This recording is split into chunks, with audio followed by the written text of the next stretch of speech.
Good morning and welcome to the November 7th Planning Commission meeting. We're going to start with Pastor Johnny Day from Shallowford Church, who is here to lead us in the invocation. Thank you. Let's pray. Jesus, we thank you for such a wonderful community to live in. We thank you for these servants who want to help our community continue to grow, stay beautiful. We pray for all of these businesses and workers today, Father, that all things would work together. God, I pray for selflessness and humility. I pray for clarity and charity among everyone here today. And it's in your Son, Jesus' name, that we pray. Amen. Thank you so much. Would you please stand and join us for the Pledge of Allegiance? Pledge allegiance to the flag of the United States of America and to the republic for which it stands, one nation, under God, indivisible, with liberty and justice for all. Thank you. I think we have a full agenda, so I will turn it over to Mr. Peterson to walk us through today's agenda. And thank you, Mr. Chair and Board. Today's hearing will be conducted with the following process and procedure. Each case will be called in numerical order. When the case is called, we would ask that the applicant please stand and raise their hand to show that they are in attendance. After that, we're going to call to see if there's anyone here opposed to that specific case. We would also ask that the opposition please stand and raise their hand so they can be counted for the official record. After recognizing both parties, they would be asked to come forward to be sworn in. The applicant would testify first, and then the opposition, if any, would testify second. It's important to note that each side gets 10 minutes to state their case or concerns. There's not a rebuttal process, and there's not a process to reserve your time to give it to someone else. So you want to convey all your information to the board within your 10-minute time period. Additionally, if there's more than one person who wishes to speak on a case, you may want to coordinate with each other about what you're going to talk about, because each side only gets 10 minutes, and you don't want to cover the same information over and over. After that, the board would start to discuss the case at hand. From the discussion, they may ask one or more speakers to come back to the front for additional comments or questions. Then the board will make a decision to either approve or deny, hold or continue the matter at hand. There is one case on today's printed agenda which has been withdrawn without prejudice, and this case will not be heard today. That's rezoning case Z50 of 2023, CIVF 7, GA1M01, and GA1M02 LLC. This case has been withdrawn without prejudice and will not be heard today. There are 3 cases on today's printed agenda which have been either held or continued, and these cases will not be heard today.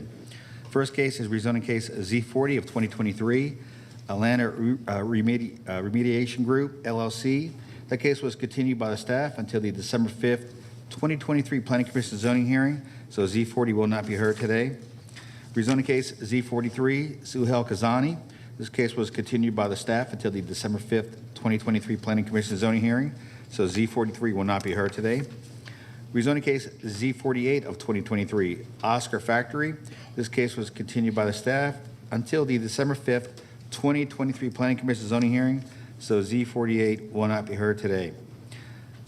Mr. Chairman and Board, I did get a request last night to continue one of your cases that is on consent currently. That's rezoning case Z49 of 2023, DG East Cobb Guthrie's LLC. The applicant wants more time to work with the Neighborhood Association, Mr. Chairman and Board. So the staff would ask that you continue this case until your December hearing. Okay, that's in District 2, so I will turn to Commissioner Anderson for a motion on it. I'll move to continue case Z49 until the next Planning Commission meeting. Second. I have a second. Is there any discussion?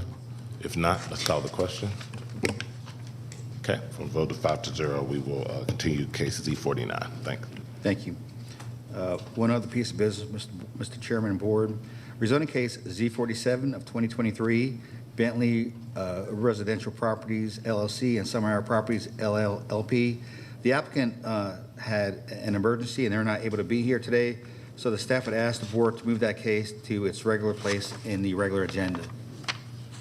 So Z47 off consent into the regular agenda. So moved. Second. I have a second by Commissioner Anderson. Let's call the question. Voted 5-0, we will move Z47 to the regular agenda and removal from consent. All right, thank you. And before we start the hearing, I do have a couple more announcements to make. If you have a cell phone, please turn the volume off on your cell phones. If the phone's ringing, it does interfere with the broadcast of the presentation. And I want to remind applicants, opposition, or any interested party that information is due to this board the Wednesday prior to this hearing. Any information submitted after the Wednesday due date may or may not be considered by the board at their discretion. And with that, Mr. Chairman and board, I'm ready to start the consent agenda.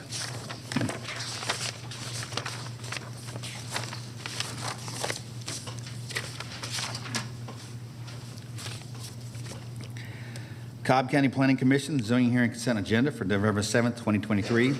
First case on consent is rezoning case Z44 of 2023. Gina Sullivan, request rezoning from CF and R40 to NRC for a personal care home in land lot 73 of this first district. The property is located on the north side of Pip Mill Road and on the east side of Village Parkway.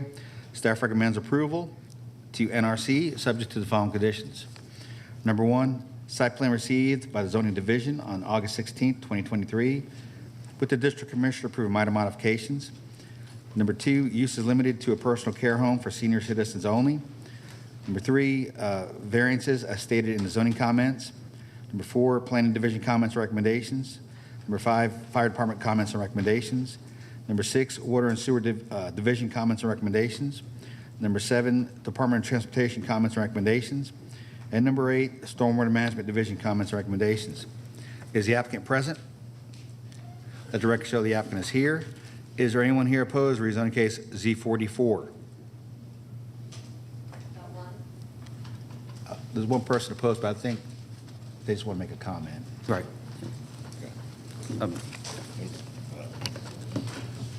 So this is in District 2. I'll recognize Commissioner Anderson.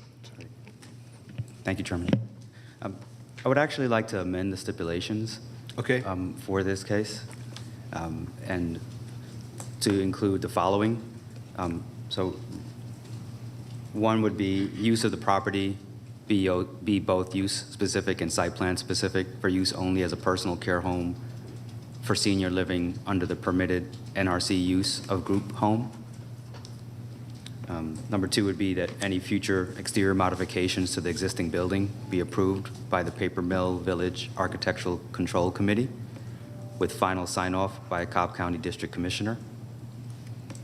Number three would be, and I think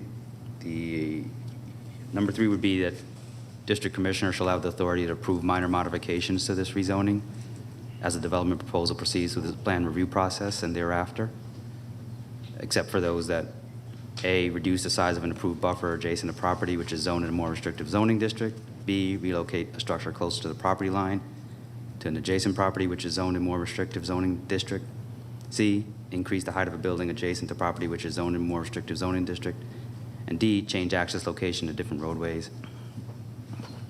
And I believe the other ones are covered.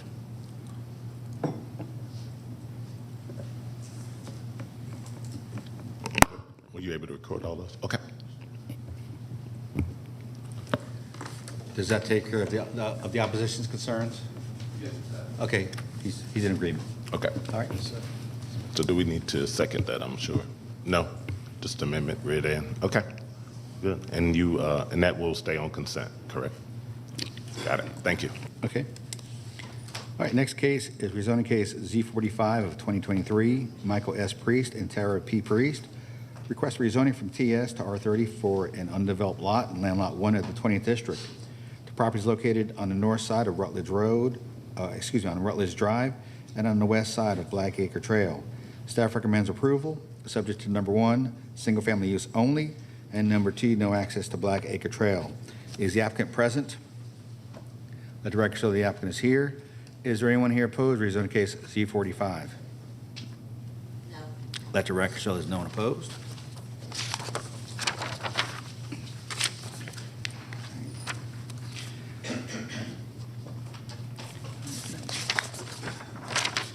And the next case is rezoning case Z51 of 2023, Brian Dorsey White and Samantha H.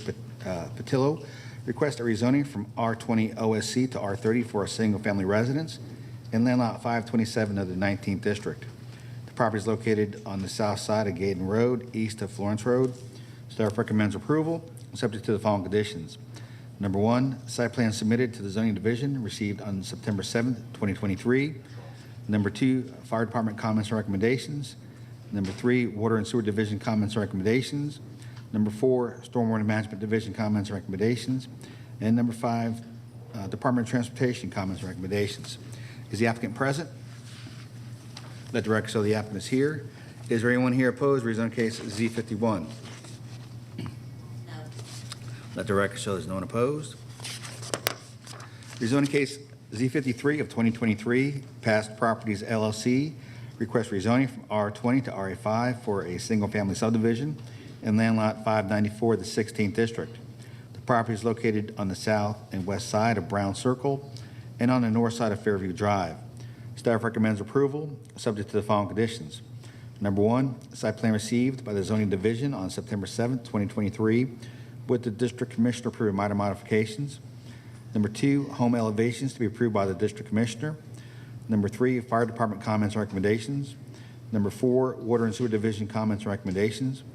Number five, stormwater management division comments and recommendations. And number six, Department of Transportation comments and recommendations. The applicant's representative is present. Is there anyone here opposed? Rezoning case Z53. Got one. We got one opposed, so we'll pull that one off consent and put it in its regular order, Mr. Chairman.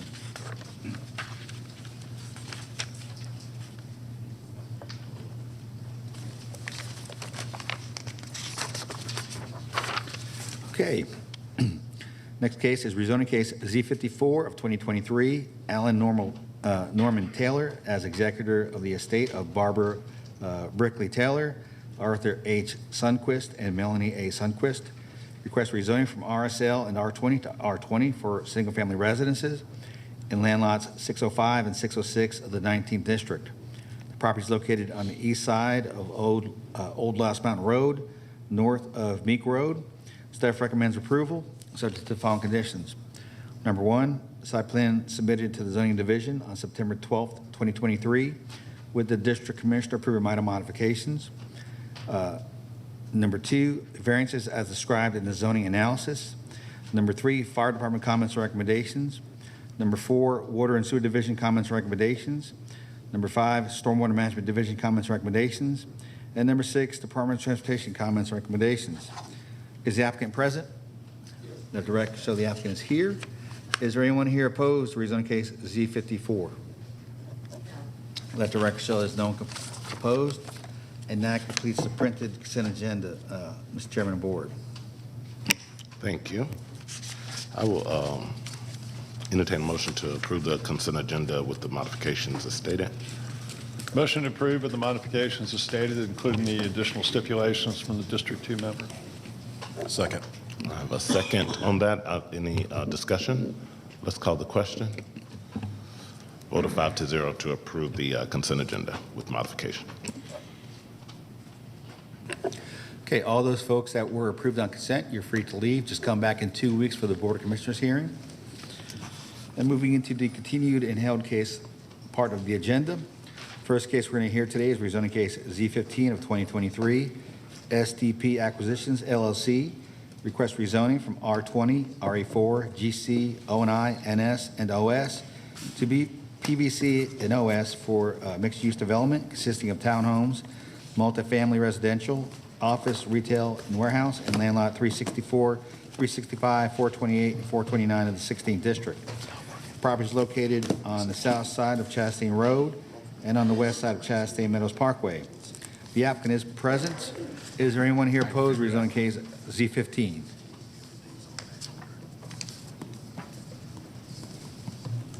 No. Four. Let the record show there's 4 people here opposed. All those who wish to address the board, please come forward to be sworn in.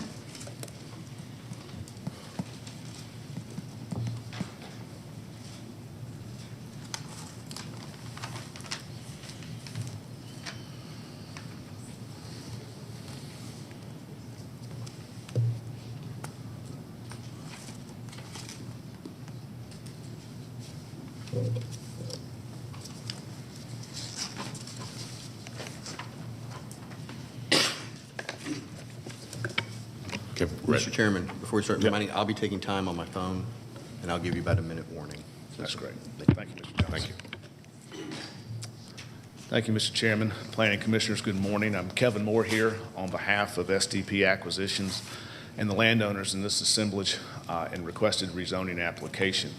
You've heard this previously, so what I'm going to try to do with this hearing and presentation to you is just focus on what issues or items have been identified to us from you at your previous hearing, and in doing so walk you through that, but also just really be focused on those particular items and issues of concern that were expressed.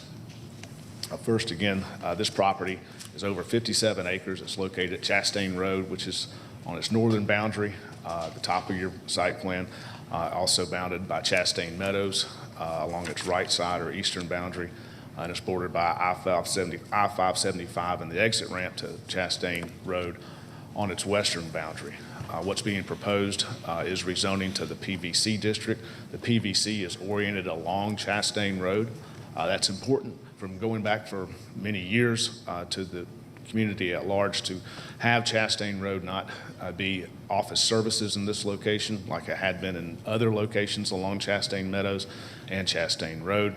What we have proposed and what this applicant has proposed is a PVC that's consisting of a retail component in the center, which you can see oriented primarily used for restaurant, retail. There's also green space available in the middle of that to orient to create really a retail restaurant outdoor space as well as indoor space for those offerings. That's a minimum of 24,000 square feet of retail restaurant space up to approximately 30,000 square feet of space for those offerings. It's also then surrounded according to your PVC ordinance and in accordance with that ordinance with a maximum of 140 townhomes. Those townhomes, for sale townhomes, that will provide that home ownership element and residential element as part of the PVC. And then as you move towards 575, we have a senior adult age-restricted building that will be independent unit leased units. That's now no more than 200 units. That's been reduced from 220 and no more than 4 stories, likewise in accordance with your PVC ordinance. That senior building likewise has its own full amenities, has its own full offerings that you would expect for an age-targeted, age-restricted type of building. That being said, likewise, the townhome development also has its own amenity package, its own amenities that will serve the needs of the townhome residents as well. Also, you'll see on this screen highlighted for you is a neck. The bottom half is the OS proposed zoning. That OS is around just over 30 acres, consisting of 3 buildings that total a maximum of 365,000 square feet in total for all 3, which is a reduction from what had been originally proposed at about 425,000 square feet for the OS portion of this development. You'll also notice that what we've provided now as well, there is a stream that bisects the property, and you see that highlighted in green on your site plan. We've planned for that to be undisturbed in accordance with those ordinances, as well as create a nature trail that will connect with the townhome residents and for their homes and for their benefit as additional space for them to enjoy as part of that, since it will be maximized in terms of what can be left undisturbed there with a nature trail and provide additional walking areas. That's in addition to the multi-use path that's being constructed by SDP, the applicant, along Chastain Road, a 10-foot wide multi-use path through this project and connects to Chastain Meadows to continue on with the trail system that's been established in this area. One of the other items that had been requested from us, and I want to highlight it, number one is that if you remember, we had established a 100-foot buffer between the PVC and OS portions of this development that would contain a berm that would be fully planted and screen the residential PVC portions of this development from the OSC portions. What you can see on the top of your screen now that we're showing you is a landscape plan that shows fully the types of trees, which is a mixture of evergreen trees, primarily arborvitae, magnolias, and the like that are evergreen trees and provide fantastic screening along that entirety of that 100-foot width buffer. Please keep in mind, staff's recommendation for approval included a 50-foot buffer in this location. We have doubled that.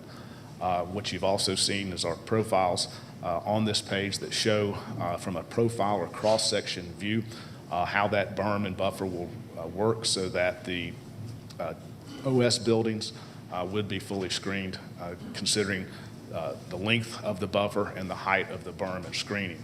In addition, we've highlighted on the top right, going back to the townhome portions, you'll see the green areas between the townhome portions that are going to be connected with walking paths and floral landscaping as well as decorative landscaping throughout to provide additional green space for the townhome residents to enjoy. One of the other issues that's come up during this application has been the OS use. Is it a distribution use? What it is a use that's proposed that's allowed and permitted under the OS ordinances. But what we wanted to do was make sure we distinguish between what the fear has been, that this is a distribution center, a full-fledged distribution center, versus what these office service buildings are designed for, which is much more limited basis. When you have a full-fledged distribution facility, that's what's on the left. What that involves would be you usually have cross docks, provides for higher buildings. They're usually 40 or more feet as opposed to 32 feet in building height that we're proposing. There's minimal or no space for trailer storage on our proposal, which is on the right, whereas if you see on the left-hand side, a full-fledged distribution facility has multiple areas for trailer storage, which is extremely important for that type of use. In addition, you see that from a dock standpoint, the number of docks, what we have provided for is that we have more limited dock doors on our proposal. They range from a maximum that could be allowed on these buildings of 32 dock doors, 42 dock doors, and 45 dock doors. Those are the maximum that could be put in place here. We'd be willing to limit that to 35 here. That's opposed to a full-fledged distribution facility like you see on the left, which is 124 dock doors in a single building. So you start to see the difference between what's feared is on the left. What's on the right are properly built, designed OS buildings, which are less intense than what's on the left, the same type of OS buildings that are all up and down Chastain Meadows. From Chastain Road all the way down Chastain Meadows to Big Shanty and beyond. What I'm showing you is the property, subject property, the 57 acres on the left. On the right are the OS buildings. OS zoning all the way to Chastain Road. From Chastain Road south, this area is office services. That's all we're asking for on the southern half of this property. We're actually asking for PVC on the northern half. What do you see on the right? You see those buildings that are white? Those have truck docks and docking and that ability for those types of tenants that are there. You can keep going down Chastain Road. This is just south with Big Shanty on the top of this screen. Again, those white buildings that you see, what do you see there? You see truck courts and docking. Now, they're a lot more limited than the full-fledged distribution centers, but these are the office service buildings that are on Chastain Meadows, from Chastain Road all the way south. This is the same thing that we're asking for here, is the exact same type of arrangement designed for office service buildings. To prove my point even further, this is your zoning map. That's Chastain Road at the top, Big Shanty along the bottom. You see our subject property is zoned OS, and then a multitude of zoning categories, OI, NS, RA4, and R20. But what you also notice is on the right-hand side of Chastain Meadows from north to south is solid office services. The portion of the property that's south of us that's over 40 acres, office services. Keep going down. You have Big Shanty Road at the top. Keep going down Chastain Meadows as it proceeds south. What do you see? Office service, office service, office service. To suggest that this portion of the property that we are proposing for office services is somehow inconsistent with this area is an absurd suggestion. It's actually what is absolutely consistent with this area is the office services. What we have proposed and what Strategic has proposed, though, is including a PVC along Chastain Road so that something can be offered, a type of development that can be offered that sits there and says, we're part of the community, we're part of the residential community, becomes a part of that fabric. 1 minute. It provides for the transition between the OS, the heavy OS that's there, to Chastain Road. That's what's being provided for in this application. Lastly, the issue of traffic. We have resubmitted, and spent tens of thousands of dollars on traffic studies and engineering and worked very diligently with Cobb DOT, who has accepted our studies and accepted our traffic improvements. The DRI recommended approval. Greta recommended approval based on the traffic improvements that we were putting in place, all of which have been accepted by Cobb DOT. Every traffic engineer professional that's looked at this has said this is not going to result in a negative impact on the level of services in this area due to what's being put in place. Those are traffic professionals that have studied this, and that's their conclusion. We think that that should be your conclusion as well, given the extent to which this applicant has gone to ensure that there will be these traffic improvements, most importantly, a new traffic light on Chastain Road at the intersection with Chastain Lakes, that this applicant will pay for. Time has expired. Thank you for your time and consideration. Thank you. We'll hear from the opposition.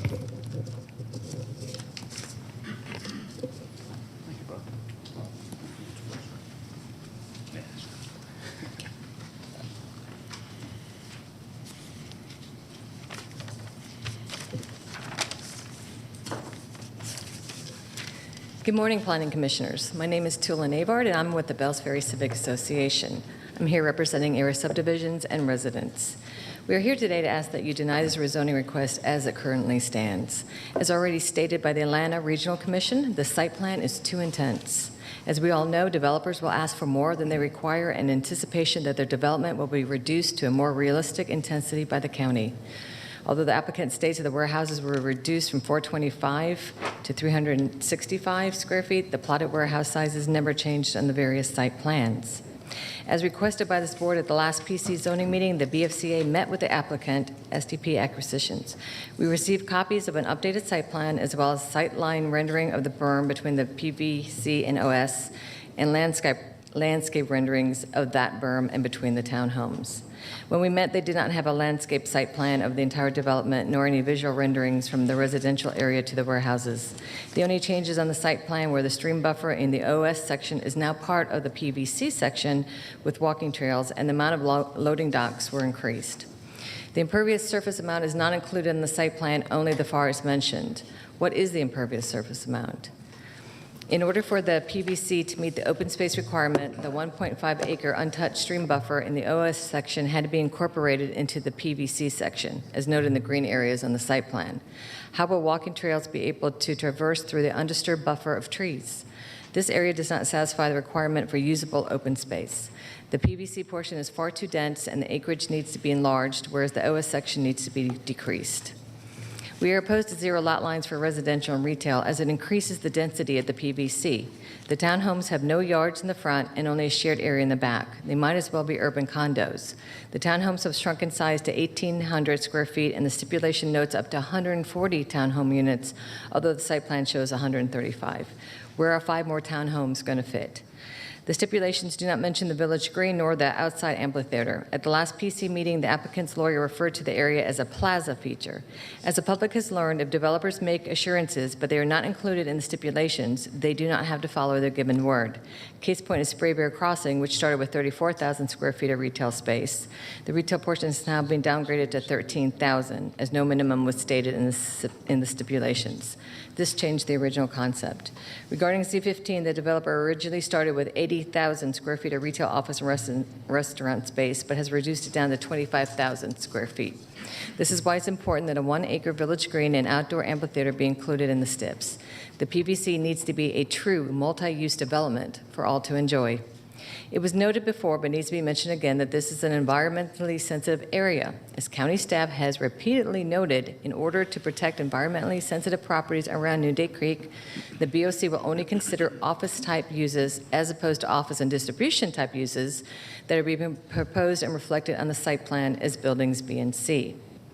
Clear-cutting almost 60 acres of undeveloped wooded acres is unacceptable. The applicant is still unwilling to provide an undisturbed buffer along I-575 or any other part of the development. They claim the 75 feet of right-of-way should suffice, but not all that area is comprised of trees. This is one of the last forested areas in District 3, and clear-cut would cause a massive heat island. Having a large established wooded area is an asset and needs to be incorporated into the site plan. This has been a financial benefit to other developments, such as Serenbe. Forested areas need to remain. Some barriers had to be added to this area because interstate traffic noise already exceeded the noise levels. Over 99,000 vehicles travel past this piece of property on a daily basis. The ARC DRI report was critical of the proposed development and pointed out that the project was not aligned in several key areas. As mentioned in the report, quote, site plan is too intense for the area, considering the need for green space, and the frontage needs to be increased green space in order to buffer the area. Furthermore, the DRI report states retention of additional wooded areas, including substantial buffer along I-575, would be supportive of regional environmental policies, as well as the county's green print plan for conserving land of environmental value. End quote. The report repeatedly raises concerns about the wetlands, the stream, the green space, and the tree canopy. So the DRI Greta report, traffic report, approved the development, but the other part of the DRI report did not. The BFCA will not compromise on the entire removal of all the wooded areas. Intense deforestation will cause drainage, erosion, and sedimentation concerns, as well as noise, air, and visual pollution to the PVC and surrounding neighborhoods. The county needs to ensure that some sort of protection is left in place for area residents. On the satellite renderings for the berm between the PVC and the OS, the elevations were based on what the planned tree height will be in 20 years. The berm will be up to 12 feet high with 5-foot-tall plantings that are spaced out for eventual growth. This will clearly not hide the warehouses from the residential area shown on the slide. Either a 20-foot solid wall on top of the berm with tree plantings on the residential side need to be added, or tree plantings start at a minimum height of 10 feet on the berm. The applicant's attorney continues to stress that these warehouses will be the same as the other ones nearby. However, the other OS buildings are not 24/7 and do not abut residential. The ones he showed, those were offices. They weren't warehouses with trucks. And they have a 24-foot clear height, whereas the proposed buildings will be higher with a 32-foot clear height. We were taken aback to find out the amount of loading docks have increased. Instead of 30 per building, which we proposed, they are now 45, 42, and 32. This will leave the area vulnerable to warehouses and distribution facilities, which the BFCA was opposed to from the very beginning of negotiations with the applicant. A step needs to be added to limit the amount of loading docks to ensure that the buildings are not used as last-mile delivery distribution facilities, since they are speculative.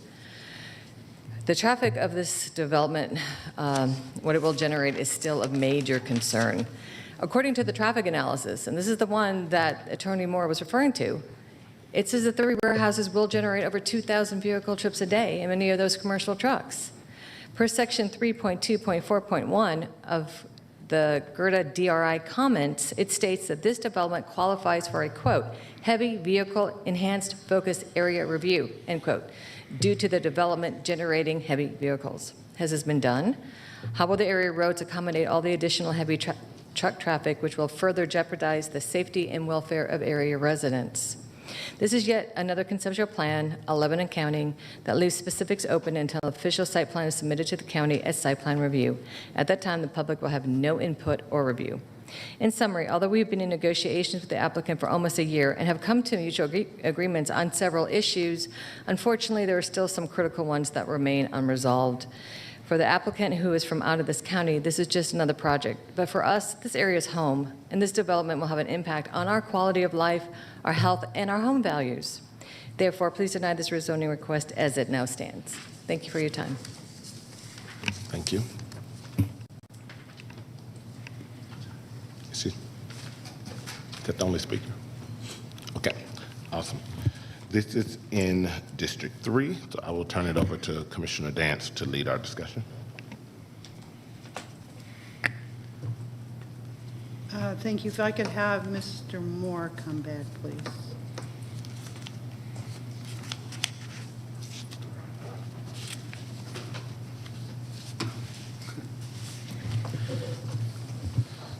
Yes, good morning. So, Kevin, the site plan that, or conceptual site plan that's shown on the overhead Yes, is the one we're supposed to be looking at? yes. Okay. So I just have a little bit of confusion because we've seen several of those. And so I took some time last night to look at the chronology of those. And so this one is dated October 25th, 23, and the OS tract is identified as 30.71 acres. That's different from the 32.28 acres that was previously shown on other site plans. So Can you articulate what the reduction of the OS track was on this plan versus what we've seen previously? What this plan is showing is it's highlighted and colored in green, kind of through the middle of the OS track, where there's a proposed nature trail. So that portion of green area was taken by this plan is taken out of the OS tract and would be proposed to be deleted to PVC. It could go either way, but we think that taking advantage of that space for a nature trail so that it adds to the benefit of the residents is a positive thing. Okay, so what I get confused about is, I think, a fundamental point here, and that is what boundaries you're actually asking for to be zoned in each of the two categories. Okay. So I also see that on this plan, the other tract is actually increased from 25 acres to 26.57. Does that account for that dogleg? I'm going to call it a dogleg. Yes.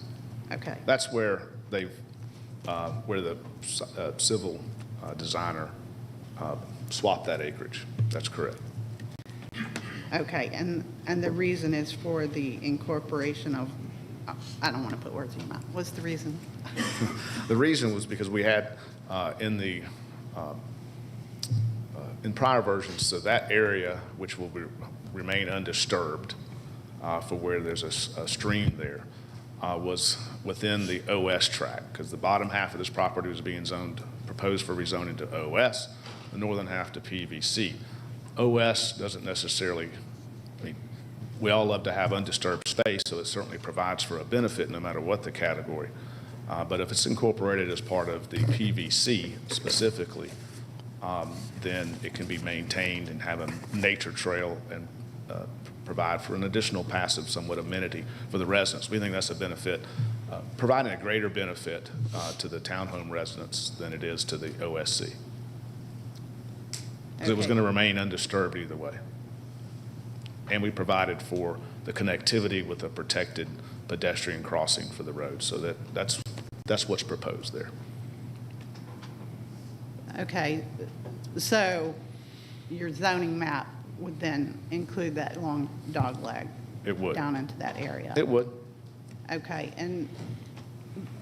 but other than providing a nature trail, that's the purpose of it, is that correct? That's correct. And would that nature trail also serve the OS portion? Yes, I mean, it wouldn't be blocked off. If people who worked there wanted to get out and take a walk, they could. It wouldn't be that secured, but it would be maintained by the future homeowners association. Okay, and with respect to maintenance of particular areas, I'm not clear on the berm in which the upper portion or the lower portion that falls. Okay. So is the berm part of the zoning request for the retail residential or part of the zoning request for the warehouses? The berm and buffer is part of the PVC. It would be maintained by the overall Master Properties Association for the PVC. Okay, so when you're evaluating green space on the PVC, you want to include the berm and this dog leg? Is that how the calculations have happened? The berm is not considered usable green space. Correct. That's what I thought. Well, I just wanted to confirm. He told me what I thought I knew. The berm portion, the 100-foot buffer and berm, is not included in the calculation of open space. Okay, for either area? For either area, that's correct. It's pulled out. That's correct. Okay, but this dog leg is considered? Now, yes. Okay, We added that, basically, call it 2 plus or minus acres, because it's going to be usable. We plan to have a nature trail there, and we think it's a positive benefit to the PVC. well, you say 2 plus or minus, but it looks like it's about 1.5, so. Probably 1.5. Your math is better than mine. Well, I just happen to be looking at actual numbers, and you're looking at your memory. So, okay, so you indicated, if I heard correctly, that you were open to whether or not that dog leg would be part of either Right. of the zoning categories. We think it would be a positive addition to the PVC to include it and include an additional nature trail. If that causes an issue, that's not project critical for us. We just, in reviewing this multiple times, we thought that was a good benefit and would want to include it. Okay, so when you mentioned benefit, I heard in your opening remarks that that with respect to the townhomes, there is an amenity package. There's an amenity package with the seniors, and I'm clear on what that is. What's the amenity package that goes with the townhomes? Okay, the townhome amenity is provided. You'll see it on the top left. There's a green space labeled amenity area. Okay, so that's a amenity area for the townhomes, which would be a community gathering structure. Think pavilion, outdoor pavilion, gazebo, cabana type of community gathering space with area to meet and gather. Okay, so that area is where the outdoor pavilion that's being discussed would be, correct? Right. Okay. It could be a pavilion, cabana, a full amenity. This is Ashton Woods is the residential partner, and they do a fantastic job with their planned amenities, and so that's what's being looked at from their standpoint. Okay, and so that's a standalone from the common space area in the retail section, correct? That's correct. In the retail section is a plaza green area shown on the site plan, keeping in mind PVC is site plan specific, so it's shown on this site plan as that green area in the middle of the four retail restaurant buildings. Okay, and That's separate. But that is specific to the retail area? That is specific to the retail. That's correct. Okay, and I mean, since this is color-coded, across the fronts of on Chastain Road, you see greenery up there. Now, from our last meeting, I know that there were some discussions that were held, and there's been some representations as to what agreements that the applicant would make as to retention of green space along the front side. Can you speak to that? It would be substantial beautification. That's the front door to the entire PVC, to both residential and the retail. So the beautification would involve Beautification, is that what you said? beautification, Okay. right, through landscaping and hardscape, which would be any type of decorative fencing, frontage landscaping along that entire area. And it would then tie into how the amenity area is also going to be screened and landscaped as well. So there'd be a consistent frontage landscaping along that entire Chastain Road's frontage. Okay, so specific to the DRI report and specific to statements made as to meetings that were held subsequent to our last meeting, have there been representations made about retaining any trees along that front line, and has any of that been consolidated or proposed? Nothing specific now, as far as if there's trees along that frontage area that are specimen and can be saved, I'm sure they would want to save those. As far as those being specifically identified and fitting into the plan and the specifics of how that landscape plan would work, that has not been set in stone, and it often is not in this context. Okay, so it just seems like there's a little bit of a disconnect there, because I heard a representation that there were discussions about that and some informal agreement, but nothing is specified. Is that what you're saying? That's what I'm saying. Okay. Any type of informal or formal agreement to that extent has not been made known to me. Okay, and I know that in particular, I asked that y'all meet with former KSU professor regarding tree save measures and things of that nature. Can you report on the outcome of that? We did. She was involved in the meetings, and we also met as instructed again and as represented with Bells Ferry Civic Association. And the result of those discussions was what we are presenting for your consideration today. Okay, and she presented public comment that was presented to the board and is a matter of record, but was unable to be here today, and in her place, her summarization indicates that she believes there's still a necessity for saving trees, which would be, and that is Marjorie Econopoulos. Maybe I did that Yes. okay. But she talked about there not being a landscape plan of the entire development, but only a rendering of the berm. And when we spoke last, we talked about a landscape plan, and I understand that the only landscape plan is what was shown as the berm covered in trees, and do you have that slide? Yes. Okay, so that's the landscape plan. Is the berm up on the left and the backs of townhomes on the Well, right?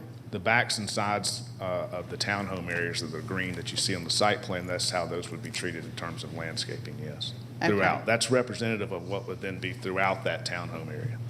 That's Okay, correct. and what is the distance between those buildings? What's that? 20 to 30 feet? 30 to 40 feet. Yeah, okay, 30 to 40 feet, depending on which section you're in. So call it a minimum of 30 feet.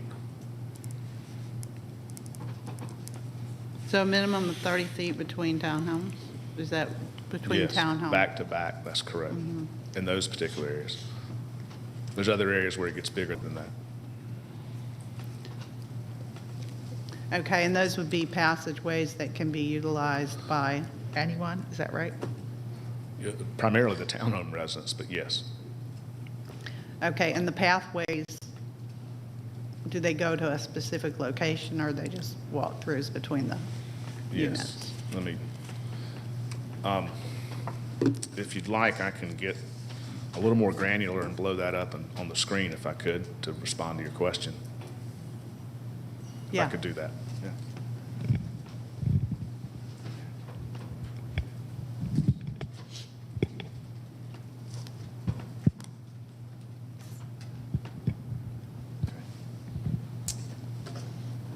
So I've magnified on your screen for what is the townhome area.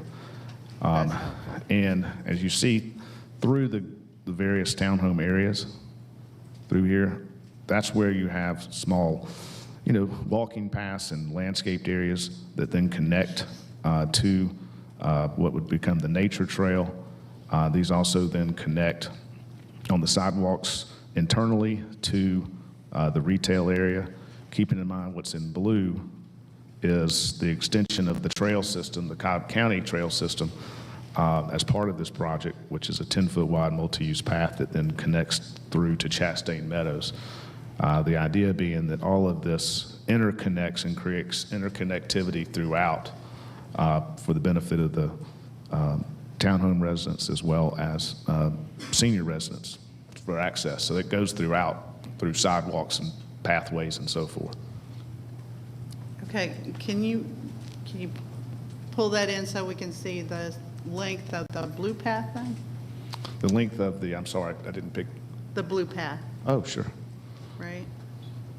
So So that this is- picks up at the amenity area for the top section, right? That's correct. Okay, is there a sidewalk along Chastain? This is a 10-foot wide multi-use path, so Okay, is there a sidewalk up there? currently I do not know whether there's an existing sidewalk there or not. Okay, doesn't the DRI report speak to a sidewalk there and alongside, along Chastain Meadows as well? A recommendation therefore? That's correct. I know there's sidewalk down as you get to the intersection with Chastain Meadows. I know that we're providing connectivity of sidewalk to the extent it's not there from about midway through to where the medical building is. We're also providing for the 10-foot multi-use path, which is basically a big sidewalk, which is highlighted in blue, that goes through our project and then connects back down to Chastain Meadows here, where we'll also complete that portion. And that's The DRI comments were at Were what? incorporating that trail through this development, that path, as well as making sure that we had interconnectivity throughout, which we have Right, provided. I'm just interested in making sure that all of these items are captured, because I've spent some time going between plans and STIPs, and I just want to, it's important to make sure the details are here, so I just want to make sure it's actually captured. So If I the could- sidewalk begins at the upper left-hand corner on this diagram, right? Yes. All right. Now, the blue is not necessarily the sidewalk, it's a multi-use path, or is it a sidewalk? It's termed a 10-foot wide, multi-use path. Okay. What it is a 10-foot wide sidewalk. Standard sidewalk's 5 feet. So that's, you see what they call trails. You know, when I grew up, a trail was, leaves and pine straw and a path between trees. Now they call a multi-use path, they'll term it a trail, but it's a 10-foot wide sidewalk. Okay, so is it a physical sidewalk on Chastain and a physical sidewalk on Chastain Meadows? And is the interior part of it also a traditional sidewalk as opposed to? It's designated, it's wider because it's a multi-use path. Okay, And- but is it paved? Yes, Okay. all of it's paved. They're required to be paved. Is it paved with a certain substance or? Concrete. Okay. So throughout, that whole thing would be true? Right. Okay. Right. And there's a couple of things just in terms of the detail. Number one, the DRI called for it, and we've agreed to be subject to the DRI requirements. In addition, our plan calls that out specifically, and so that's why it's there, and it is in the detail. Okay, so you say your plan calls for it specifically, so can you point me to that? Yes, it says 10-foot wide multi-use path, and it identifies the blue going all the way down. Okay, but it's not called out in your STIPs, is that right? Not in the stipulations because it's on the plan. Sorry, I'm It's sorry. what? not in the stipulations Right, because it's on the plan. And it's part of the DOT comments and recommendations as well. okay, so when this says it's a conceptual plan, is it to scale? Yes? So if it's to scale, question, I watched the iterations of these maps. The warehouse areas seem like the same size plugins, and in this plan, it's supposed to have been reduced in size. Has that been represented on this plan? It's been represented on this plan in terms of what the maximum square footage of that footprint could be. I'm talking about yes. the scale part. But as far as scale, whether that scales out exactly, I'd have to do the math, but. Yeah, I think it would be helpful to have a to-scale map of these representations, because it would just be helpful to discussions and to everyone's understanding of. And they of how may all be. these I think they are to components- scale, aren't they? Okay, yeah, I just wanted to confirm. Say it again? I like to confirm before I Yeah. start doing it in my head. They are to scale to the sizes shown. For example, Building C, which is the smallest building out on Chastain Road here, is 105,000, maximum 105,000 square feet, and that building is to scale. Okay. Well, since we're down in that track, I would like to ask if Mr. Anderson, who has more experience in warehouse areas than myself, could ask some questions that would lead us to an understanding of that section of the plan. Thank you, Commissioner Dance. So Kevin, I had really kind of two questions here. Can we go back to the cross-dock facility? Yeah. Matt?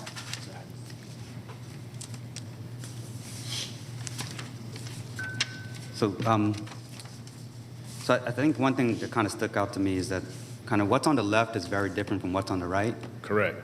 I will agree with that. And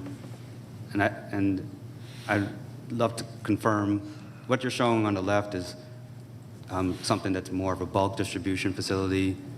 You see much larger sites, cross-docked, and you have 53-foot truck trailers. Correct. And that's something where it's not really comparable to what exists right now in the area down there. All the stuff Prologis and GIC own just to the south is not really that. Correct. That's the point of this, is that that's Right. not what we're doing. Right. So I don't think that's the fear that the community necessarily has, but Okay. you've been in the meetings with them.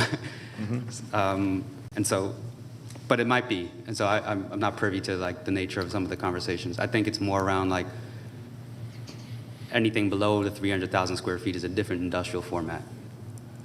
And really, what we're kind of showing here, all these specs are pretty consistent with what I see for not a flex use where it's contractors or spinner vans or showroom space, but more so for, there'll be a lot of spinner vans and a lot of logistics for delivery of all of our packages to our homes because the number of docks is just high.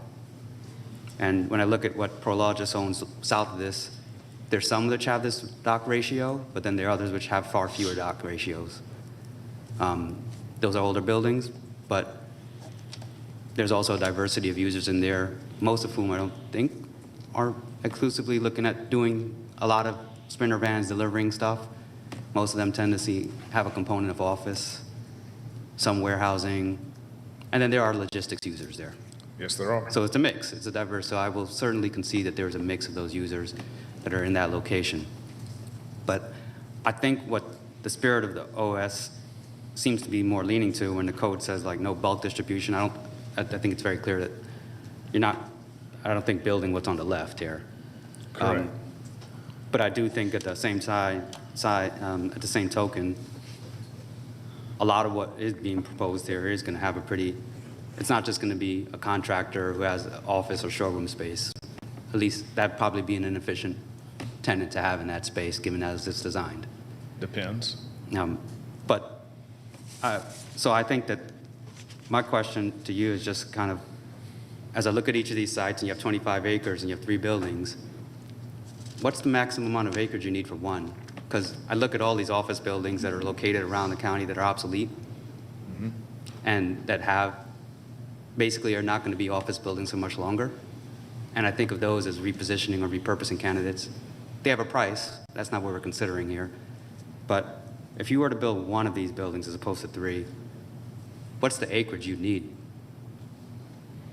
Well, the one on the front is 105,000 square feet proposed for an office services building. And, that looks like to me is probably what you would need, I don't know, 5 or 6 acres for one, maybe 7 acres, something like that for one building of that size. Right. So when I look across the county at 7-acre sites and, resources I'm using every day like CoStar and, site selection, things like that, I guess my question is ultimately like, clearly this is a location where it's of value to a lot of folks who want to have customer density and close to residences. And it kind of serves that last mile. It's a great location for that. And I understand why there's demand for it. But I also think that given the other uses, given the sensitivity of that OS district, it's not one where it strikes me as one where you couldn't find 3 other 7-acre sites that are obsolete office buildings that are empty or about to be empty. So I would just want to understand kind of the marketing, how the process went when you were looking, if you could provide any detail on how you came upon putting 3 buildings here as opposed to finding 3 micro locations for the 3 buildings that pretty much were within the same kind of catchment or trade area. Number one, I draw your attention to the screen. So there's an Interstate 575. Okay. And number 2, this sits on Chastain Meadows Parkway, okay, that connects Chastain Road to Barrett Parkway, okay? Yeah. Also crosses Big Shanty, which is a express lane exit and entry point as well, okay? So from a location access standpoint, this location is fantastic. Exceeds any of the other little places you just talked about. It's fantastic.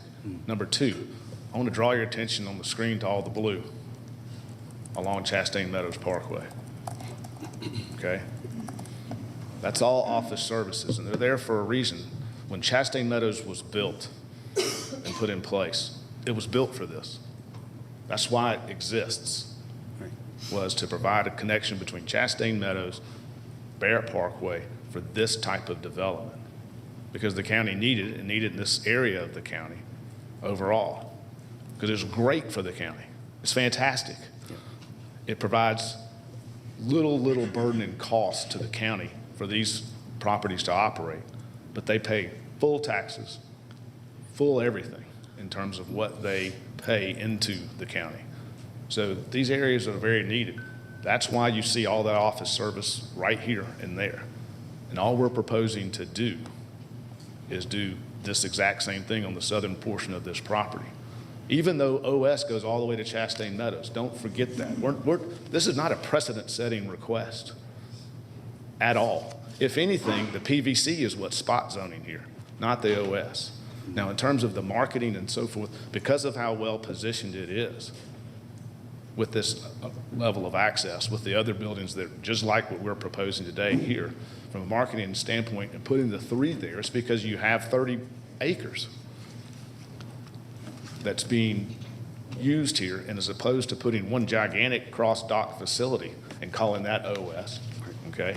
We're doing 3 smaller buildings that have multiple available types of tenants that can go in, and therefore it becomes very attractive for the more limited type of OS use that what is being proposed and what's used in the area as well. So the combination is, number one, where it's located, fantastic. The fact that other OS uses are adjacent and nearby and in the area, and the roads are parkways that surround this property, fantastic. Number 3, because you're dealing with 30 acres, you can develop it. The cost of developing that for 3 buildings makes complete sense, and the marketability of those buildings, either as a single building, more likely is split up between 3, 4, and 5 tenants in each building, also is very appealing, and you just have a much wider market on the types of actual tenants it would be. Limited distribution under wholesale sale and trade distribution. You have limited types of businesses that would have maybe deliveries that need those type of truck docks that are there, and they need those. Maybe they only have 1 or 2 deliveries a week. So you're opening up the market to your possibilities here, which means you're trying to put yourself in a successful position. Yeah, I hear all that, and I agree that the location checks a lot of boxes.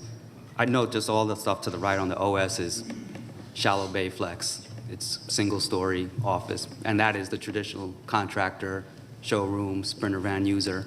With truck docks. Right, but with truck docks. Right, but make sure not, you add that. But not the ratio of truck docks. That's I don't know that that's true. I would not say that's a true statement. Okay. I think just having walked around that site, I think most of those, I would say, are oriented towards contractor, smaller business users, showroom spaces. Sure. And I think that's what the community probably would prefer than to have a single user who has elevated number of truck docks per square foot that is going to have kind of delivery vehicles continually going in and out. And so that's kind of the distinction I want to make, because it's a little nuanced around it, and I know we're going into a little bit of minutia, but my head is kind of to keep, if we want to keep in spirit of the OS, docks matter, and this is a site where I think the community comments have been fewer docks would probably lend itself more towards a less intense user. Sure. And one that's more consistent with the stuff to the right as opposed to the stuff to the south. Just to remind you from my presentation, I mean, I did say we would be willing to limit the maximum number of docks per building to 35, even though the buildings would allow for more, but we would have 35. Yep. If there's another number that somebody wants to propose, and we're happy to discuss that, but that's what we came up with, to try to do that. So it wasn't we weren't maximizing that building, to your point. Right. Okay. Okay. Those are really my questions. I just wanted to go back to that, and thank you for walking me through Sure. that. Thank you for your questions, as always. Are there other questions from other commissioners? And then if not, we'll turn it back to Commissioner Dant. Okay, and just following up on that, I mean, your limit is, your proposed limit is 35. Each of those buildings has a different square footage, so to his Right. point, might it be acceptable for you to look at a ratio that, as opposed to a fixed number? It just seems to me that docks ought to be tied to the size of the facility. You know, I can say that we can certainly look at that, but I don't know that we have to. We were just trying to be easy by saying 35. Like the first building only can accommodate 32, even if it was maxed out. So if we want to do it building by building, we can certainly look at that. We're happy to do that. The idea was to try to do exactly what Commissioner Anderson was speaking to, is limit the number of docks so it's something less than what is Right, well, potential. is it true that in the iterations of the site plans, the most recent one has an increased number of docks as opposed to the previous one? Is that fair to say or not? The number of docks that came up most recently as part of our stipulation letter, excuse me, let me just pull to it, was because of this comparison analysis, this comparison analysis, yes, has additional dock doors because it was comparing what the maximum number of dock doors would fit on these buildings compared to a cross-dock facility to really to highlight the difference between the type of heavy distribution that the one on the left proposes or would be, which is an existing building, and versus what's on the right. So yes, this is just simply it's showing the number of dock doors that would be available for those buildings. And what we're saying is we're willing to reduce that maximum number and reduce it to no more than 35. On the front one, we could go less than that because it's only showing 32. So we could do less from the front if that's acceptable. We're happy to do that. We can propose a number for you. Okay, less on the, when you say the front, you're talking about building C. Building C, that's right. That's on Chastain Meadows.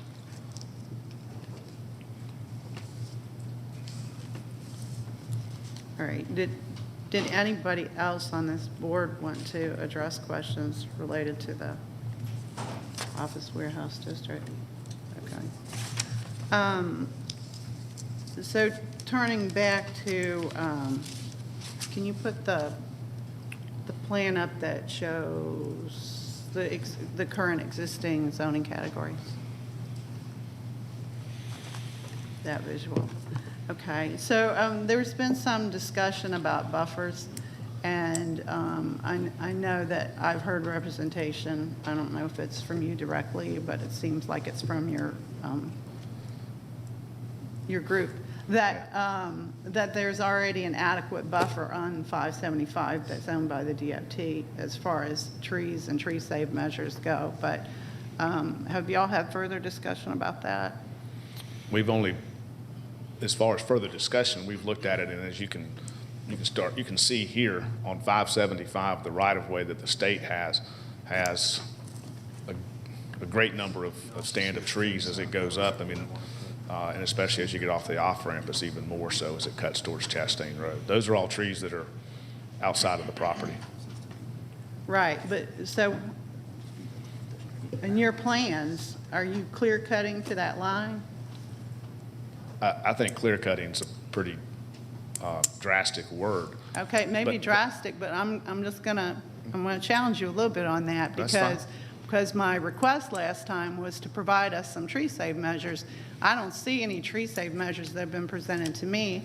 I see some measures to plant new trees, but specifically with respect to that side of the property and the concerns articulated in the DRI, which are significant because the DRI points out that this is one of the last large remaining tracts of land, and that there are specific advantages to buffering along 575 that relate to traffic and those kind of things. So I'm going to push a little bit on that and ask what measures or considerations y'all have made as to keeping a buffer of natural trees on that side of the property. And what I'm showing you is the portions of the property that are portions of property located along 575 south of Big Shanty on Chastain Meadows that back up to 575, and we'd be willing to do the same that they did. Which is what? They left the trees intact that were adjacent to the right-of-way or part of that right-of-way and then developed their property. So how would that look? And That so, right? yes, I mean, there is room for us to do additional plannings that would need to be, or to look at trying to provide additional undisturbed buffering along 575 and the exit ramp, but those are somewhat limited. Somewhat limited based upon your layout, correct? That's correct. But if it's a matter of proposing something in like 20 feet, yes. I mean, we'll take a look at that, see if we can accommodate it. I just think that it's imposing restrictions on this property that haven't been imposed at all on others. Just seems like the very, very height of. Well, I don't think it's quite arbitrary if the DRI makes recommendations and y'all were, I mean, you're aware of what the recommendations of the DRI are, and so it seems fair, and it seems to the point that's referenced in the DRI that this is one of the last large tracts, that we do need to protect our environment, that we do need some buffering, particularly over there toward the interstate, and not saying, oh, well, the DOT already has it, so we don't have any duty. So I just think it's part of being a good citizen, so that's my perspective. And I would like to ask that additional efforts be made to see what kind of buffer that you're willing to go with over there on the interstate in particular. And they will absolutely look at that. Okay. We're happy to look at that. I'm not rejecting it. I was just trying to, No. again, make the counterpoint. I know Right, you we're have just your having a opinion. discussion. You have a better opinion than I do. You're the one with the vote. So I respect that very much, and I want to make sure we All accomplish opinions that. are equal. So I just want to make sure we try to accomplish that. Right. I think it's healthy to have dialogue. So, Sure. Okay, and so can you tell me if there's any other measures that you would be willing to look at relative to tree save? And when I say tree save, I'm talking about existing green space, because that's a large discussion in the DRI report. And so when I asked that the conversation happen after the last meeting, I wasn't being frivolous with it.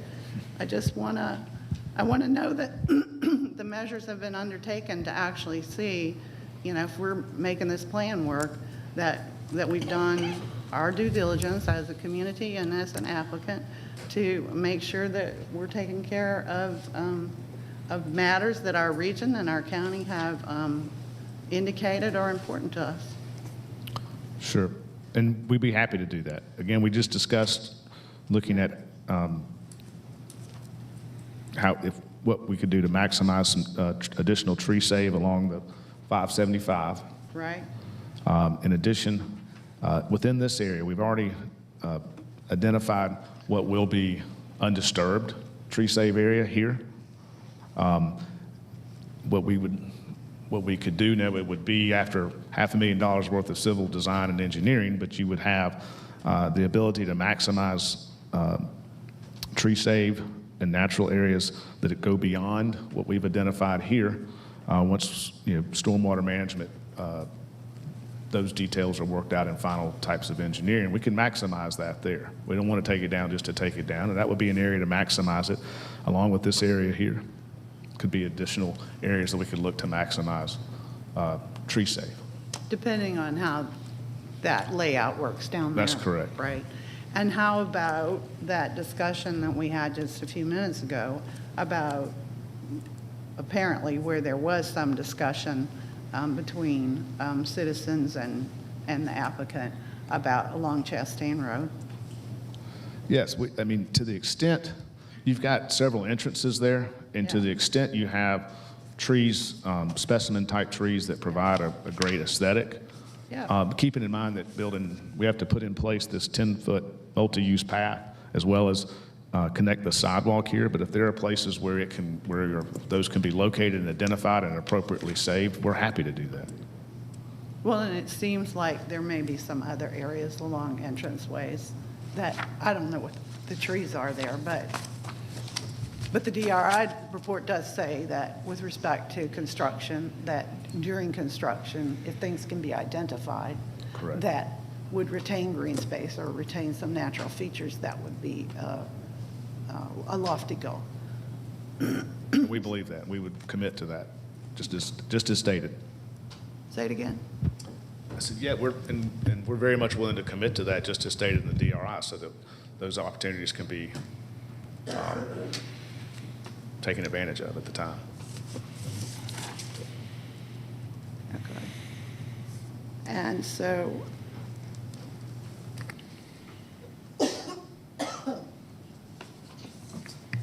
sorry about that. Oh, thank you.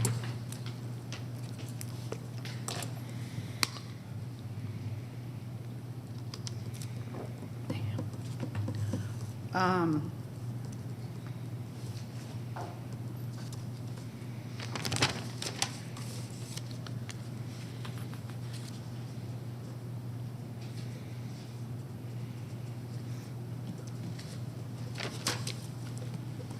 So with respect to then the residential area, and it seems to me there's much,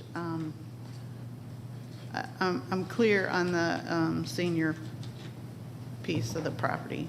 But as to the density of the townhomes and the request for 0 lot lines, and particularly when we're talking about looking at green space, that's a hard sell.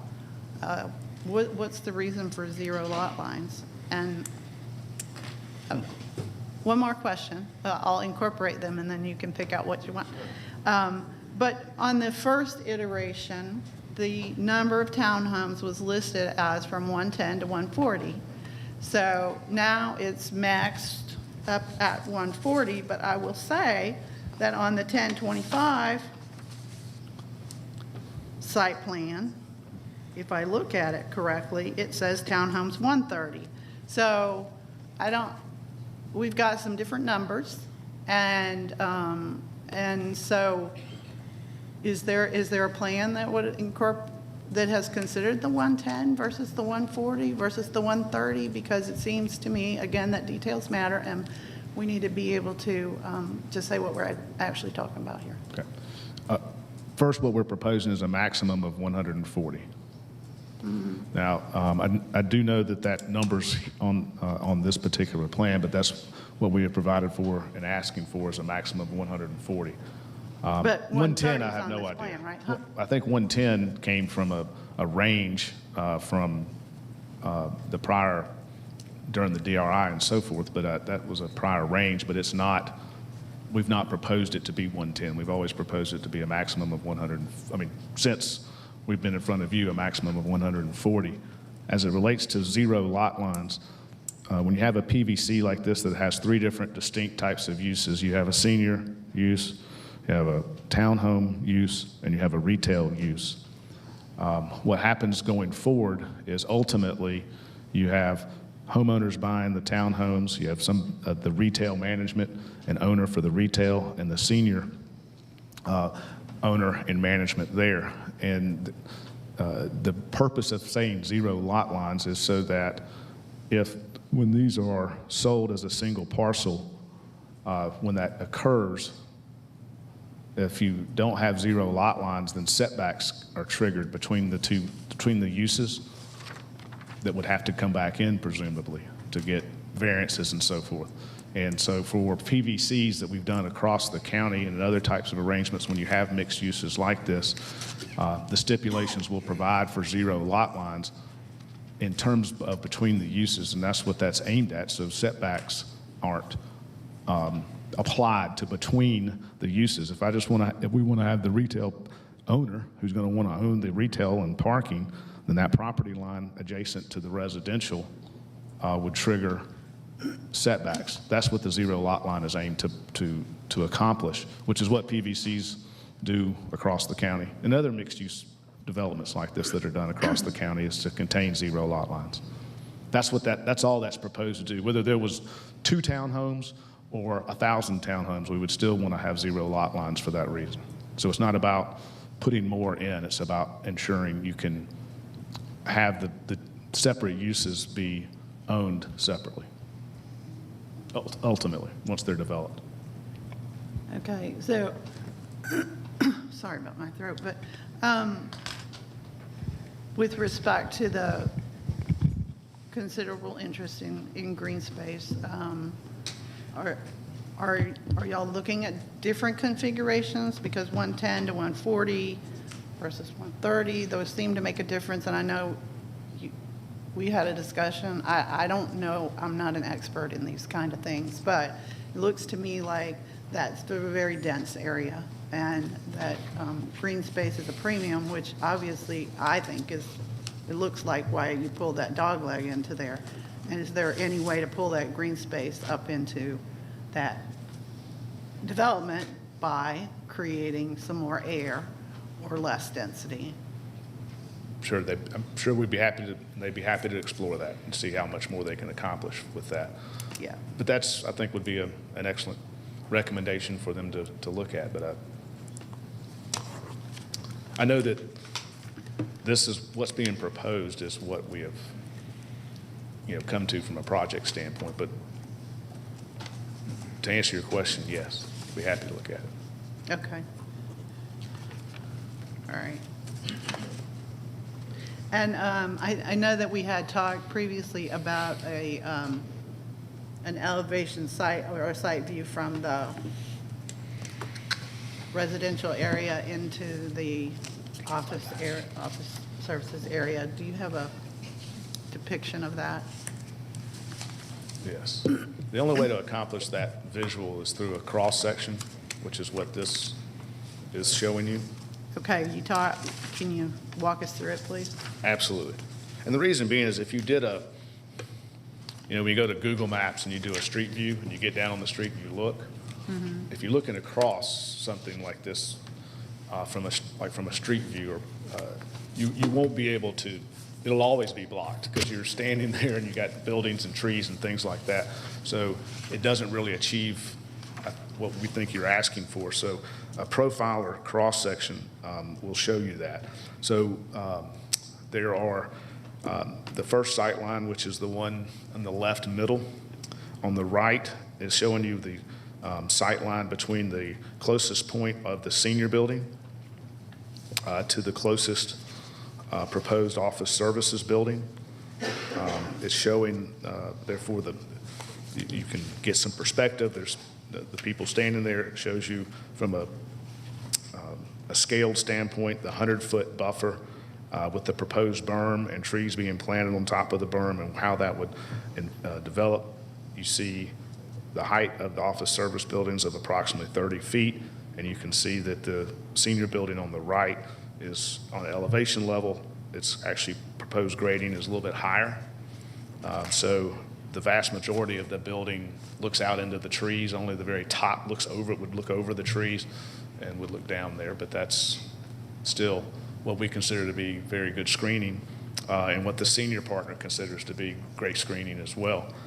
Along the bottom is the sight line taken from Chastain Road all the way to the office services buildings so that you can see how that grading occurs from Chastain Road. It's fairly level. Then the grade drops down to where you have the townhome buildings in the middle. And those are just shown from a height and massing standpoint. Then there is the proposed berm, which you see is treed, 100-foot berm, 100-foot buffer with a berm. And then the office services buildings from that closest one then sit even further below grade as it goes grade-wise down from Chastain Road all the way to the southern end of our property. So the office services building then sits below so that you can see from that standpoint the townhome buildings would be and office services buildings, they would be fully screened.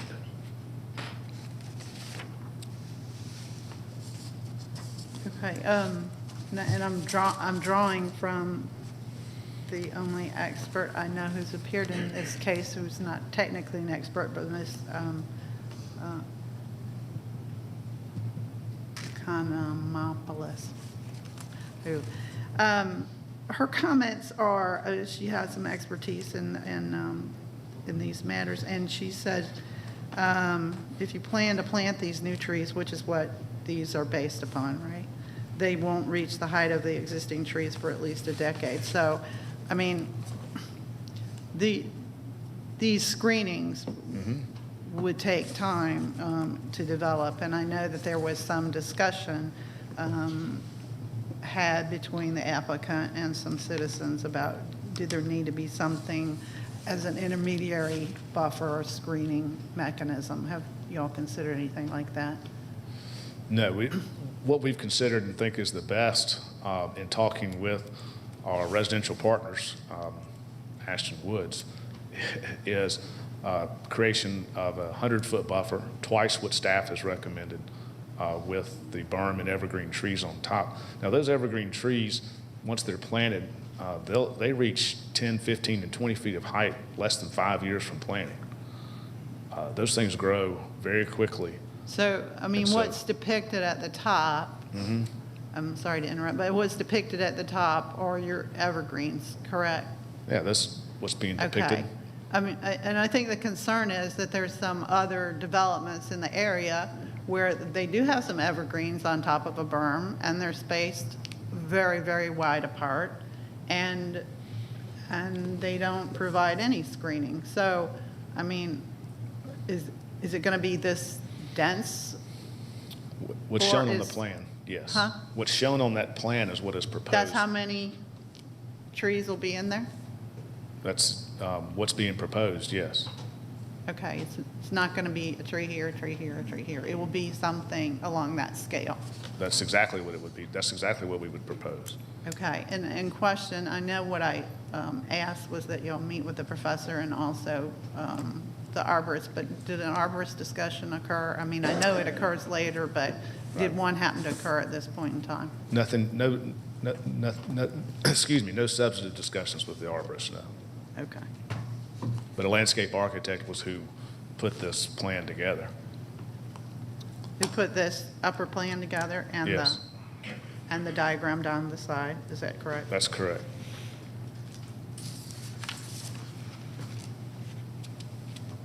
Okay, and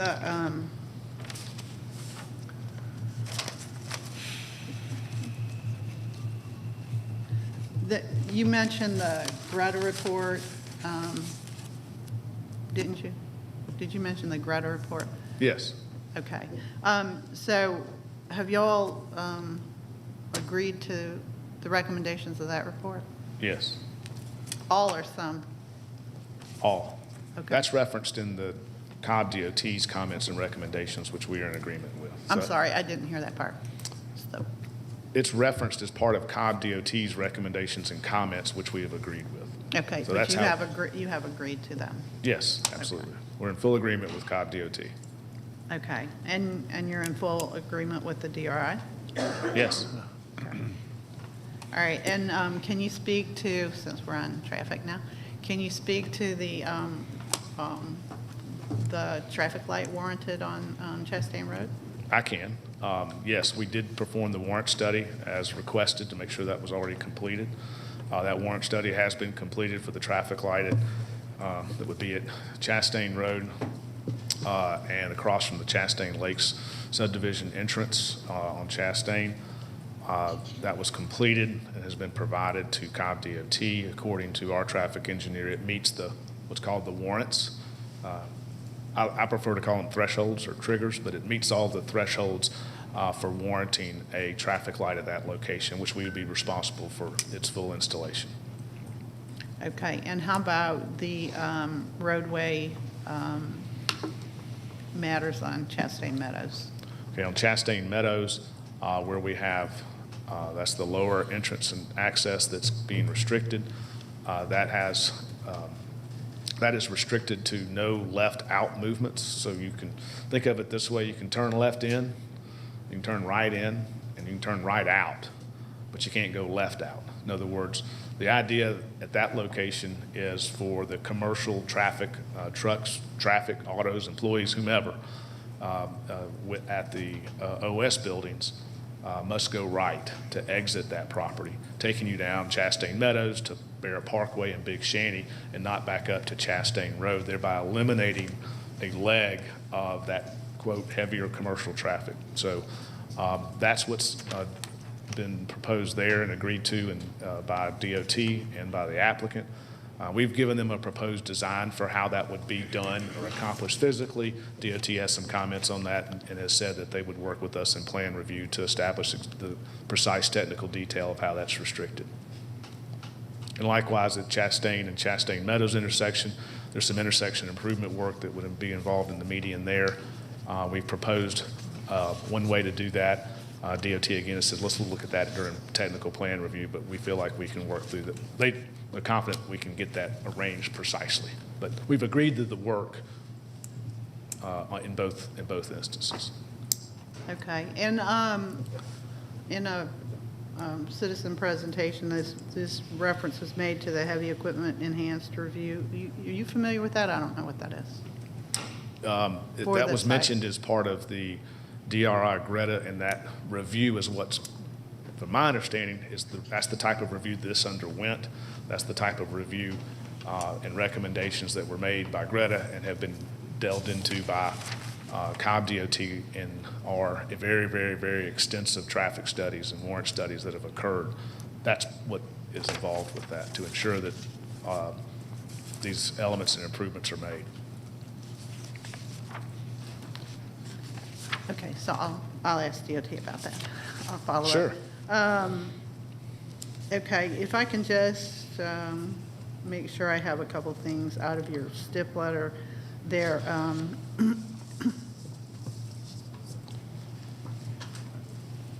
So the zero lot lines apply to all residential and retail components? The zero lot lines applies to between the uses in the PVC. Between the uses, is that what you said? It says that it'll be zero lot lines among the residential and retail components. That way there's free flow of access, parking, as well as I stated earlier, so that you don't establish interior setbacks between the two uses other than as shown on the plan. It's a commonly used technique so that that doesn't trip you up down the road. Yeah, I was just trying to make sure that I understood the ask in the STIP letter. Sure. And the buffer area between the PVC and the proposed OS development, I mean, I think that that's a good transitional element and appreciate the 100-foot designation. And just based upon our discussion during this meeting, that's not included in either one of those designations. I mean, when we're rezoning, are we rezoning the berm and is it going in PVC or OS? PVC. It's part of the PVC zoning. The berm? Yes.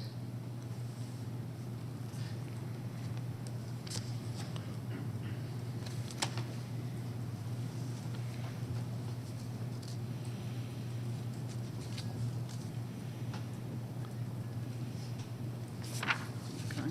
And then,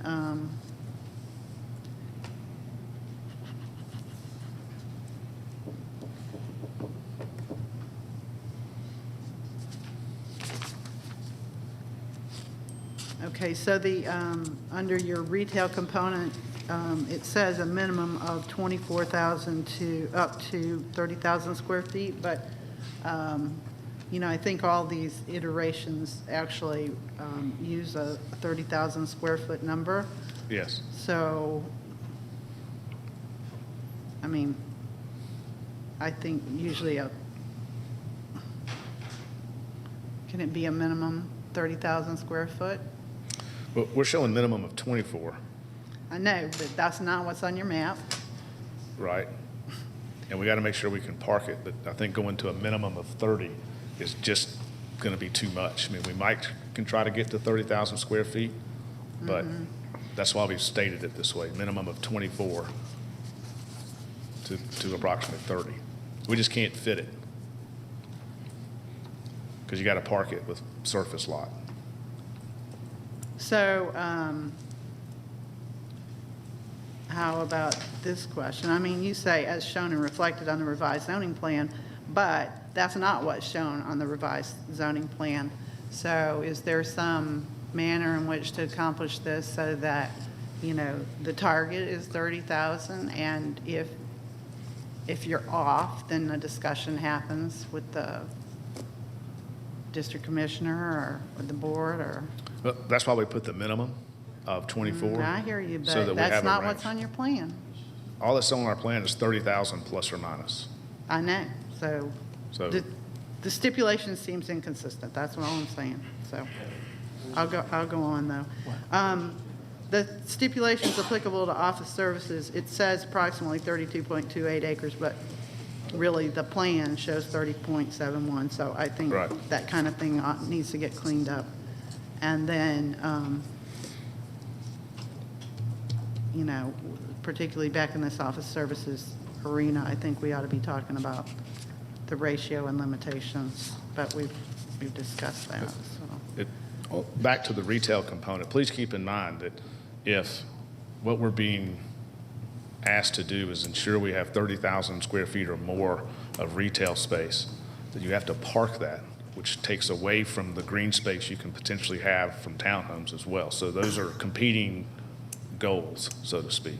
Right. And number two, per our retail partner, there's only so much new retail here that can be successfully executed. So that's a much more sensitive issue than just one thing or the other. So Well, I'm thinking quality matters.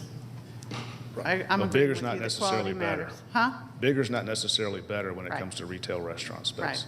Quality does matter, so I mean. Absolutely. There ought to be some point at which there could be an agreement that it trumps size, so. Let me ask you a question, because we talked a lot about green space, but your original application said there'd be more than 25% of green space in the PVC track. Is that true? Yes, Okay, is that true without the dog leg? yes. Okay, so if we took the dog leg and the dog leg, because it looks like it makes more visual sense. If the dog leg was included in the OS section, you still would have more than 25% green space in the PVC track? Yes. Okay. And more than 40% in the OS? Is that still true too? What's the, More than 40% green space in the OS track, is that still true? might be a little bit less than that if you're taking out what you've called the dog leg, Oh, well, if you put it into the OS track, then yes, then it would be there, right? approximately, right. Okay, I'm going off your original application. I'm just asking if we're honoring our commitment to green space. Okay. All right, that's what I have. Thank you. Anybody else? Any other questions of Kevin? No. Thank you for your questions. I have one. Okay, sure. Cell tower, is there a cell tower located on this site? There is, Okay, and can you tell us where it is? sure. It's right in the middle. Is it down Go in back to the, the screen. is it in the OS area? It is. Okay, and are there any residential concerns for safety? There are none from our standpoint, no. This is the cell tower location here. This is existing. You asked me if there's a break point in it. Is there a break in this? Yeah, that's the question.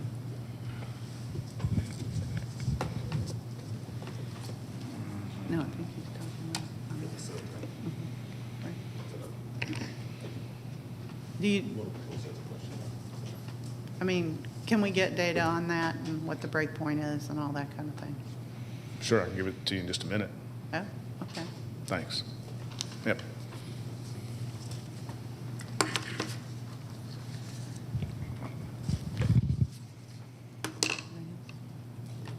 Okay, thank you for your questions. Thank you. If I can get, go ahead.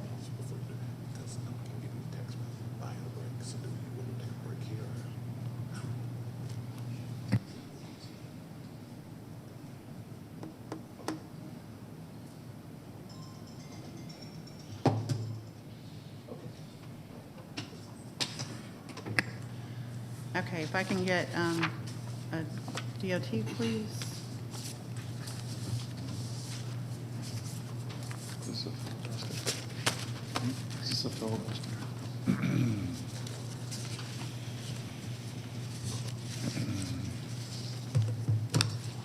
Good morning, Ligia Florem, DOT. Good morning. So you've testified before in this case. Can you update us where we are now and what the most recent things are that have been reviewed and what the status is? Yes. As of the last meeting, you asked for a warrant study to be performed and to be completed, and Right. they have a warrant study for a signal warrant study at the intersection of Chastain Road and the driveway B, Okay. right at Cary Corner from the subdivision across the street as well. And they have submitted it to us. We have reviewed it, and we agreed with their findings. We did cooperate with them, and we did. They came to us with an alternatives to the assumptions to the assumptions to the analysis, and we agreed with them on that analysis. So we have been in communication with the consultant throughout the analysis, and we agree with their findings.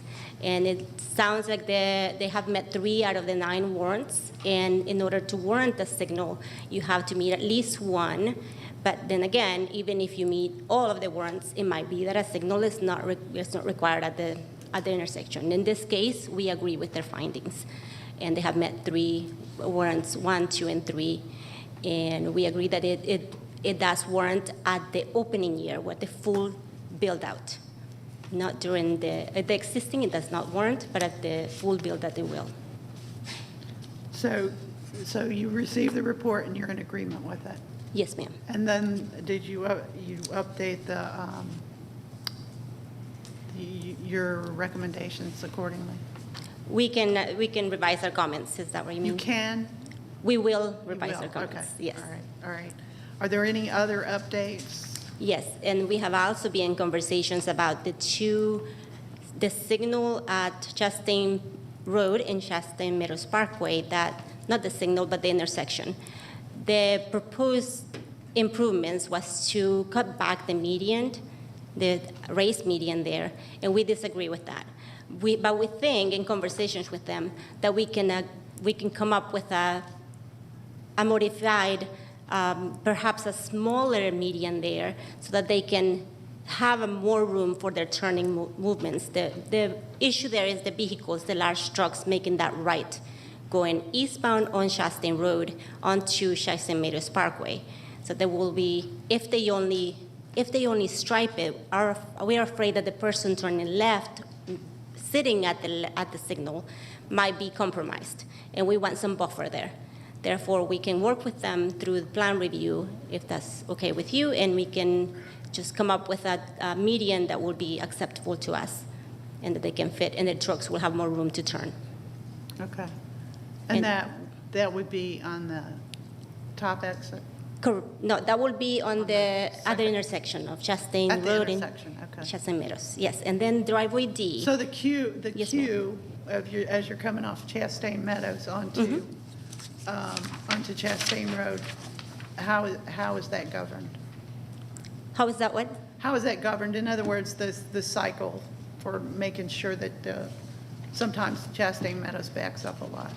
So I'm just wondering if you're adding more traffic there, or are there adjustments that y'all will make? Yeah, no, I don't think we're adding more traffic there. You're talking about the left turning movement on Yeah. Chastain Meadows Parkway? Yeah. No, our concern is only with having a buffer, having something that separates them from the traffic turning. Right, for the left turn, Yes, ma'am. for safety reasons. Correct. Okay, gotcha. Then the other issue was at driveway D. That's where the heavy vehicles will be coming out. And as Kevin mentioned, that we are forbidding the left out of that driveway. And they have submitted a proposal as to what that could look like, and we disagreed. But in conversations with the consultant, we think that we can come up with something that will be more acceptable. We added it to our comments that they could perhaps shift the driveway south a little bit so that the the right turning movement are discouraged from turning left. Because what we have seen in the past is that even though we put the right in, right out, some vehicles will still try to make that left turn. So that will discourage it because you will have a raised median in front of you, the existing raised median in front of you. Okay, so you're in current conversations about that? Correct, yes. We have had a couple of meetings with them. Okay, and you feel confident that a resolution is forthcoming, correct? Yes, ma'am. Okay. Anything else that I needed think to that be was all updated for the on? traffic, yes. Okay, and you did do some updates to your recommendation? Yes, ma'am. I think we revised them on the 1st of November. Okay, So because I know there was a quick turnaround. Are you confident that yes, ma'am. you got what you needed to get in the comments? Yes. Okay. All right. I think you had a question about the heavy vehicle Yep.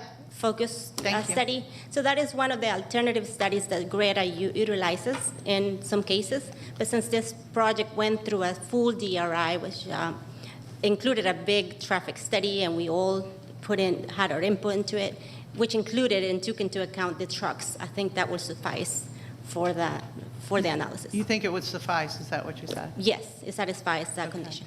So you don't think there would be any greater benefit in an additional study on that point? That's correct. Okay. Anybody else? Any other questions for DOT? No, thank you. Okay, thank you. Thank you. And can I get stormwater to come up, please?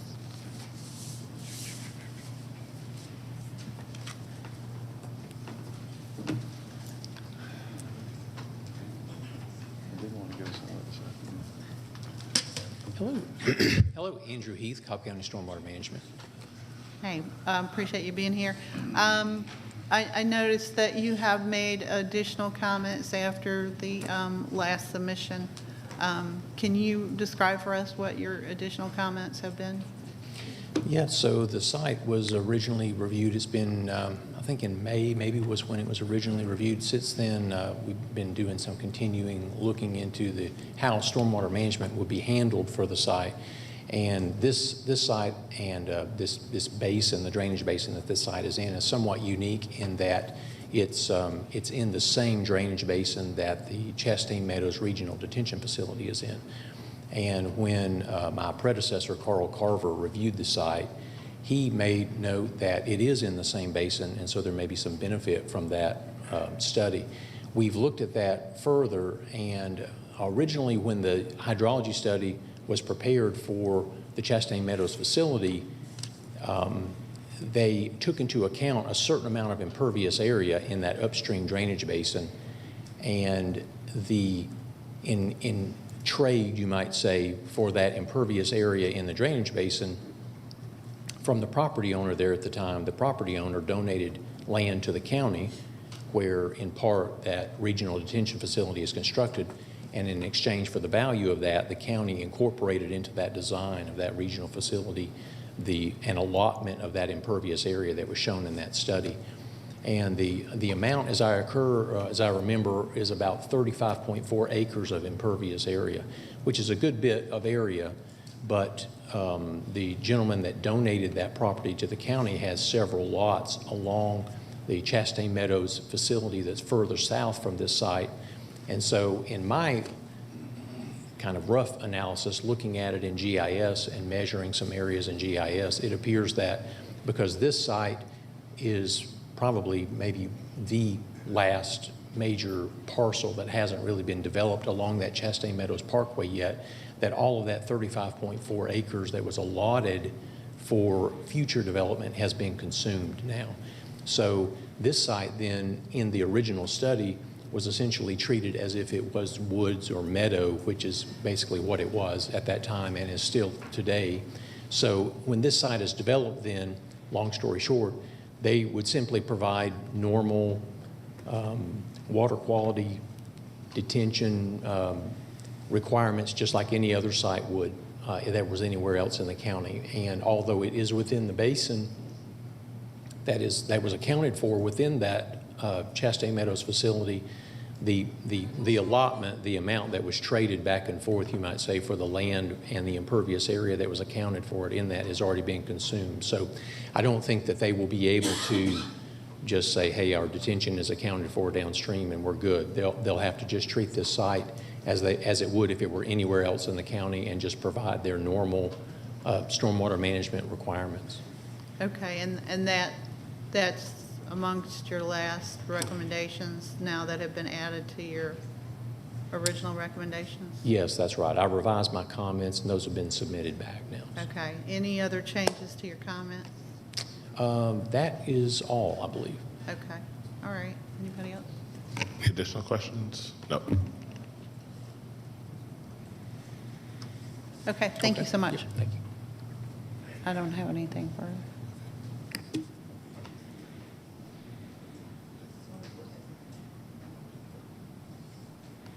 Okay, at this point, we've been going for a little bit, so we're going to take a 10-minute break and resume at 4 after 11. Thank you.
All right, welcome back to the November 7th Planning Commission zoning hearing. And we are talking about case Z15, and I will turn it back to Commissioner Dant.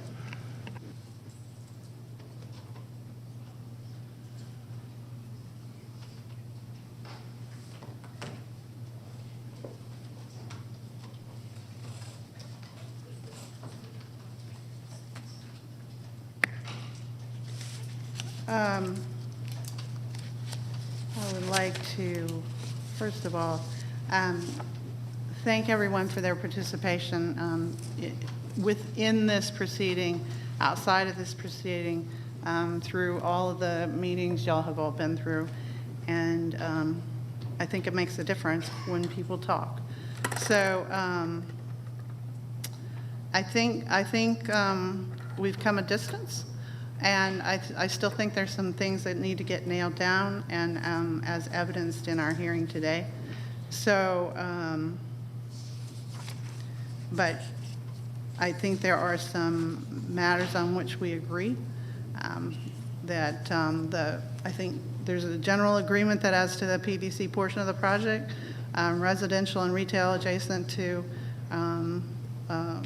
the facilities and development in the area is consistent with regional and policies and consistent with housing and retail.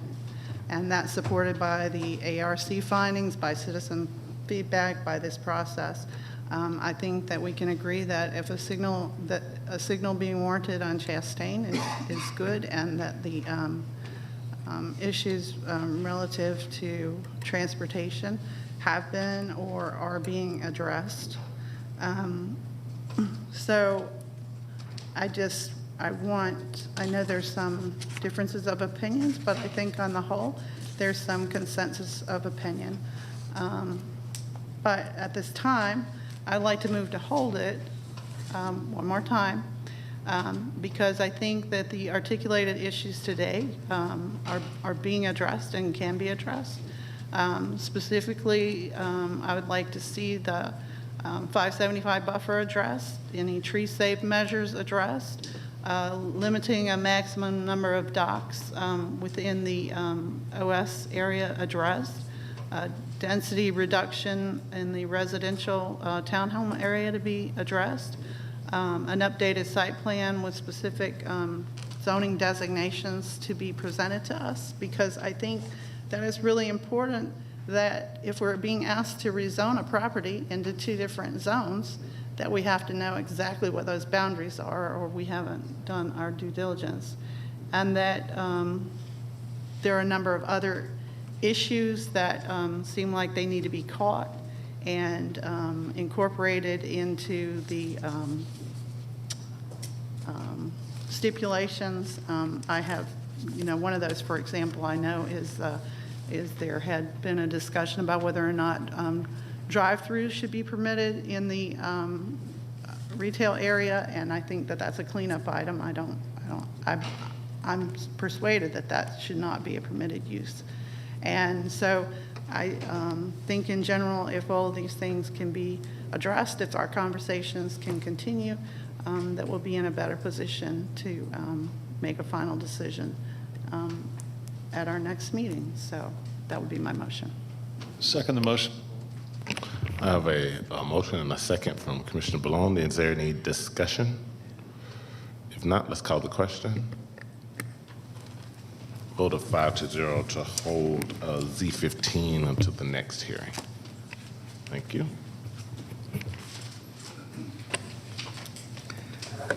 Okay, next case is rezoning case Z30 of 2023.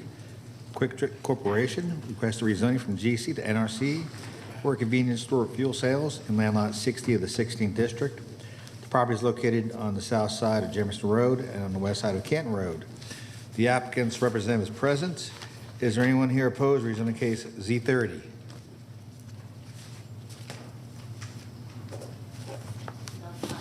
Five, okay. Let the record show there's 5 people opposed. All those who wish to address the board, please come forward to be sworn in.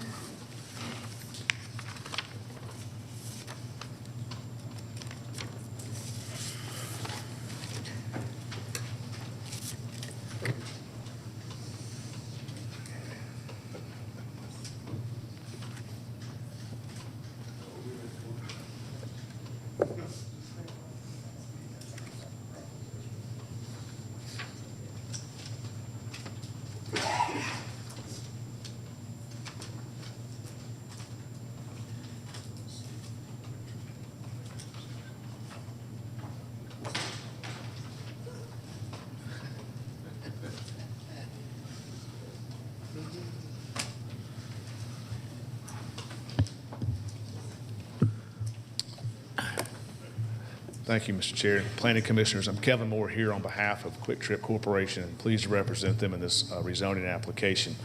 This had been held a couple of times as we've worked through a number of issues. Again, this property is located at the intersection of Jamerson and Canton Road. It's in the middle of your screen. I think this shows it best. It is a former Rite Aid Eckerd building that's no longer a Rite Aid or Eckerd, and it's sat vacant and dark. It's adjacent to the south side, or to the lower side on this screen, is the NRC zone piece, which has been a lot of the discussion. That's where you have the business owners and landowner that have the restaurant space there adjacent. We've had a lot of discussion. One of the main things we've been directed to do, and I don't want to go through the whole thing again with you, and really get to the heart of the issues we've been asked to look at. And number one was to work with that adjoining owner and see how these two uses would be could be compatible, what we could do to work through that. And I'm pleased to report to you that we have reached an agreement with that owner. Their representative, Mr. Lawton Jordan, our attorney, is here, and he'll confirm that as well. But we have reached an agreement. Quick Trip, just to give you what that is in very general terms, as if you recall, there is a separate easement agreement that we have, the shared access on Canton Road. But you remember one of the concerns had been about their ability to park cars for their uses. Quick Trip essentially has agreed to be able to construct and provide for additional parking spaces for them, both on their property and on the Quick Trip property. There will be some repaving done as well that will also result in, primarily what that does is result in a written agreement that will be separate from zoning conditions, because this involves really the relationship between the two properties that needs to be set forth in the easement agreement that already exists as an amendment to that. And we've committed to that, and we have that outlined in material terms and have agreed with them. And so we're very pleased about that we could come to that arrangement. There's been a good deal of discussion, a great exchange of information, so that we were able to reach that agreement with them as part of this. Wanted to even go further with you and highlight what seems to have been an issue that came up, and that is throughout this is that somehow Quick Trip in this proposed Quick Trip in this location is incompatible with the adjacent restaurant smaller shopping center use, even though they share one entrance, which is off of Canton Road, and that's the site plan that you see. But I want to show you, because I've said it before, and I said it in each of the presentations, that this arrangement of having a Quick Trip or a very well-run convenience store with fuel cells with an arrangement that has even an adjacent shopping, retail, restaurant works splendidly.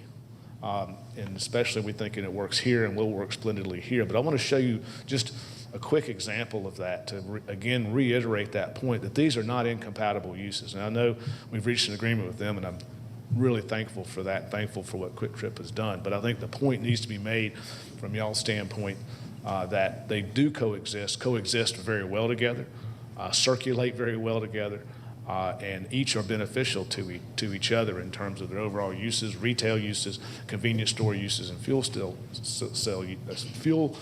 sale uses as well. So let me just show you that if I could.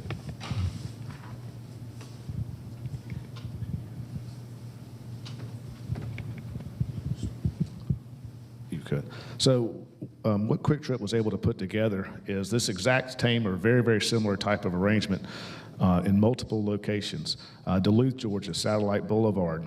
There is a restaurant here, a restaurant located to the rear, right behind the Quick Trip location, where there's a common entrance and shared location there. Has worked splendidly, continues to work splendidly for both of those uses. Paces Ferry Road, where you have 101 Steak down in Vinings. They have a shared entrance here. Quick Trip on the right, 101 Steak, and that shopping center on the left, as looking at it from a bird's eye view, works great and has continued to work great. Both have been very successful. Pleasant Hill Road in Duluth, yet another example, with a restaurant and a Quick Trip, both sharing a common entrance and both sharing in close proximity to each other. Sambly Tucker Road, yet again, restaurant, Quick Trip, sharing an entrance. I've got 5 more examples here if we want to go through those, but I don't really want to bore you. I think you get the point I'm making. And the point being is that you have major locations for a use such as Quick Trip, which is a known quality provider and user. They do a fantastic job and are very, very good at what they do and how they present. And in this location, it's an ideal location at the intersection of 2 major thoroughfares in Cobb County, just like the examples I've shown you over and over again. Those are major thoroughfares where you have this exact same arrangement, a common entrance for other uses, specifically restaurant uses, in very, very close proximity to a Quick Trip existing use, and both are thriving in those locations as well. And that we expect to happen here. Both will thrive here. And I think that more importantly, when you look at this location, this property is zoned general commercial. We wouldn't be here but for the fact that the county in the 90s amended and changed their zoning ordinances that said GC cannot be used anymore if you're in a neighborhood activity center. And this is in a neighborhood activity center. Your zoning ordinance therefore requires an owner, a property owner, before they can go move a brick on this property, to come back in and rezone the property. And what does it say in the ordinance? It says rezone the property consistent with the land use plan, period. What we were proposing is a rezoning to NRC consistent with the land use plan, because this is a neighborhood activity center as identified by your professional staff. It's why they've recommended approval, because that's what the ordinance tells you to do. And in this instance, what we believe is this is a permitted use under NRC. It's a permitted use that is entirely consistent with this intersection and entirely consistent with improving this property from where it stands today. And the question I would have for you is this. We love the restaurant, the restaurant, Raised Donuts, and our adjacent business owners. We think they're going to thrive, and Quick Trip is happy to help them. But in this instance, if it was a vape shop, tattoo parlor, and a check cashing place, would we be having this conversation? No. Also permitted uses in NRC. So my point being is that standing here today, we've been able to reach an agreement with these business owners and property owners, which is fantastic. We always try to do that. I'm glad Quick Trip could do that here, and that they've extended their ability to execute and do some things that will help them and help them coexist. But I think that also this is the appropriate category, and this is a perfectly permitted use at a major intersection. And the people that are actually affected by this, and the owners and interests that are actually affected by this, have reached an agreement and an accord. And I would very much like, and to respectfully request, that this planning commission likewise respect that accord and recommend approval subject to us entering into that agreement. So thank you very much for your time today. Thank you. We'll hear from the opposition now. May I speak in favor of? I got some time. I don't know if we have a time, where we are on time. There were about 2 minutes left. I tried to be intentional. 2 minutes you have. Thanks. My name's Lawton Jordan. I represent the owner of the adjacent properties. I'll be very brief, just to confirm what Kevin said. We have worked with them, and they have agreed to provide some parking on their property and to help us reconfigure our parking lot to provide additional parking for the 3 businesses there. So subject to that being put into a written agreement, we are in favor of this. Thank you. Thank you. Okay, now we'll hear from the opposition.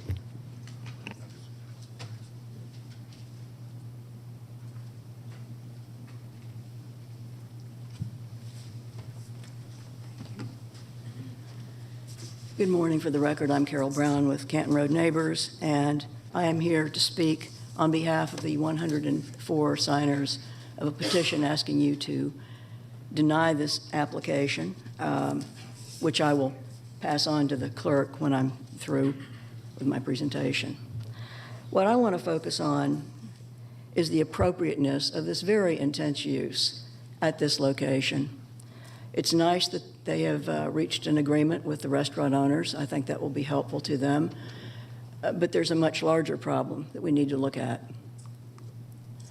This is subject property. This is the Quick Trip at, I believe it is 692 Powder Springs Street. This does share a location with, looks like, office buildings in the back, but there is a median in front of it, a newly built median in what was once a what we call the suicide lane. There is a shared driveway, but it is a signalized intersection so that people can get in and out. And further, that lot size is 1.93 acres. There is a second access point just to the south of this that is right in, right out. This is the Quick Trip at 825 Sandy Plains Road. It is on 2.22 acres. Some existing older buildings were demolished to build that. There are 3 access points. This is actually quite a large road that goes all the way from Sandy Plains back to Canton Road. And the site on a different site is shared with the old former Wellstar Administrative Building. There's also a second access point that's right in, right out on Canton Road, just to the east of a signalized intersection. This is the racetrack that is at 4410 Canton Road. It was built out, I guess, around 2017 or 2018, and it is a large full-service racetrack. And there were stipulations put in place because of the very busy area. No left southbound turns onto Canton would be allowed, and it should have been right in, right out. And a pork shop was built in the driveway, and there were signs. There were always people who ignored that and made a left turn southbound, trying to go southbound on Canton Road across the turn lane and across 2 general purpose lanes. A lot of accidents, and you know, the end result was that we ended up completing a very large and very expensive and it took a long time to build, redesign of the intersection, which is great. But now we don't have to worry about people using their own judgment or their own following the rules and going right in and right out up on Canton Road, because now a median has been imposed on them. And it makes it much safer. This is the Shallowford Road view where you see the new median, and there's an access point there, which is right in, right out onto the racetrack. And then this is the view from looking at it's the corner of Canton and Shallowford, looking at the new medians that have just been completed in front of the racetrack. So this is an aerial view of subject property. It is the upper upper right-hand corner. And you can see that this is a fairly small lot. The QT parcel that they're trying to rezone is, I think it's 1.67 acres, and very limited access points. You've got a very small right in, right out on the Jamerson Road side, and you have a tiny shared driveway on Canton Road, which is, right now it's full access, but my understanding is, per Cobb development standards, that's probably going to have to become right in and right out. And if that's not successful, my guess would be it's only a matter of time before the warrants are there to install a median south of Canton Road.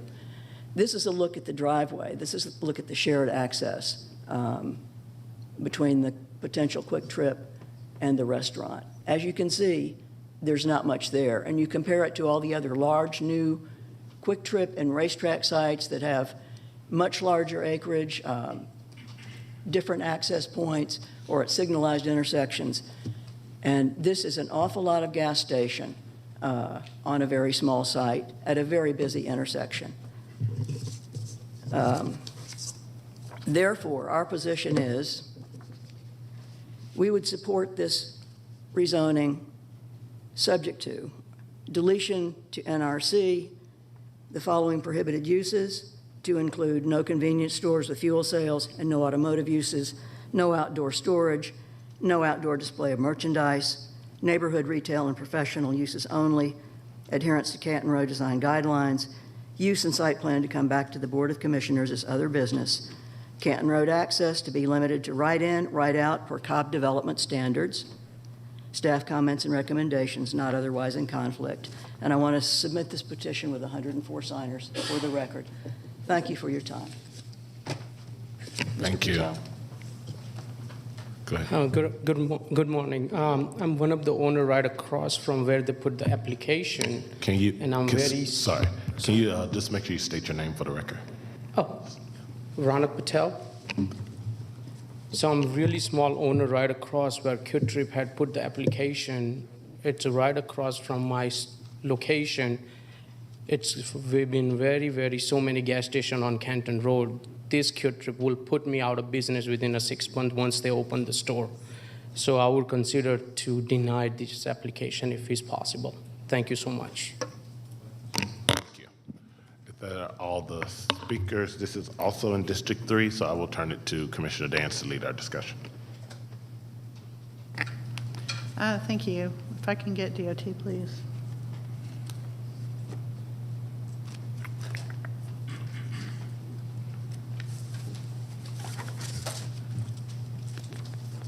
Ligia Florem, DOT. Hi. Can you tell us what DOT's evaluation is of this site and the access points and your recommendations? Sure. So our original comments were that the site needed better access on Jamerson Road. Our original comments included that the driveway be moved 100 feet, a minimum 100 feet from the adjacent property, or driveway adjacent on the west side of their property, and that also limits you to, or gets you closer to the intersection of the signalized intersection, which is another issue. So in those conversations with the consultant for the developer, we agreed to keep the driveway where it is, even though it does not meet the standards, because we will just create a bigger problem by moving it closer to the signalized intersection. So that was our comment. So that's the Jamerson Road entrance? Yes, ma'am. Okay. So that is right in, right out, and it stays where it is. Mm-hmm. And they have agreed. We had conversations with them about the truck circulation. They have opened the building behind the building on the west side of the building so that the trucks can circulate behind the building to the pumps. So those conversations were had. Then the other access is on Canton Road, and that's a full access right now. And as it was mentioned before, according to the development standards, any driveway that is within 250 feet of a signalized intersection, which is this one is about 200 feet from the signalized intersection, can be limited in access. So the limitation will be right in, right out, as it was mentioned before. However, in conversations with the developer, I understand that they talk to the property owners adjacent, and they will also be affected, obviously, by the right in, right out. So we will have to continue that conversation and see if that can be achieved, or if they leave the driveway as it is. Because or if they leave the driveway as it is, because it is the best of the situation as it is. Or we limit it perhaps to just lefts in and not lefts out. So that is still ongoing, the conversation. I understood that they did not agree with our comment of right in, right out. So we can continue that conversation. But what else? The submittal, we provided comments to them for submittal 2, so we need to have that submittal 2 submitted back to us for review and approval. So you provided comments? Yes, we received submittal 2 of the traffic study, and we provided comments to them. And we have discussed those comments with the consultant as well. And so you're waiting for something? What? We're waiting for the final submittal 2. Okay. And all right, let me ask you a question. So with respect to, there's statements here today that there's discussions amongst these property owners as to access, but I mean, your concerns with that access on Canton Road are safety concerns? Correct. The lefts out are a concern. They could, to prevent in doing it. so, correct. So if you have a full access driveway, you will have at least 9 points of conflict, potential conflict between drivers making different movements. If you limit it to right in, right out, you limit that to 4 points of contact, potential contact between the drivers. Okay. Anybody else? Additional questions, DOT? No. Thank you. Thank you. That's it. And if I can, I can ask Mr. Moore and Mr. Jordan. I don't know how to ask y'all. Maybe you could just come up together and each speak to the question.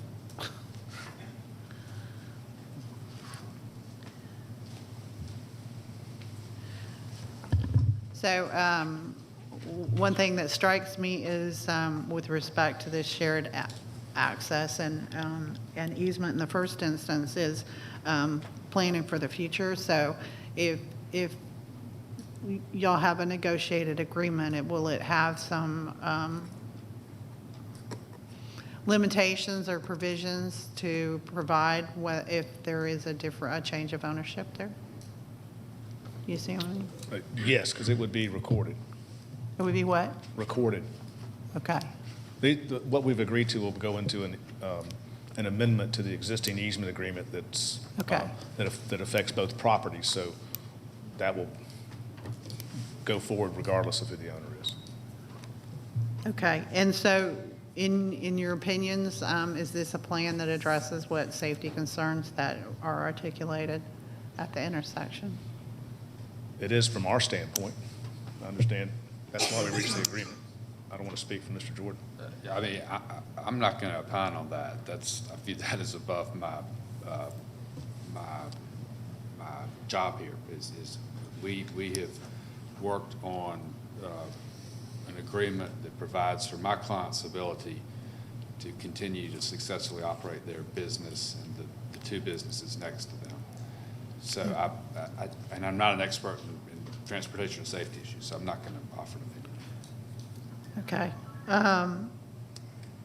So in engaging in these conversations, did y'all engage in a discussion about traffic flow on the site?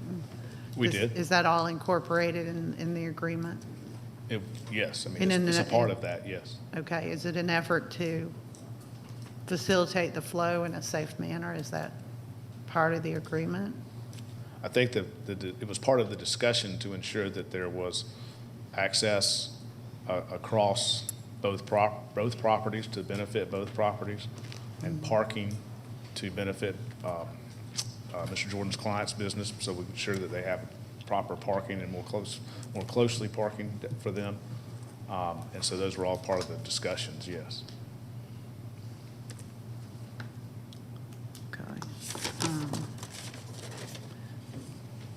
And then,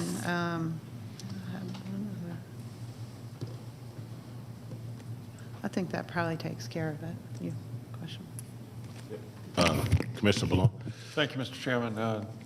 For both of you, did you discuss putting a speed bump somewhere near the boundary line where the easement area is? We did not. We did not talk about it. But it would be internal. It could, if we see that's an issue, we could do that, but we did not. You know, as it stands now, you have a lot of people parking in the area where there'll be a lot of cars and trucks leaving the Quick Trip and looking for access onto Canton, correct? So There will be. We're not against it. That has not been discussed. I'm just thinking a little something to slow them down a little bit might be very beneficial for the patrons of the shopping center. But you folks haven't ironed out your final agreement yet? We have ironed out the terms of it, yes. We just had to put it into the document, so to speak. Thank you. We've exchanged that in emails in terms of written form and discussions, so yes. Any additional questions from the other commissioners? Yeah, Commissioner Anderson. This is hopefully a quick one. For the right-in, right-out access, just wanted to confirm that that's not something that it's your preference not to have it limited to right-in, right-out access on the current plan? Right. I would say the state of the access on Canton Road is not part of an agreement between our clients. It's a shared access. As far as what it becomes from DOT, we'll continue to work with them on that. Oh, okay. But right, but I'm sorry, my question was not about the agreement per se, but more so around just the comment from DOT. So I guess it was just for you, Kevin. Yes. We are supportive of the conversations that have occurred with DOT, and that DOT said, well, they're not requiring it to be right in, right out. They recognize and look at the situation and the circumstances. And so they're continuing to look at that, and we're continuing to support them on that. So I don't have a pushback against anything that was stated by DOT today. Okay. All right, great. Thank you. Sure, thank you. Okay, I'll turn it back to you, Commissioner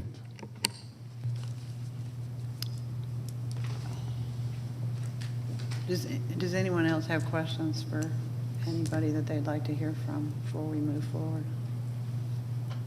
No? Okay. Okay, at this time, I'd like to move to hold to allow for DOT to complete its review and us to have information, particularly as to the safety aspects of the plan, and if you might, if they might also share with you how that traffic flow is going to happen, I would appreciate that. And when I say they, I'm talking about counsel for the applicant, right? Okay, they have that already? Okay, and then when you get your other submission responses, okay. So we would just like to hear from you on those matters before we make a final decision. That's my motion. Second. I have a second from Commissioner Anderson. Any discussion? If not, let's call the question.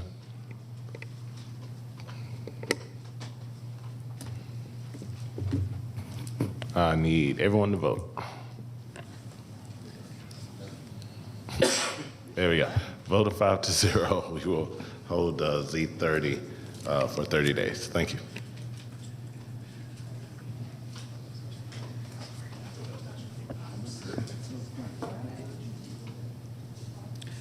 All right.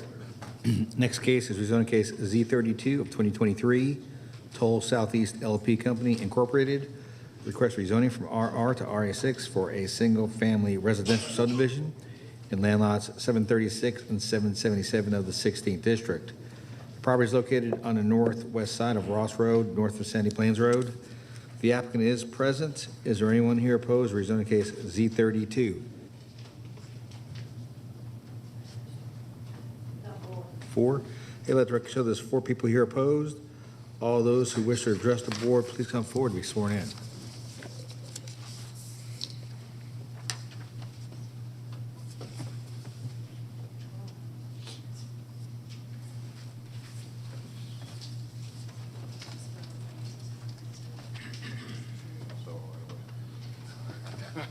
It's all mine. Anyway, right? Where's my other sheet?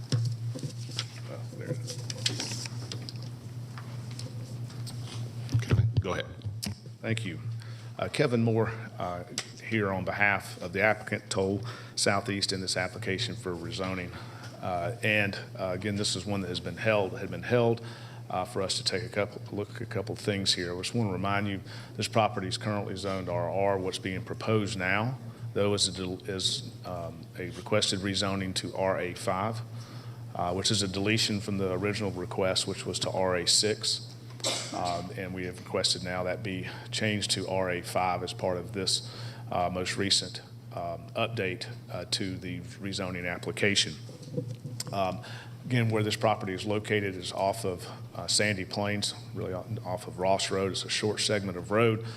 Sandy Plains at intersection with Scuffle Grit is a signalized intersection. There's a Publix across the street, and then there's surrounding residential subdivisions as well. And again, I want to remind you, which I think is critical to your deliberation, hopefully you agree with me in that regard. We can turn to the site plan and also show you what I think is extremely important, and that is the densities of the surrounding residential subdivisions. This speaks nothing to the fact that this is off of a signalized intersection, that there is a public shopping center directly on the opposite side of Sandy Plains from this property. But if you look at the approved densities of the surrounding neighborhoods, this is smack dab in the middle, okay? Starting on the left, 4.3 units per acre. That's St. Charles Square. We've worked very closely with Mr. Guy Andrews. If you remember, he spoke last month. He's not standing here in opposition today. That's because he identified certain issues and we've addressed those. But that's 4.3 units per acre. Then you have Briarwood, which is 5.7 units per acre. That's moving as you move kind of in a counterclockwise fashion around this. 5.7 units per acre is Briarwood. It's in the city of Marietta, but by law you're required to take notice of what it's zoned and what it's used for. It's zoned PRD in the city of Marietta and is at 5.7 units per acre. Continuing in that clockwise fashion, you have phase one of the village at Sandy Plains, which is in Cobb County, off of directly fronted on Sandy Plains Road. That phase one, which was approved, is 5.72 units per acre, zoned RA6. And then phase two, which was rezoned a couple of years after that was rezoned, phase two is at 5.99 units per acre, Cobb County, okay, and zoned RA6. What we are proposing is 4.9 units per acre. So just a little above the St. Charles Square, but far, far below the other three. And also I want to, again, highlight one other aspect for you.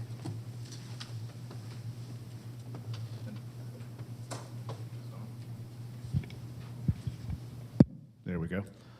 Just want to highlight again, we've taken some special design with this layout.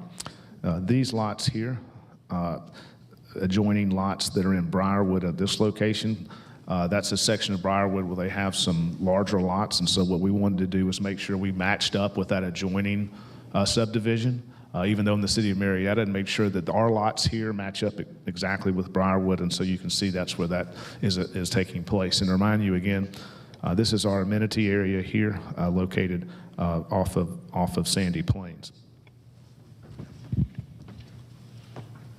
In Toll Brothers, which is the proposed applicant, developer, and builder, is a leading home builder in the nation and has done some outstanding developments here in Cobb County. This would be detached single-family homes, which is what is surrounding each of those developments. I didn't point out townhomes here. Those are all detached single-family developments at those densities, and that's what we are proposing here. Is exactly that, single-family detached homes for this subdivision. Importantly, too, when you look at that site plan, to remind you on the left-hand side, you see there is a stream, but then there's a good bit of area on the other side of that stream. Our initial application was for 105 homes. This has now been reduced to 91 homes. We've done that primarily we pulled back and decided not to cross the stream and have homes built adjacent to St. Charles Square. Pulled that back and likewise made some of the other lots bigger and reduced it down to 91. Again, trying to make sure we're sensitive to our adjoining neighbors and our adjoining developments. I've done a complete review of the development standards for each one of these adjoining developments, and what we are proposing is absolutely in line, consistent, or greater than the development standards that are imposed on those adjoining developments that are either RA6 or PRD as well. And those development standards relate to minimum lot area, relate to minimum lot widths and setbacks. By way of example, the minimum lot area is 3,000 square feet adjacent to us as approved by Cobb County for RA6 at the village of Sandy Plains Phase 1 and Phase 2. For Briarwood, which is in the city of Marietta, adjacent to us, the minimum lot area is 3,600 square feet. We are proposing a minimum lot area of 4,000 square feet. St. Charles Square, a little bit bigger lots. Their minimum lot area is 5,650 square feet. Call it 5,600 so you can keep it straight in your head. But I want to point out, though, because what's been stated in some of the conversations is, well, we have some variances, and we do, and they're identified in the staff's analysis from, at that time, it's the RA6 standards, but those would apply to the RA5 standards as well per this plan. But so do the surrounding communities, okay? St. Charles Square is zoned PRD. This has a minimum lot size of 5,600 square feet. The minimum lot size in PRD when that was done was 8,000 square feet. That used to be or 80, it may have been 8,400. It's been a while since we used that category. So same with the RA6 Cobb County approved zonings on the other side of us. Those each have variances as to setbacks and lot size. All this applicant and all this owner is doing is asked to be treated either equally or better than the adjoining. And equally would be fine. but we are reducing our density to a place that we think is highly consistent and simply just above 1 out of the 4 adjacent subdivisions. Our minimum development standards are equal to or better than what's been granted in terms of variances by both the City of Marietta and Cobb County on all 4 adjacent pieces. Lastly, we did complete all of the traffic requirements and met with DOT to that end, and have included the comments that came out of the meeting with DOT as it relates to our subdivision and our plan, and satisfied them to the extent the board approves it with the stipulations that we have now included as part of our proposal. The one item that I would want to note is there's some driveway separation for 2 lots at our entrance on Ross Road that would need to be accounted for. If those cannot be accommodated, that driveway separation, we agree with DOT, those 2 lots would then have to be removed or deleted. But we think we can accomplish that with final engineering, detail, and layout. But if not, we understand those 2 lots would be eliminated. And we're agreeable to meet that standard is the main thing. So with that, I'm here to answer any questions that you may have, and respectfully request your recommendation of approval subject to our stipulation letter of October 30th. Thank you. Thank you. We will now hear from the opposition.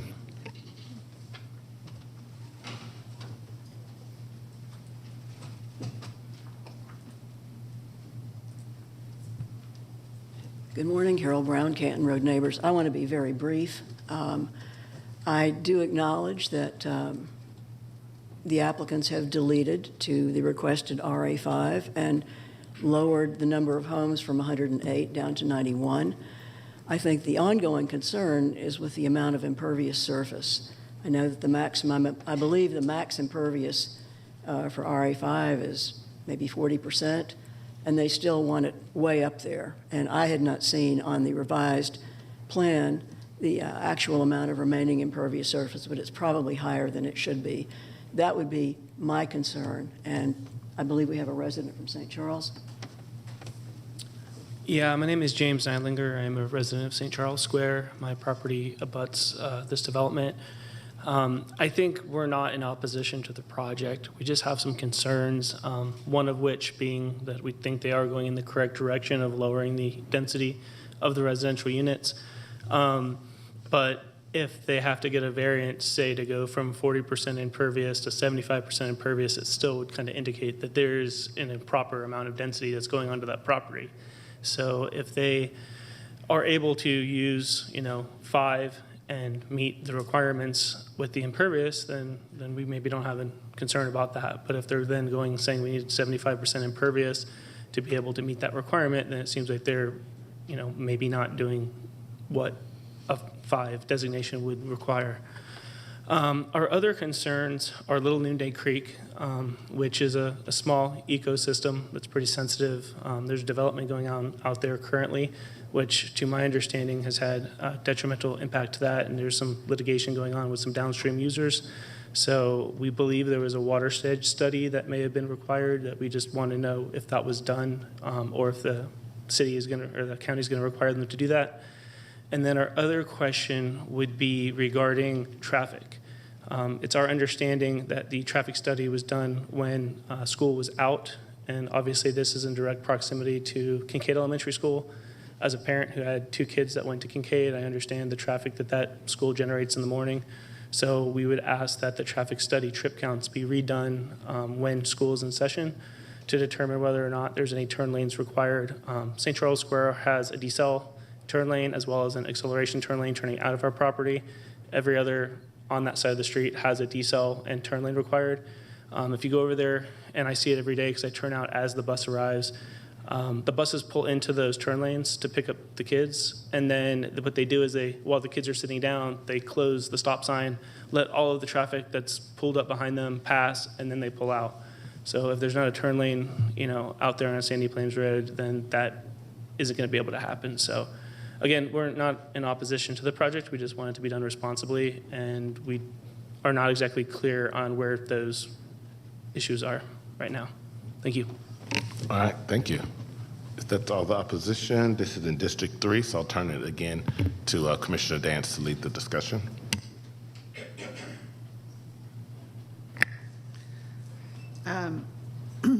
I get DOT again? I'm sure you're surprised.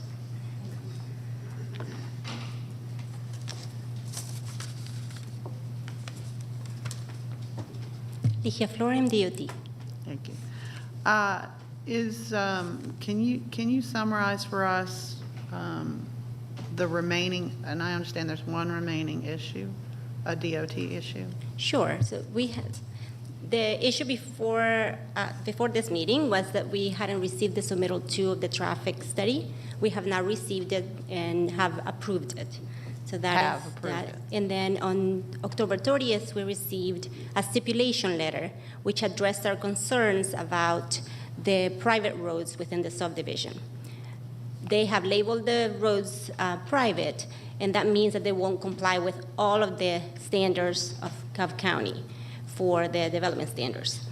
And we met with the applicant, and we agreed that they will set aside covenants within their subdivision in their homeowners association. So if you look at the stipulation letter, the stipulations 12 through 17 address our concerns about the private roads. So they talked about how they're going to finance the future maintenance of the roads, and that the roads will remain private in perpetuity, which means they will not be able to come to DOT and ask to take the roads over for maintenance in the future. And also, let's see what else they agreed to.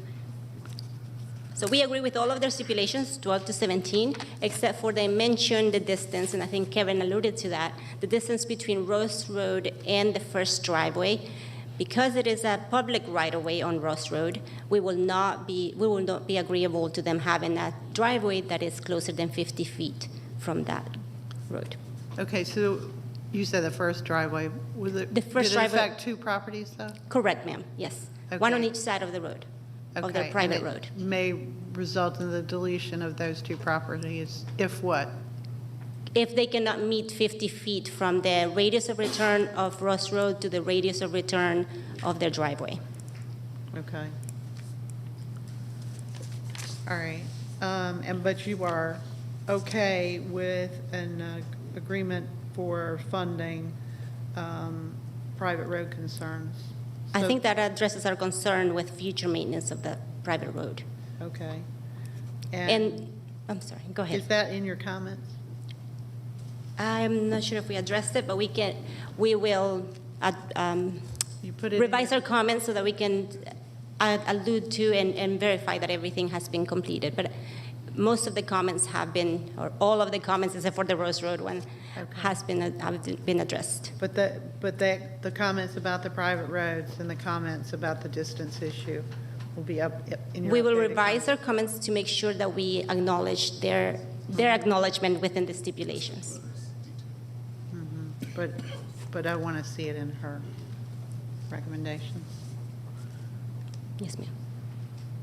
Okay. And so you've received everything that you need to receive from the applicant? Correct. Okay, yes. Are there any further conversations that need to happen other than the review of the right-of-way issue? That is it. That's the only issue that we have. Okay. And you're satisfied otherwise? Yes. Okay. All right, anybody else? Any other questions for DOT? Nope, thank you. Thank you. Mr. Peterson, the comments from citizens about the impervious surface requirements, can you speak to that? Yes. In the staff report, it does state that they want to increase the impervious surface to 70%, but their revised plan actually drops it down to 45%. So under RA5, the maximum impervious is 40%, but on their most recent plan, it's showing a 45% impervious coverage. So it's dropped a lot. Okay, so do you have a recommendation to reduce it to the required 40, or do you have a recommendation? Well, my recommendation would be that if they cannot meet the 40%, then the extra 5% needs to be accounted for in their detention pond and in their stormwater plan.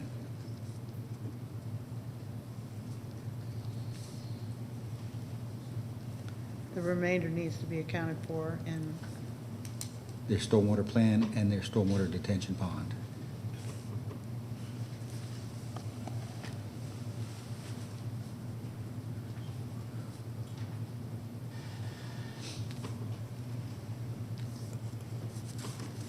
okay, that's helpful, thank you. And if I can get stormwater.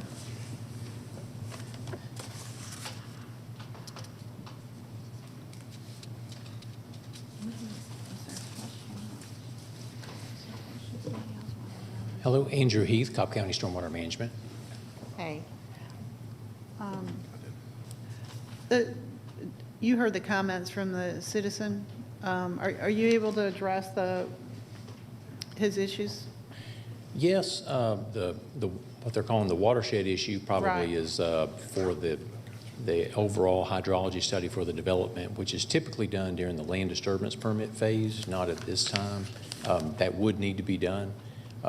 The stream that's passing through the site does have buffers along the stream, and it looks like the plan is mostly, except in some areas, adhering to that, I think. The issue that was just being raised too about impervious area, they've had several submitted site plans for the site. One, I think, showed 70% per lot. I think the most recent one shows 45% for the overall development. And so I don't know if that would mean each individual lot might be over 45, but for the overall development, counting the open space and all of that, probably they're trying to reach the 45%. But I believe the current ask was originally RA6, now it's RA5, which I think is the 45%. And so when they do the hydrology study during the land disturbance permit phase, that's what they would have to show how they were going to manage. That's what they would have to, what? They would have to show how they would manage their runoff for the site, at that time, in the hydrology study at that time. And are your comments complete are your departmental comments complete? Yes, I don't think that any of that actually changed our comments. Okay. We requested those things initially, so they're still requested now. So. Okay. Anyone else? Any other questions for stormwater? No, thank you.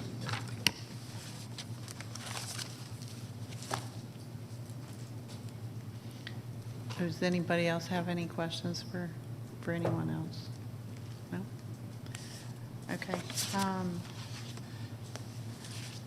So I would make a motion to rezone Z32 to RA5, subject to all staff comments and recommendations, subject to the revision of the SIP letter in accordance with our discussions today, in particular to incorporate or to change the provision of the existing STIP letter to reflect the driveway agreement separation issue and the applicant's agreement to negotiate with the DOT on that at the appropriate time. And also to require that as to impervious surface, if the applicant cannot meet the 40% impervious requirement, then the applicant would agree to be for that to be accounted for in the stormwater plan and detention pond, and need to make a showing thereof. Mr. Peterson. And could you just clarify that the letter you referenced is the letter from Kevin Moore dated October 30th, 2023? Yes. Okay. Second. I have a second from Commissioner Hughes. Any discussion? If not, let's call the question. Vote of 4 in favor of the rezoning to RA5 with 1 no vote from Commissioner Ballone. Thank you.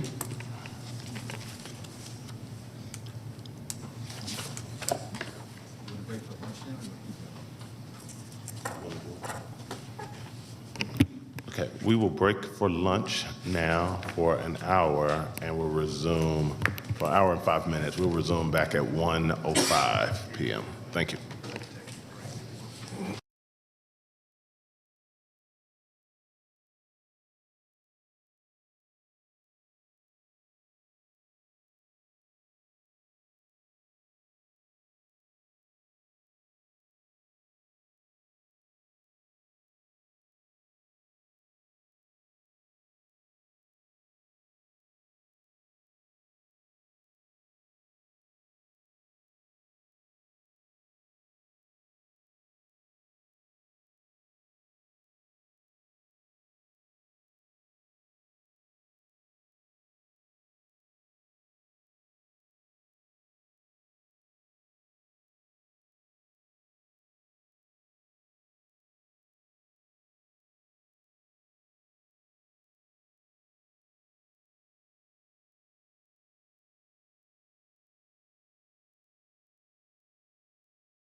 To the November 7th Planning Commission zoning hearing.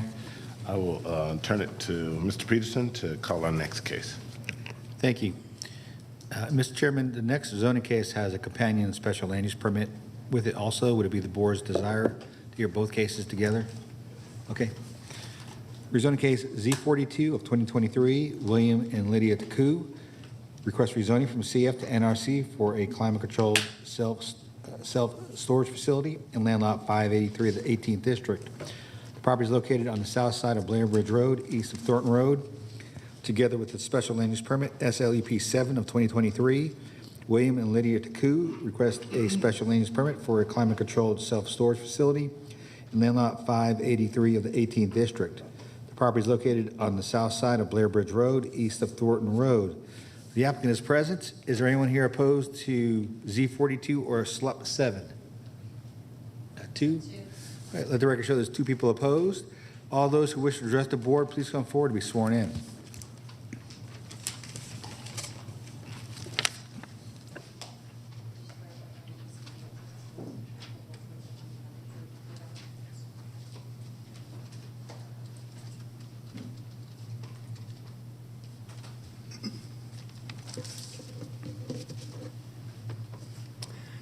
Yes, good afternoon, Chairman Vault and board members. For the record, my name is David Meyer. I'm the owner of DGM Land Planning Consultants and the designer of our current site plan. Today I'm representing William and Lydia Taku, co-applicants of Z42 and Special Land Use Permit 723. Mr. Peterson did a complete job in summarizing our petition, so I won't rehash that information, only to restate that our petition is to rezone 1.81 acres from its existing future commercial to the NRC neighborhood retail commercial category with a special land use permit for the self-storage units. My clients, William and Lydia Taku, originally from the country of Cameroon. Very nice couple, very interesting story. William is an attorney here in Cobb County, and Lydia is a pastor with Beautiful Life Ministries. They've been here for many years, have a wonderful family, and have been a pleasure to work with. They want to invest in the Mableton community. They've selected a prime site to do this, and I have no doubt that their self-storage facility will be very well built and managed, and it'll be an asset to the Mableton area. In our previous hearing, I brought up several salient points that would lend support to our application. To summarize those briefly, one was our request for NRC is completely congruent with the future land use map, which states that this area is a neighborhood activity center. We're situated in terms of topography about 70 feet above Interstate 20, leaving Cobb County. So we're kind of insulated in terms of a geographic spot, or a topographic spot rather, from the interstate in terms of a direct view of the property. There's also a nice tree buffer separating our site. And third, there continues to be an expanding market for self-storage in this area, as well as in most other parts of the county.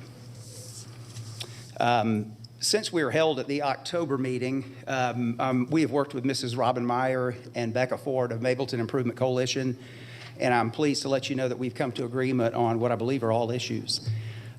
Just in brief summary, the main objections originally were, number one, our floor area ratio. We had it well above 0.75. I think it was around 0.9. We've agreed to take that down to the maximum 0.75 as reflected in our updated site plan. We've also provided a stipulation letter, which goes over all the points, which I think you've had a chance to review by now and everything. We've also provided a conceptual landscape plan showing screen planting and, just like I said, conceptually what we intend to do upon being approved. Most importantly, we're in agreement with the architectural detailing shown in the latest photo that was enclosed in the letter package that you received from Mableton Improvement Coalition. The specific building in that photo is actually located at Paces Ferry Road and Cumberland Parkway at I-285 in Vinings. And that's a very nice area. Real estate values are pretty high there as well, probably even higher.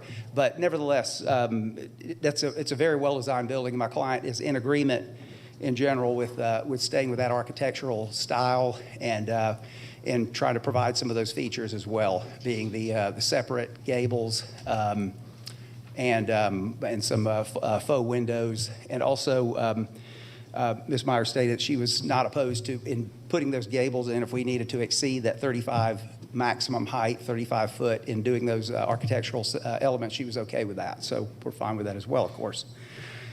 If I've left out anything here, you'll hear from Ms. Meyer in just a minute, and I think she'll cover that. And so lastly, again, I thank your professional staff for assisting us and answering questions with regard to our petition. And Ms. Meyer, I thank you as well for working with us, and we look forward to working with you again in the near future. We appreciate your consideration and respectfully ask for your approval of Z42 and Special Land Use Permit 7/2023. Thank you very much. Thank you. We'll hear from the opposition.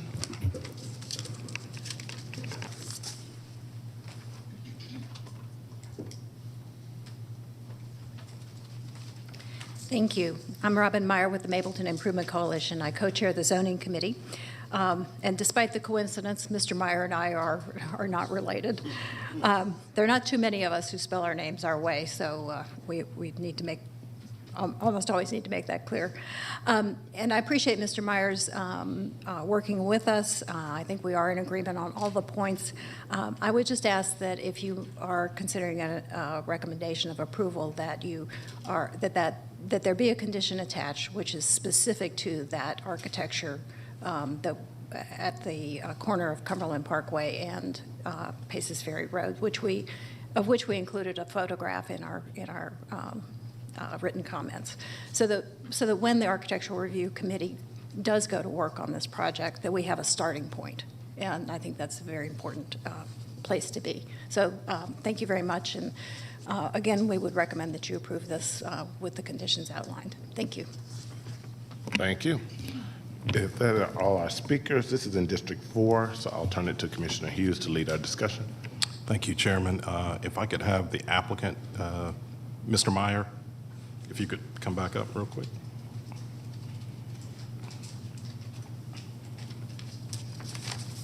Yes, sir. Yes, sir. I want to commend you and your client for working so closely with the community to address their concerns. I really appreciate it. I did have a question regarding. Sure.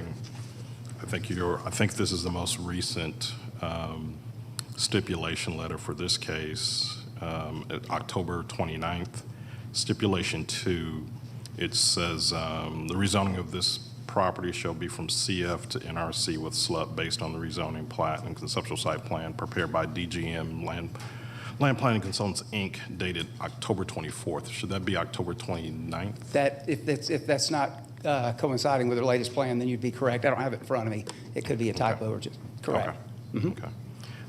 And then obviously just noting that you all have addressed, I think there were 2 variances, at least with the early version of your site plans. The floor area ratio issue is now addressed. That's correct. And then I think the height variance was also That's correct. addressed at this point in time. We're withdrawing those requests for variances on that. Like I said, the only thing in my presentation, the only thing is if in preparing the architectural features, the extended gables, if those happen to go above 35, I believe Ms. Meyer said that the coalition was okay with that if the county is as well. Okay. All right. And again, just noting a couple of things in this newest letter, because they were discussed in our meeting last month. Okay. The property's prominent position along I-20, you mentioned 70 feet above I-20, makes it a very, almost a gateway, if you will, into that Correct. part of the county. And so I think the concern about what that facility looks like needs to be treated appropriately. And I see you've addressed that at least with a condition here about brick, stone, stacked stone, stucco or combinations thereof. You've included dumpster and trash receptacles on the site as well. And then also agreed to participate in the Architecture Review Committee and Landscape Review Committee with Mapleton Improvement Coalition, correct? That is correct. Okay. All right.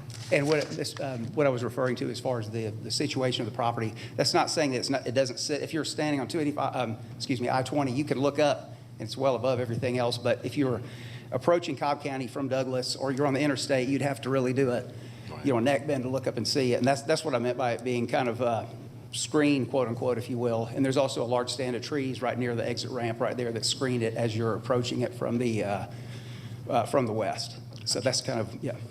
Okay. I don't have any other comments or questions. Any other questions from the fellow commissioners? No. Okay. Thank you. Thank you. I appreciate it. Again, just want to thank both parties here for agreeing to work together. I think we've gotten to a good solution to address everyone's concerns, sort of a win-win situation here.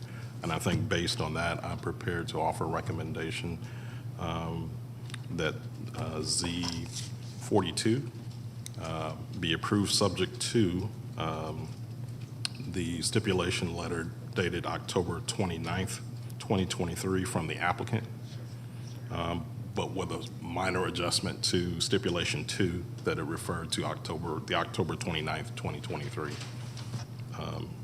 conceptual site plan, and that we also include Mableton Improvement Coalition letter of support dated November 1st. And that would be I'm sorry.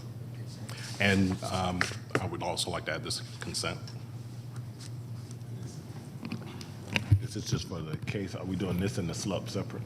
Okay, two motions. All right. Second. I have a second from Commissioner Ballon. Any discussion? Let's call the question. And then similarly, So hold on, I'm sorry, you got it.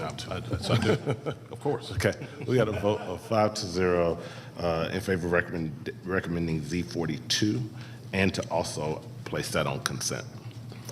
Okay, back to you for your second motion. Thank you, Chairman. And then similarly, SLUP 7, recommending that this be approved as well, subject to the stipulation letters that we've already presented. Second. And on consent, yes. Still second. We have a second from Commissioner Ballon. Any discussion? Let's call the question. And from a vote of 5-0, recommend Staff comments. staff comments. Yeah. Okay. Vote stand. For SLUP 7. For both. staff comments for both. Yes. Thank you.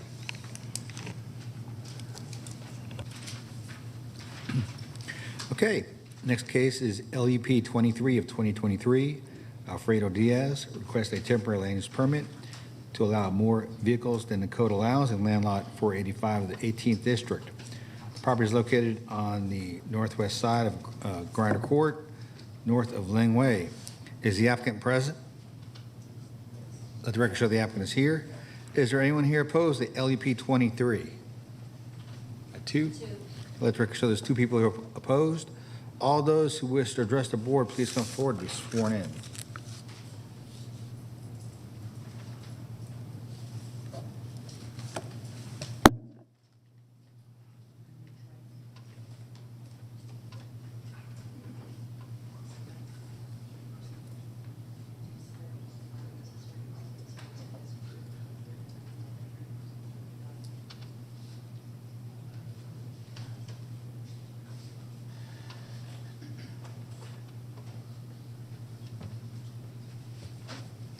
Good afternoon. My name is Samin Galame. I'm the friend and the contractor working with Mr. Diaz. And his English is not very good, so he asked me to come and assist him to explain what he's trying to do on his property. He has 2 teenage children, and because the streets are really narrow, and he cannot afford to have his vehicle parked into the street. So he wants to take the right side of his property to create like a little enclave or a little parking space to move one of the vehicles there to free up the space from parking on the street. So that's all he wants to do. Anything else you want to share? No, so we have a little sketch. I don't know if that would help to show. You may want to show it. Yeah.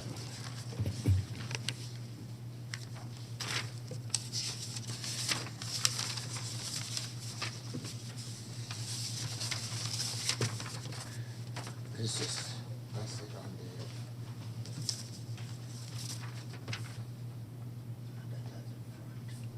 It's like this. Okay, I think it's backward. We need to turn it around, I think. Not that way. No, so that they can see. Yeah, that's good, that's it. You can see this, the driveway to his garage is right there in front with 2 brick mailboxes on both sides, one on the right, one on the left. So the first idea he wants to do is to either move to create that little parking pad on the right, which is about 20 feet by, I think 20 feet on the right, or the other option he has was to do just one that you could drive in and park to the right side of his garage. So the second option will look something like this.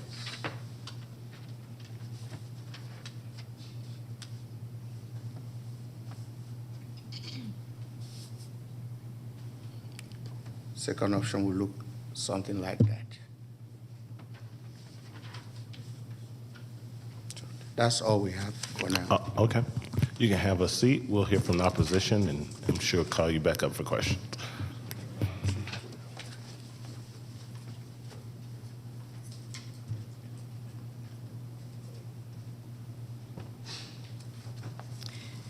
Thank you. My name is Robin Meyer. I co-chair the Zoning Committee for the Mableton Improvement Coalition. It's our understanding that this request is to park 5 cars outside of this property as opposed to the 4 cars which are permitted under county code. The driveway will hold 4 cars as it's configured now. And this home also has was built with a 2-car garage, which we assume is still a garage. So because the streets are narrow, the applicant's exactly correct. It's, parking on the street here is not a good option. But these plans that we've just seen for additional parking space in the front yard also does not appear to us to be a good option. The other neighbors in the community who seem to be able to manage their parking should not have what could become a rather unsightly and intrusive addition to parking on this one property. The folks next door shouldn't be looking out their front window at Mr. Diaz's additional expanded parking space. So we would ask respectfully that you recommend denial of this application. Thank you. Thank you. Again, this is in District 4, so I'll turn it to Commissioner Hughes to lead our discussion. Thank you, Chairman. If I could have the applicant come back up, please.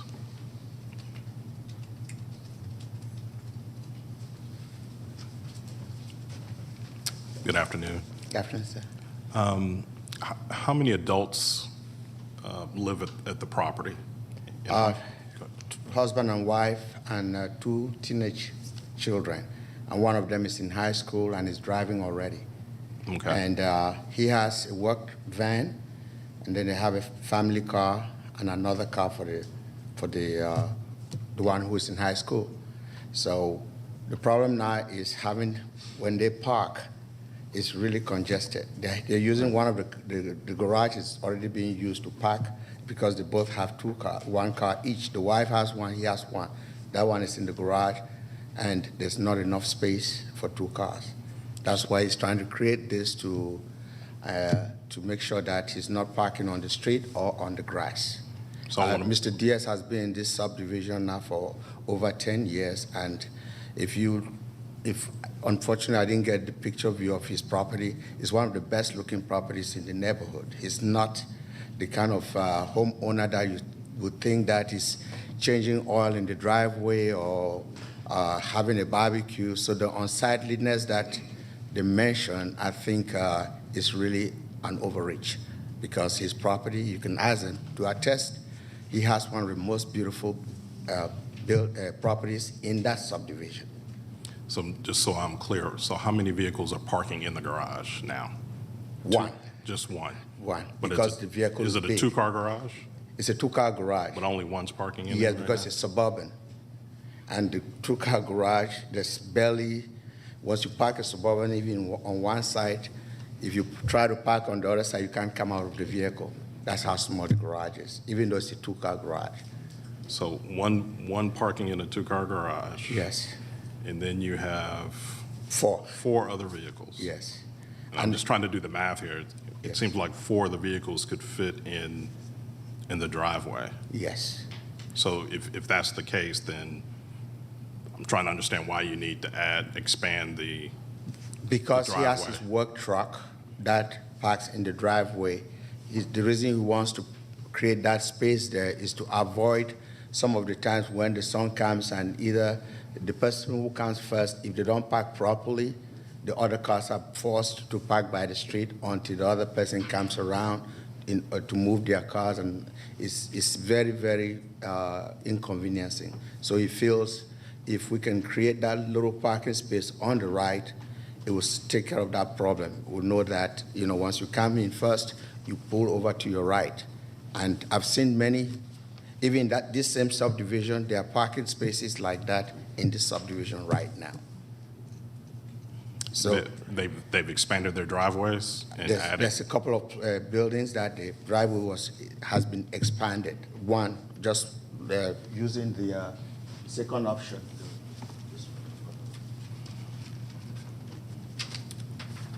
This second option.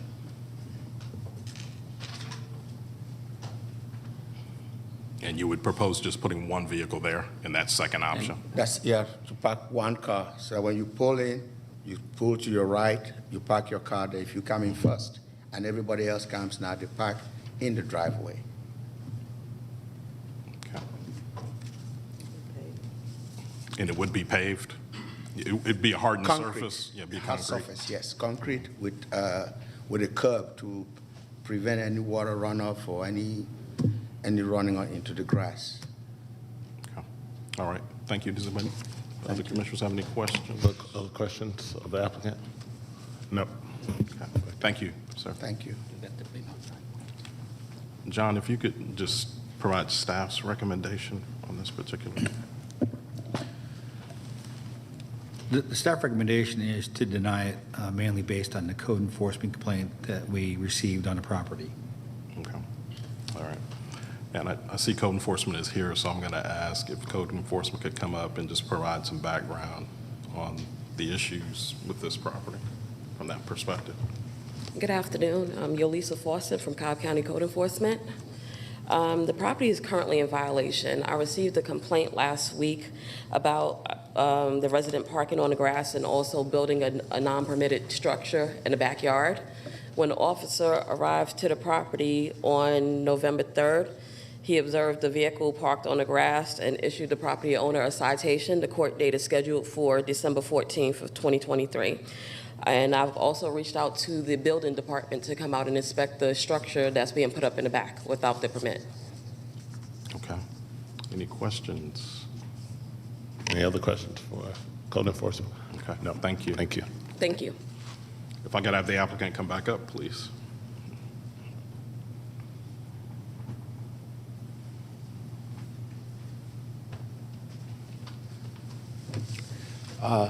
In response to what she just said, first of all, the violation she's talking about is really, really uncalled for.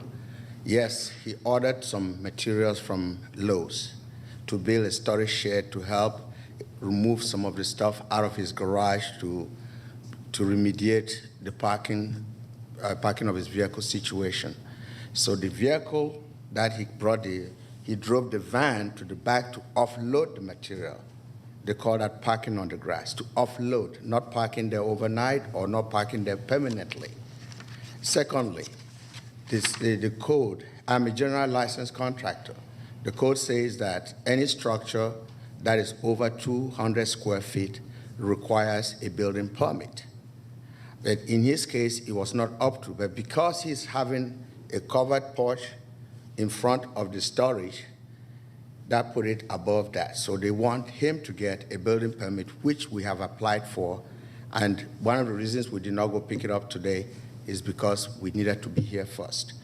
With all reality, all sincerity, we don't know what to think anymore. Because if you can ask the code enforcer, am I wrong to say his house is the best looking house on that street? You can address me, sir.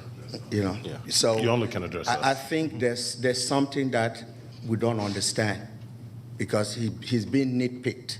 There's nothing. There are people building fences, doing other things that nobody. But anytime he even allows his grass to grow 2 inches above the ground level, there's code enforcement, somebody's coming after him. That's why he asked me to come here and help him explain the difficulties he's facing. Is like somebody wants him out of that neighborhood, and he doesn't understand why.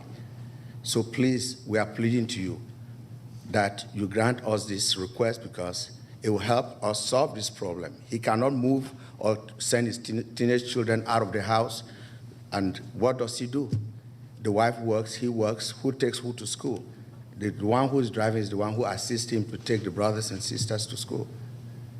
So please, we ask that you strongly agree with us to see that this problem is resolved once and for all. So just also a little bit more background. The work truck that's at home, I mean, what business is the gentleman in? What does he do? He's a carpenter. Okay. He's in building. He's a professional carpenter. He works for my company, and he works for himself too sometimes. So the day in question that she's talking about, he went and bought some lumber that was in the back of his van. So he pulled between his property and the neighbor to offload the materials where they were supposed to go. As he was offloading, one of the neighbors called code enforcement that he's parked on the grass. It wasn't on the street, on the side of his property towards the back to remove stuff. We all have done that. I don't think anybody doing work in their yard could say they've always offloaded materials going to the back in front if you have access. And the van did not stay there. These are materials for the structure he's the building? storage shed, yes, sir. It's a material for the storage shed that he was offloading. So by the time he could even finish offloading, code enforcement came. They cited him for that. That is parked on the grass. He said, I'm trying to offload stuff. You don't see no tire marks here like a permanent parking. You know, the guy just said, no, I have to write you up. And before he could turn around, building inspector came. Fortunately, I know him, Mr. Lamar. He called me, that was going on. So I explained to him. So he told me, okay, go to the county, go get a building permit. That will take care of that problem. So we look forward to having this matter resolved because right now we are out of words. We don't know what else to think. Okay. Thank you. Any other questions for the applicant while they're here? Commissioner Anderson. And thank you for the explanation on, I just want to make sure I understand too, you have 5 cars, right? Yes. Okay. And I'm still struggling to, I know it's an inconvenience. My brother has a similar setup in another county in terms, and he has a Suburban as well. So yes. I know how large they are and how unwieldy they are. But just, it seems like it's more, you can get in and get out and you have space for the 5 cars. It's just the Suburban can be parked in the driveway and the other one's going to be parked in the garage, right? Just one car can be in the garage right now. And because the cars are long, both a Yukon and a Suburban and his Ford van, by the time you park them back to back, or, you know, part of the vehicle is already, the tail end is close to the street. Okay. So if somebody was to walk, you have to walk into the street to get back off the street. So what we are trying to do is to create, that's one space on the right that will alleviate the problem of any car being parked with any portion of the car being on the street. Right. So basically, on the aerial we see here, the fact that this car is jutting into the right-of-way is unavoidable right now, given the circumstances? Yes. Okay, so the rationale here is to present a space, at least one on the side. Yes, sir. Okay, thank you for just clarifying that for me. Thank you, sir. Sorry if we had to repeat it again. It just helps me to understand it. I just wanted to verify, is the garage a standard size garage? It's a standard size garage, but you know, some of those houses, when they built them, normally they are supposed to allow 2 feet on each side of the garage door. But this one, it was like 1 foot on one side and maybe a foot on the other side. So by the time you park, you can park 2 small cars, but once you take any bigger vehicle like a Suburban or Yukon, pretty much it's full. Okay. You know. And they own 3 big cars and 2 small cars. So when you try to even force in the smaller, one of the small cars, you cannot come out of the car. Okay. All right. Thank you. Thank you, sir. Appreciate it. Ulysses, I hate to ask you to come back. I just wanted to see if you could, I'm sorry, I'm speaking to the staff.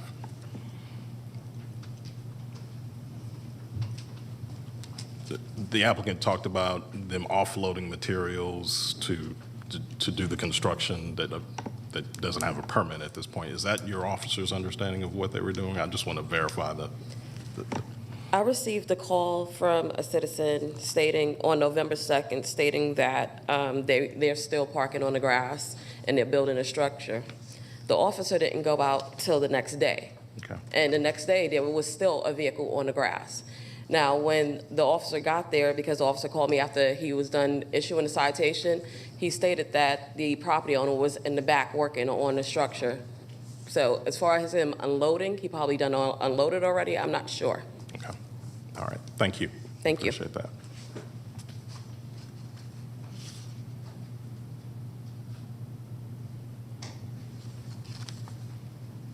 Okay. Any other questions, comments from my fellow commissioners? Other questions? No.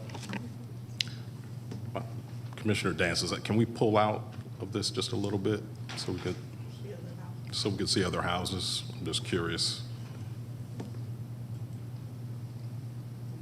Just trying to get an idea if there are other driveways, other homes that have expanded driveways in the immediate vicinity.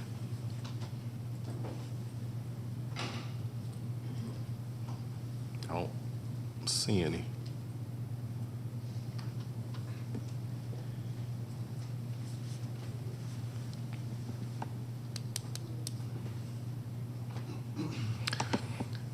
I do have another question. I'm sorry for the applicant. If y'all could come back up.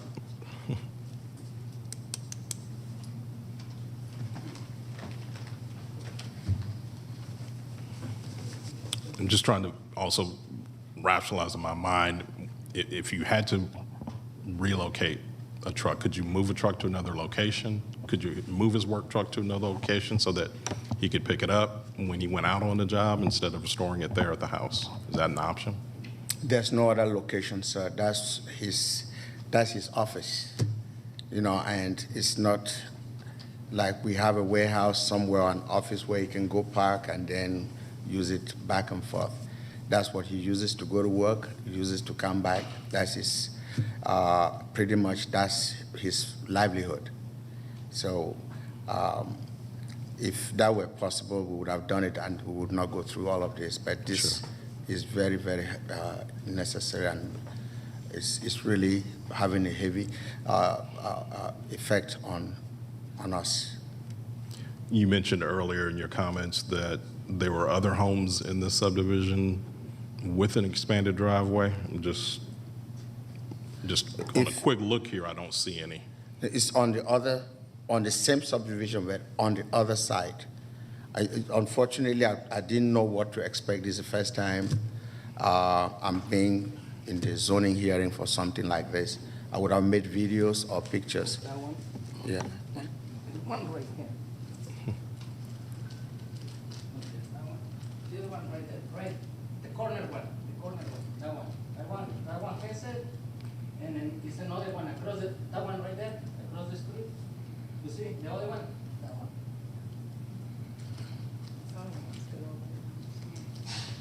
And it's another one. There's some on there. And they park it more than 5 cars. Mm-hmm. I see what you're saying. Mm-hmm. Yeah. Yeah. Because the guy, the one is on the corner, is a mechanic guy. Okay. These are challenging applications. I said these are challenging applications in an effort to try to be fair to everybody involved here. Okay. It seems to me that, let me see.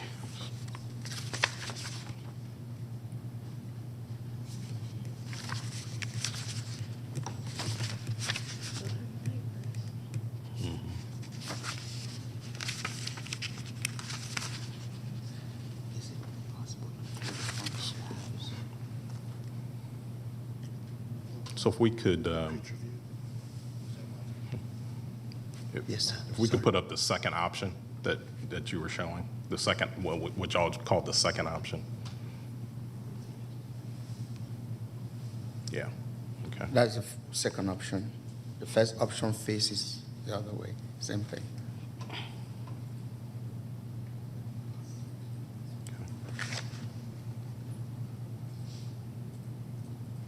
So I'm inclined to recommend that we approve the request. I'm sorry, I'm going to ask you to sit down. Thank you, sir.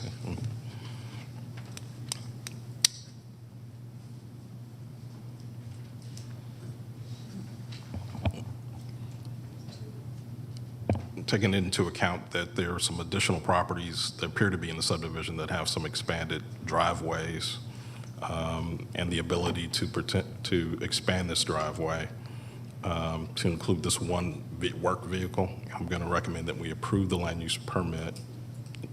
This is my motion, subject to this schematic, I'll call it. We're going to date it today, November 6th, 2023.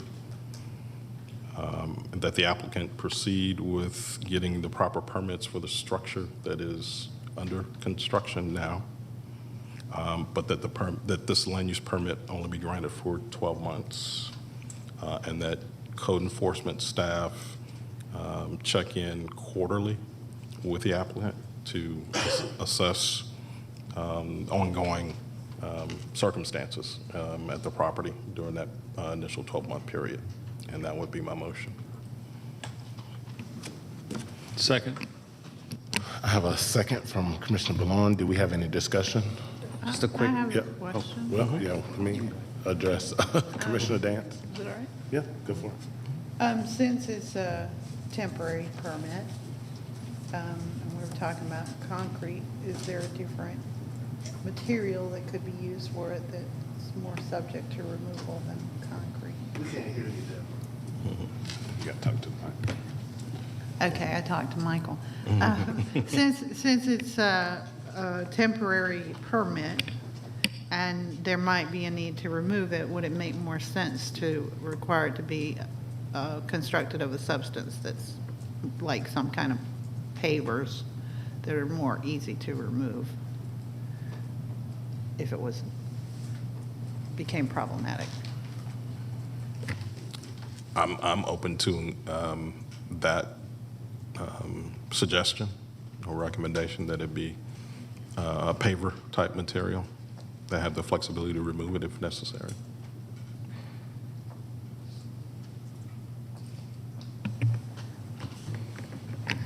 Commissioner Anderson? I'm open to that. And just in addition, just any visual screening, whether it's some kind of landscaping buffer or a fence or something around that, just to visually screen that area off. So there's some aesthetic consistency around it, I think would be appropriate for this. So in addition to being either cement or other temporary material, also include some screening material around that expanded driveway space.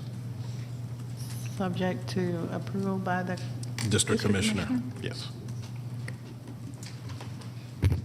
I'll still second all that. Thank you. With a shrubbery. All right, any further discussion on the motion on the floor? So are you amending your? I am amending the motion to include the screening, the pavers, if determined to be appropriate for the applicant and the District Commissioner. You got all that? You got it? Okay. I will call the question. By a vote of 5-0, recommend approval of LUP 23 with the associated stipulations. Okay, next case is rezoning case Z46, Morrison Building and Investment, LLC, requesting a rezoning from R20 to NRC for an office in land lot 42 of the 18th District. The property is located on the south side of Veterans Memorial Highway, north of Lee Road. The applicant is present. Is there anyone here opposed to rezoning case Z46?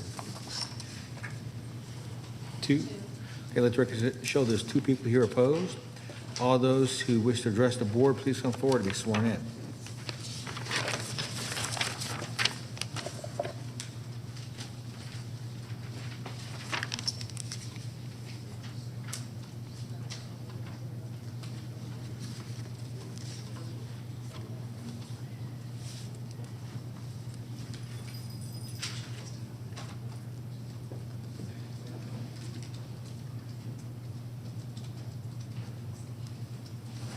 I think you can come up.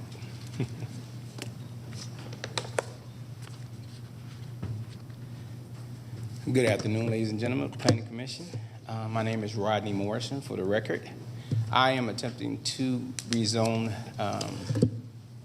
this property to a office space for my personal office space use. We decided to make some adjustments inside the interior to show the office spaces, and that we'll be using the front two rooms for office space and one room in the back. I am also considering maybe renting to a cleaning service if this is approved. So it'll just be maybe two small businesses out of the office space that we'll be using there at Veterans if it is approved.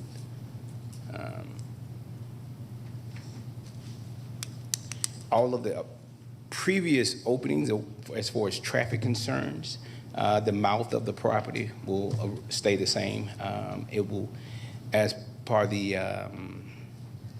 DOT or the traffic, she alluded to right turn only, and I agreed to that stipulation as far as right turn only. And we've worked closely with the Mapleton MIC Coalition, and they approved what we're trying to do now. And I think she wanted to address as well. So that's about it. Okay. You can have a seat. We'll talk to the opposition and probably call you back up, likely.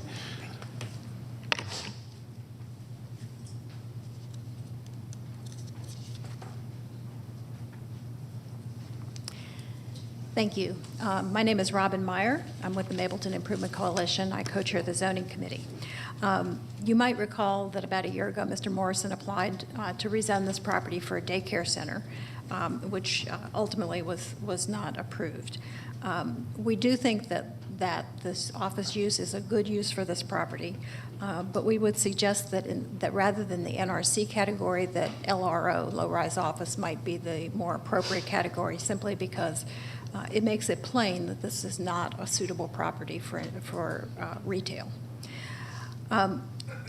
If you do delete it to the LRO category, we would ask that a few of the uses in LRO be prohibited, such as group homes, daycare, vehicle parking, and banks.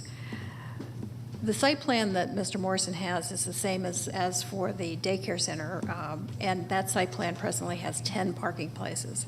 The county requirement for professional offices is one space for 285 square feet. His building's about 1,000 square feet, so we would suggest that the parking be limited to a maximum of 6 spaces.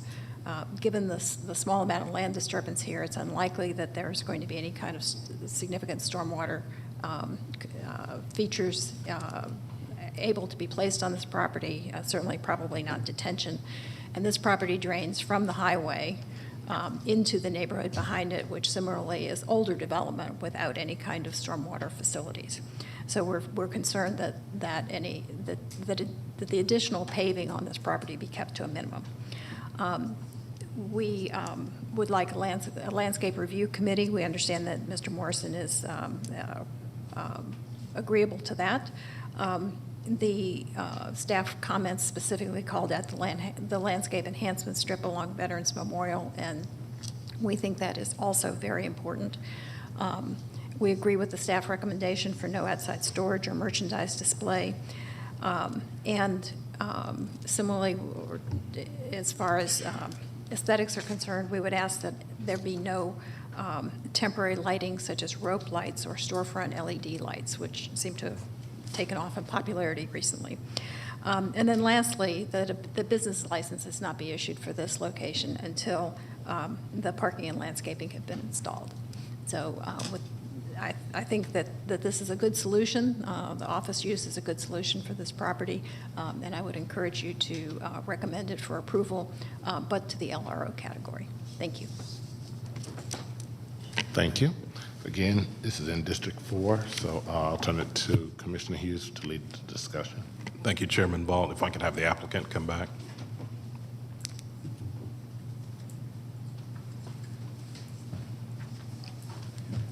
Good afternoon, Mr. Morrison. You mentioned a cleaning service, possibly. Could you expand on that? Well, I have a cousin who just mentioned that she might want to use office space, so we might turn one of the rooms in the back to storage, just for interior storage, for nothing else. Nothing, no outdoor storage? No outdoor storage. Okay. Everything in compliance to what we want to be in compliance to what she said. I agree to the LOR zoning. Okay. And we plan on doing it just the way we talked about. Okay. So that was my next question too. You've obviously had time to see staff's recommendation that it be deleted to LRO and the conditions that come with that. So Yes, you're sir. okay with those conditions? Yes, sir. And the ones that was taken out of that as well. Okay. And then you've had an opportunity to review Mick's October 31st letter as well. I have it. Yeah, I have it here with me now. Yes. Okay. Okay. Those are all my questions. I'm ask if any of my fellow commissioners have any questions of the applicant. Commissioner Bloom. Just want to thank Robin for working so well with you and for you working with her, and Sam before with her family limited partnership there of Meyer and Meyer. She's really appreciate it when you folks sit down together and come up with constructive solutions. Thank you. Okay. All right. Thank you, Ms. Morrison. Okay. I think based on the applicant and staff's presentations, I'm prepared to offer a motion recommending we follow staff's recommendation that the application be deleted to LRO, subject to staff's recommendations and conditions included in the staff analysis, and also Mick's October 31st, 2023 stipulation letter, and that's my motion. Second, and just an inquiry, are you going to include a stipulation regarding no outside storage, or is that already It's already included in thank staff's you. recommendation. Thank you. We have a motion that's been seconded by Commissioner Blown. Any further discussion? If not, let's call the question. Vote of 5-0 to recommend approval of Z46. Thank you. I did not put on consent.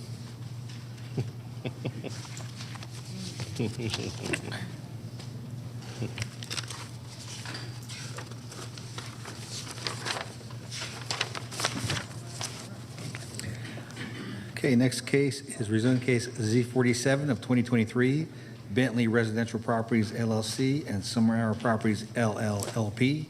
Request a rezoning from R20 and R15 to LI for a landscaping and tree service in land lot 1137 of the 16th district. The property is located on the north side of Gresham Road and the east side of Fairview Street. The applicant is present. Is there anyone here opposed to rezoning case Z47? Let the record show there's no one opposed. Would the applicant please come forward?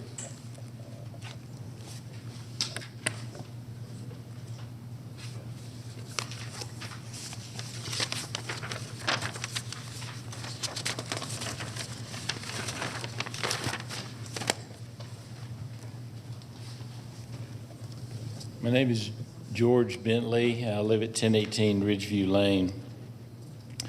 And this ought to go pretty quick. So based on our review of most of the department comments and recommendations, we feel that many of them are in need of further review and clarification by us as to what they actually are talking about. Therefore, we respectfully request that the zoning Z47 be tabled and moved to the December meeting.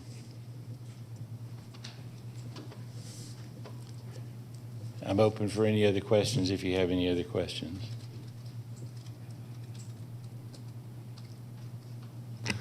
Let me turn to the particular commissioner in this case and see if there are further questions for Z47. So Commissioner Dan. So the purpose of the request is so that you can provide that additional information at the next meeting? Is that what the request is for?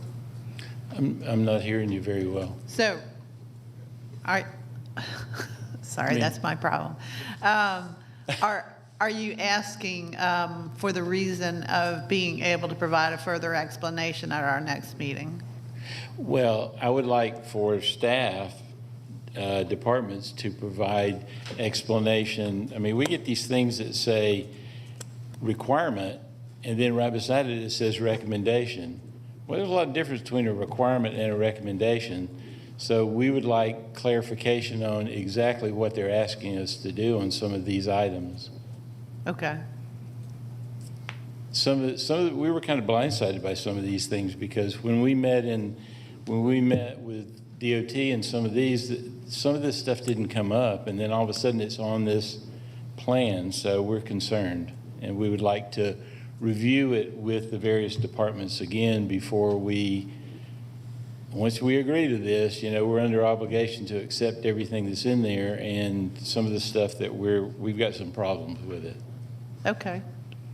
So the purpose would be for a continuance to allow your group to confer with staff as to the requirements that they have made in the recommendations, and then to determine whether or not you're in agreement. Yes, ma'am. Okay. And did we have no opposition? There's no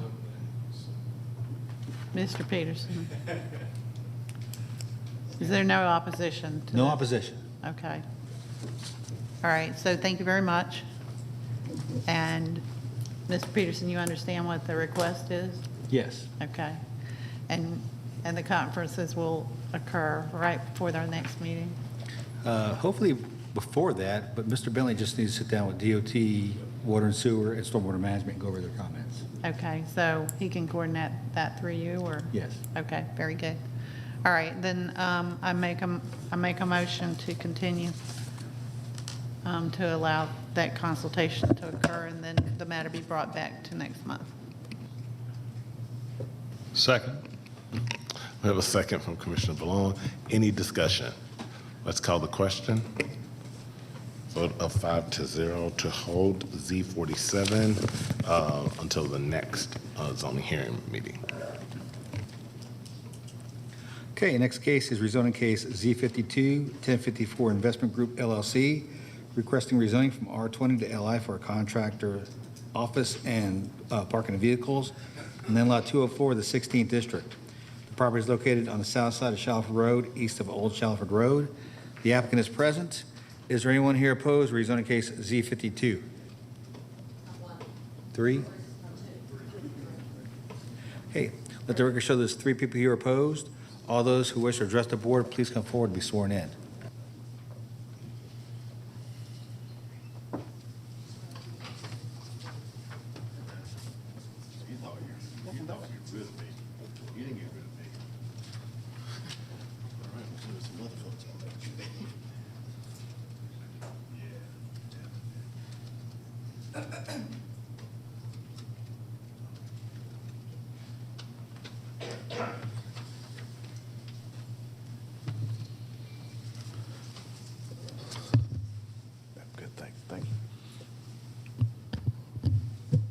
Thank you, Mr. Chairman and Planning Commissioners. I'm Kevin Moore, here on behalf of the applicant and the owner, which is 1054 Investment Group LLC, in this rezoning application. The property is currently zoned R20. You can see it in the middle of your screen. And I think that's important for us to review the context of where this property is. so you can understand kind of where the history came from and the purpose of this request today. We have 3.126 acres that's currently zoned R20. You can see that it's on Shallowford Road, just east of its intersection with Canton. Also, you'll see this property is bounded on the left by a GC zone property, bounded on the right by another GC property. The one on the right is a car wash. Also, along that right-hand side or eastern boundary is the CSX Railroad. That's why it shows that way on the screen, as that's the railroad tracks. What, though, predominates this particular area along Shallowford Road from Canton and through this corridor where the railroad tracks is, as you can imagine, is light industrial and, more important, heavy industrial types of zonings. And if you back out even a little bit from that, what you'll begin to see is that there is a great deal, significant HI, heavy industrial, light industrial property that this property finds itself within. But then also on the south side of this property is R20. One's an undeveloped tract and then a couple of houses. But where this property is located and along this Shallowford Road corridor, only on the south side of Shallowford, is within a neighborhood activity center. So it's a little bit of a mixed bag here. A neighborhood activity center on the south side of Shallowford Road, industrial on the north side, and then you have a whole bunch of different categories: GC, NRC, CRC, light industrial, heavy industrial. This property, though, and the reason for us coming forward, this property, since as best as I can tell from personal testimony and what's been related to me, since the late 70s and primarily in early 80s at a minimum, began to be used for uses for contractors' uses, where they would have heavy equipment, skid steers, loaders, dump trucks as being stored here. It was a contractor's location, ran their business there, and that's how it was used for all this time. Cobb County business license issued. These parcels here are taxed commercially, not residentially. Each one of them carries a commercial designation on the tax rolls, not a residential designation, so they've been paying commercial taxes and commercial tax rates all of this time. Over the years, the number of uses increased, not too dissimilar from that. One, you had continued contractor, or what we've called special contractor types uses, very similar. Additionally, we had landscaping services, outdoor storage, and automotive repair. There's also automotive repair in one of the buildings as well. And so those uses have been ongoing and continue to use to this day. But as you can see, it's not zoned for those uses. In working with, specifically with staff, we came forward with a proposal, instead of seeking light industrial, which was what the application was for, to try to make this consistent with the land use plan, as well as with other decisions that have been made that are somewhat similar to that. We've asked that this request be deleted and rezoned to NRC with special exception uses for what I just named. That is the existing businesses that are there, who are there and operating their business: contractor and special contractor, landscaping, outdoor storage, and automotive repair. So those are special exception uses. We have, in addition, added, so because we know, look, this situation should evolve and evolve to a better situation from a overall business standpoint and an overall land use standpoint. And so we have stated that material change in uses or any proposed redevelopment of the property has to come back before the Board of Commissioners as a full other business application and be reviewed by the board at that time. So that the idea being that you just can't have a continuation of other similar types of uses. If it's going to change, that should come back and move forward on that basis. That's likewise, you'll see the basis for many of the staff's recommendations as far as the departments. Just kind of want to turn to the overall, it's not really a site plan. What it is an existing as-built survey so that you can get a sense of what is there and what we're proposing. To orient you again, Shallowford Road, here's the CSX Railroad. This is a car wash zone GC. It's not a part of this application. This is the property that we're talking about here. It's got several structures, garage structures, storage structures, additional larger garage structures, as well as a smaller house, and there's 2 sheds as well. That's what's on the property today. We're not proposing any new structures. We're not proposing any expanded structures, and we would be asking that it be rezoned and approved as NRC for special exception uses for what is there now. Any changes in the future would have to be brought back to the Board of Commissioners. I think primarily what we're trying to achieve here is you have longstanding businesses that are here and have been here, and trying to achieve a way for those businesses not to be simply just kicked to the curb and kicked out, but allow for those businesses to continue, but set this up in a manner that then going forward, as something is done with this property, that changes pretty quickly and brought back before the board where you could have the appropriate redevelopment standards put in place at that time, which also would be consistent with your department's recommendations. Staff recommends a couple of different conditions that are not consistent with our stipulation letter. In other words, they differ. Specifically on the list of uses as special exception uses, and the fact that this property currently does have outdoor storage and has had since at least the late 70s or early 80s. And one of the conditions recommended by staff is no outside storage. I understand where that comes from. I understand why they have done that. But what I'm trying to do is at least preserve what has been a very, very long-standing uses of this property, at least for the immediate time being, and then allow it a path to go forward from there. I can answer any questions you may have, and happy to certainly work with anybody that has concerns and see if we can't work through those as well. Thank you. All right, thank you. Let's hear from the opposition.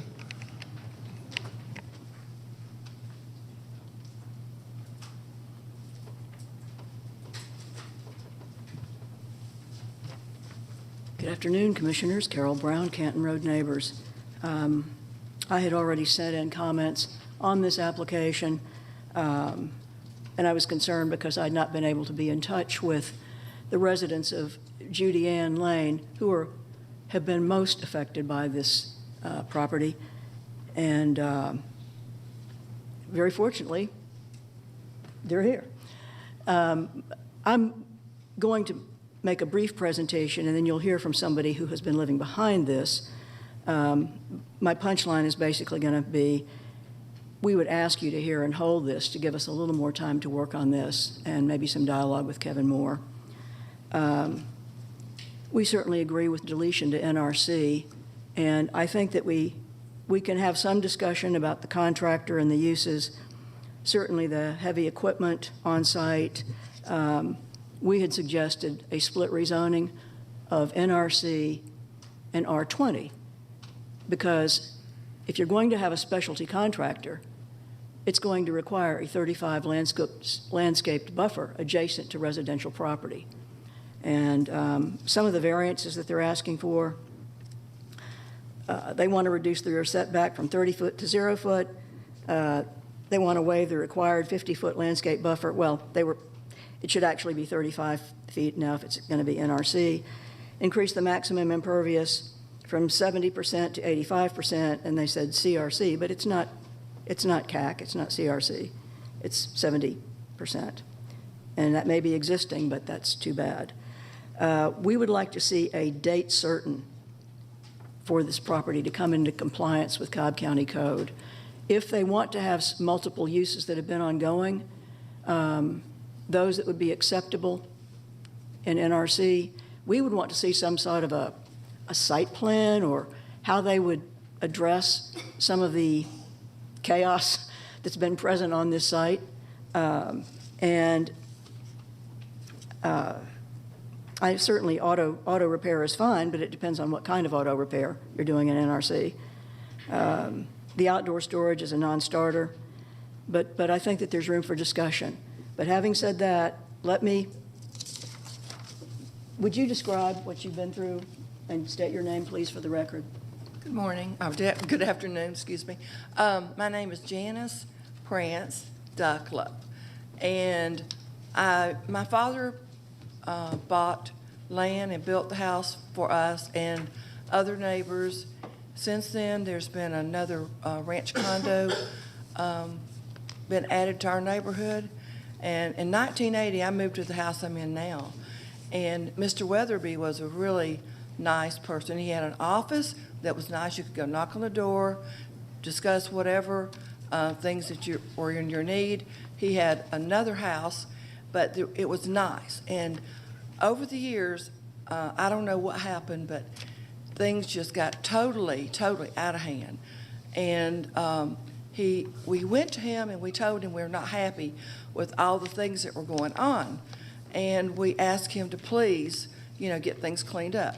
He came over, he promised, and he put something that looks kind of like a tennis court to cover up, but you couldn't cover up these tall buildings. And then behind that, there's rodents, there's groundhogs, there's mosquitoes beyond. And I have grandchildren, they come over, they get big welts on their arms, and they are also throwing debris in the creek, which is behind our land and our house.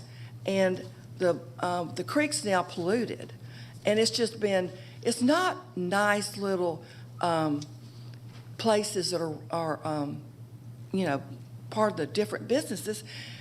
He's like letting a metal contractor work and live there, and then on Saturday and Sunday morning, 6:30 in the morning, you're trying to get ready for church or watch or whatever, and you can't even have a life because the noise and I've got some pictures, and it's much worse than what you see. It's horrible. And we have to live like that. The man was sick, so we gave him time. He said, I'm going to get it all cleaned up, I promise. And he moved to Tennessee and started building his own house and having his own enjoyable life while leaving us a garbage place to live in. And, we have family members that wanted to build land possibly later on. Who do you want to build there? I'm like, my neighbor's ready. She moved there about 2 years ago, and she has a grandbaby that has some kind of health issues. And she told me last night that she's ready to move. She said, I never want to have to move again. So we got a petition that we haven't been able to complete. I just got in from out of town last night, and it's so stressful. It's actually, when you get older and you've got high blood pressure and you've got things wrong, all this just affects your well-being of your life. And we just don't want to live like this anymore. If they were going to clean it up and have something nice there, we wouldn't have a problem. And I don't know what happened when Mr. Weatherby passed. It just got worse and worse. So that's what I got to say. May I submit these photographs for the record, please? Thank you. Thank you for your time. Thank you. I saw the photographs, but ma'am, excuse me, who took the photographs? That's what I want to know. Who took the photographs? Yes. My son did. Okay, and what are they of? Of the property. Okay, which part of this property are they? Can she see the picture? Can you see the picture? And 1021. Pardon? Oh, can you see the picture? Here, can she point to where it is? Or we could do a complete presentation if we're allowed, if a hold is given. Well, I'm just trying to determine where the pictures are from. Are they from this whole property? Are they from the bottom right, from the bottom left? It's mostly, I think, to my understanding, it's right behind our house. Okay, and where is your house? Which one is your house? 1031, and hers is 1021, and it might have got, can you tell us which house you are on the? Are we still in the? Pardon? Which ones of these houses are you? Which one's my house? 1031. Based on the map that we're looking at. Come here. That's yours right there? Oh, the last one before the tree, yes. Okay, and so the pictures would be taken adjacent to your property to the rear? Yes. Okay. And I'm. We haven't. Thank you. We'll call you back up for additional questions. I just wanted to make sure that those are the pictures that are being submitted for the record. are from that location? Yeah. Oh, Okay. yes, absolutely. Shall I write that on the back and? No, that's okay. It'll be in the record. All right, so this is, for this case, Z52, this is in District 3, so Commissioner Dance will turn to you to lead the discussion.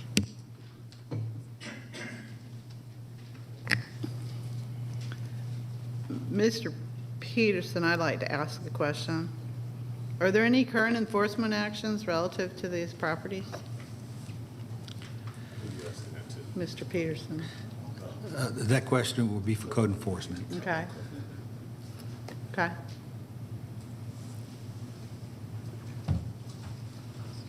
Yolisa Foster, Cobb County Code Enforcement. We do have active cases right now, but they're only active because of the business that's on the property and the property needing rezoning. They're only active why? The cases are currently only active because of a business being ran at the property in property zone R20. So we did issue notices of violation for all 3 parcels for outside storage and customary home occupation because they're zoned residential. So they're not allowed to have commercial activity at the property.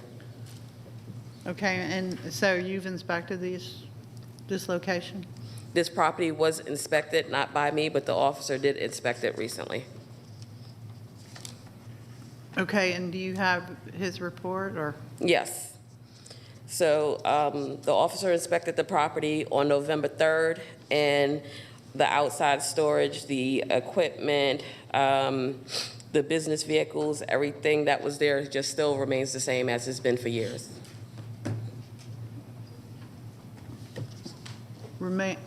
I'm sorry, it remains the same, what now? All the violations remains the same that has been there on all inspections. Okay, so there's been no changes? No. Okay, but there's been citations issued? No, because they came through zoning. So once they went through zoning, we were waiting to see if they would get rezoned to allow them to operate the business. So what would happen if these individuals complained about the state of the property? Would then there be investigations? Yes. Okay.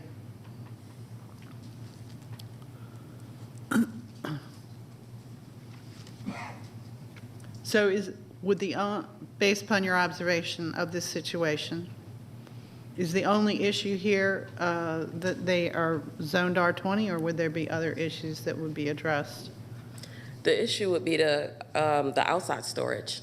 There's a lot of outside storage on the property, along with the business material, equipment, the large trucks.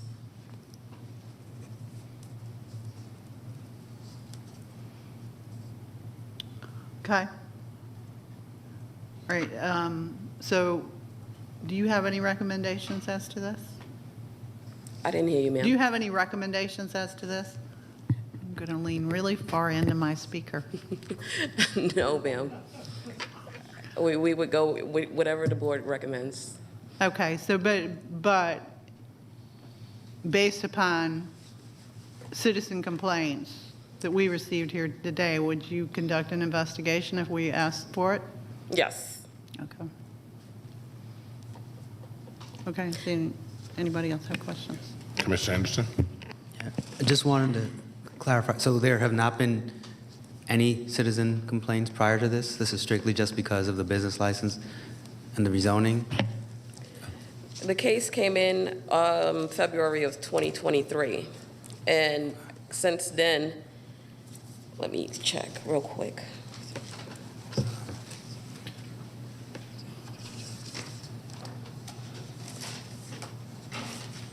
They hired legal representation within a month, and no other complaints have came in, and their legal representation was working with zoning the whole time. Okay, so it's not like one of the neighbors submitted this, or just trying to understand like how the complaint even started? I would have to do some research and see exactly how the complaint came in, because right now it looks like anonymous complaint from what I have printed out. Okay, okay. Thank you for just clarifying that for me. Additional questions from anyone else? Commissioner Ballon. I have one for the applicant, but I don't want to. Go ahead. I don't want to preempt. No, I'm complete Okay. here. Thank you. Thank you. Thank you.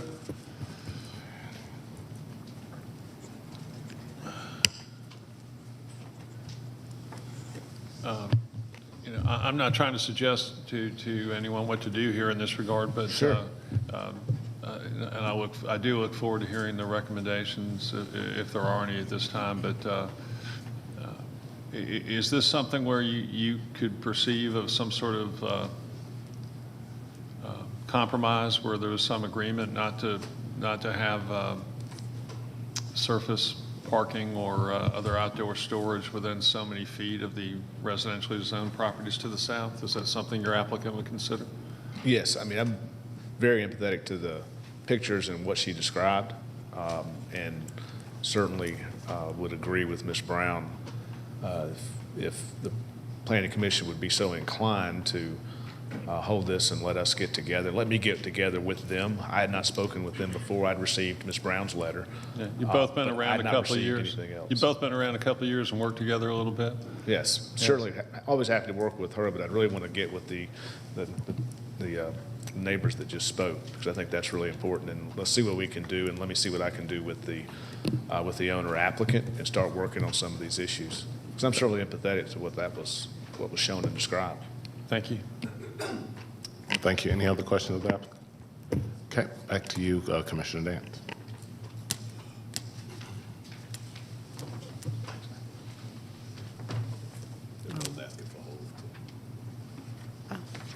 I don't have any further questions. Oh. Okay, I thought you were asking me that I want to make sure I lean in. Yes.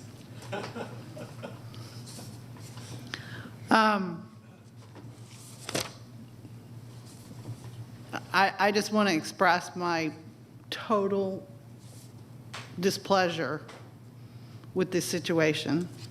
I just cannot believe that citizens are in a residentially zoned area and they're subject to these kind of conditions and they don't even know that they have a right to redress. And it's very ironic that this would come forward. I cannot believe that in any proceeding that we would say that the current use of these properties we would ever endorse continuing. So I will hold it. I will encourage very strongly that this is not just a rezone effort, but a cleanup effort, because our citizens shouldn't just be subjected to this and be expected that these zonings protect people from not taking care of their properties and not caring about their neighbors. And so that's my motion, is to hold and strongly encourage these discussions and strongly encourage that a plan comes forward that really says that we are a county that cares about our properties and that we're going to take care of one another and have respect. Second. I have a second from Commissioner Ballon. Any discussion? Not, let's call the question. Quick question. We're holding, I'm sorry, holding it for 30 days. 30 days, okay. Any other questions? All right, let's call the question. Vote of 5-0 to hold Z52 until our next hearing. Thank you. With that, we're going to take a 10-minute break here and resume at 34 after.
Kevin come up again? Welcome back to the November 7th Planning Commission zoning hearing.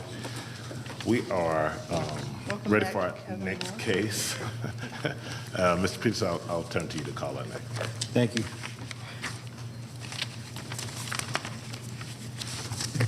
Okay, rezoning case Z53, Past Properties LLC, request rezoning from R20 to RA5 for a single-family subdivision in land lot 594, the 16th district. The property is located on the south and west side of Brown Circle and on the north side of Fairview Drive. The applicant is present. Is there anyone here opposed to rezoning case Z53? One, okay, one person opposed. All those who wish to address the board, please come forward to be sworn in. This is your day. It's one of those days.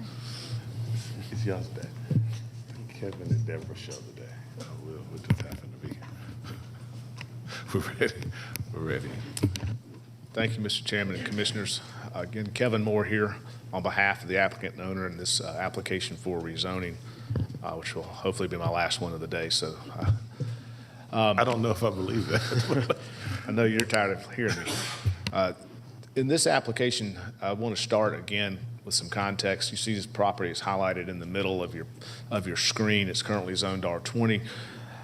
It's contained 3.4 acres of property that is seeking rezoning, not surprisingly, to the RA5 category. As you can see, the R20 is surrounded completely, and this property is surrounded completely on all sides by RA5 property.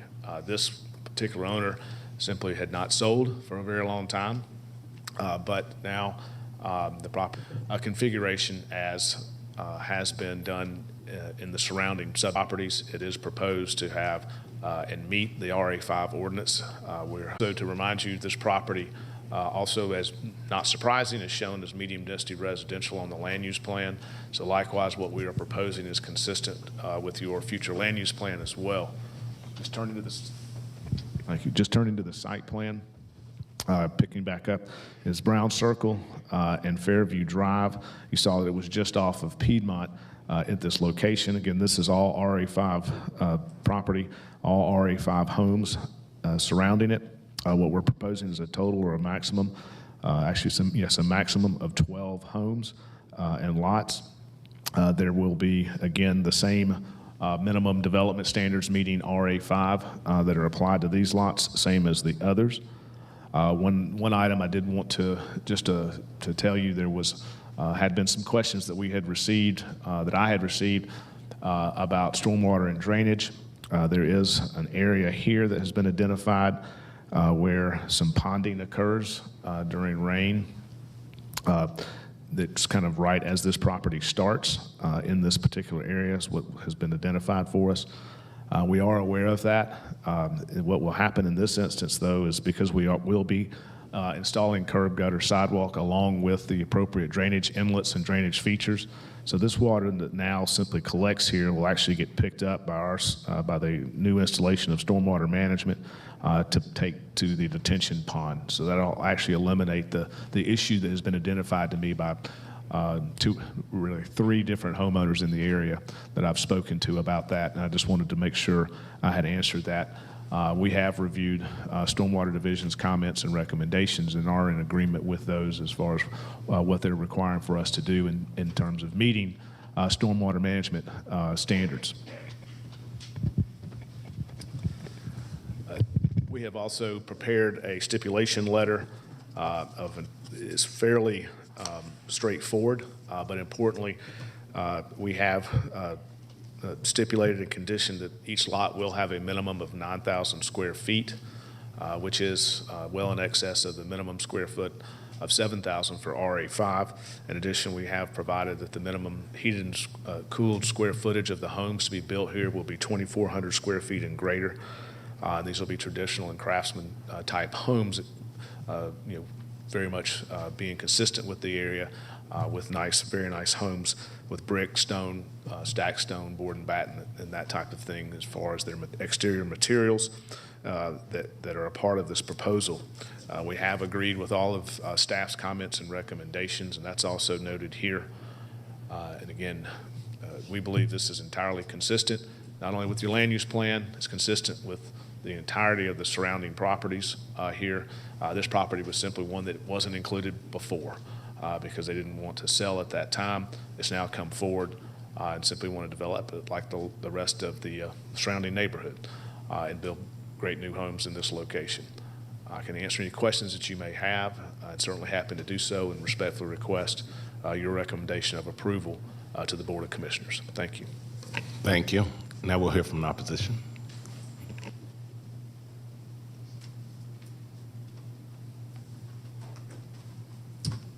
Good afternoon. My name is Maureen Rittner. I'm a neighbor in this area. I don't have opposition to the actual development. It's the amount of homes along the Brown Circle, that area right there with the retention pond.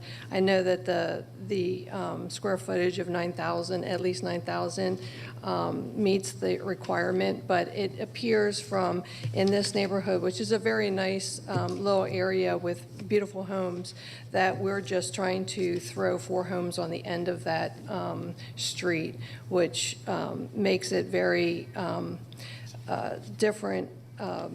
Architecturally, it looks different from the 8 that would be along Fairview and the other side of Brown Circle. So my ask is just for consideration to maybe reduce that to 10, so that it gives the appearance that we, care and have some green space. That's it. Thanks. All right, thank you. And so this is, I am going to say it. Once again, this is in District 3, so we'll turn it back to Commissioner Dance.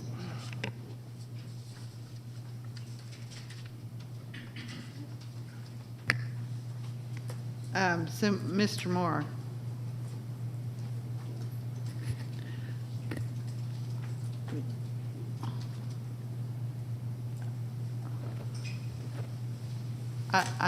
I believe in our prior discussions, you indicated that the drives would be onto the streets, like Yeah. onto Brown Circle, in the same fashion as the section to the left?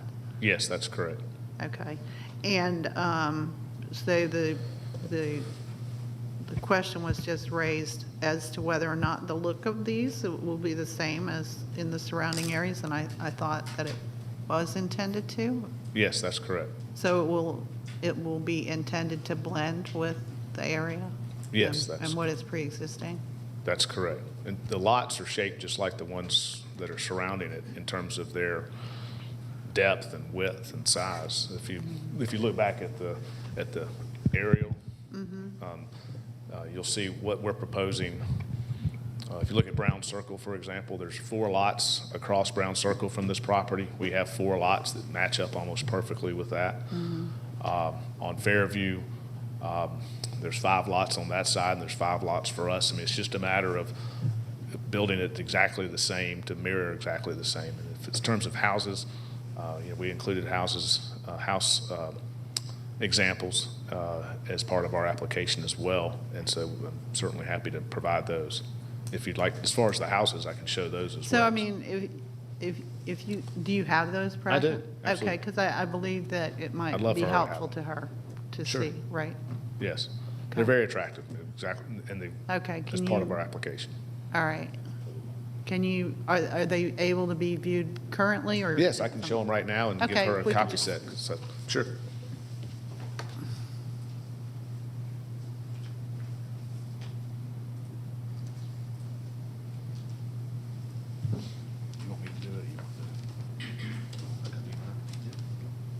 He's going to help me. He's a better flipper than I am with it. But these are the house examples that we provided as part of our, and submitted with our application. And he's going to, I think we've got 5 or 6 different ones. You can see it's Craftsman traditional with porches and carriage style garages, different materials, and very attractive.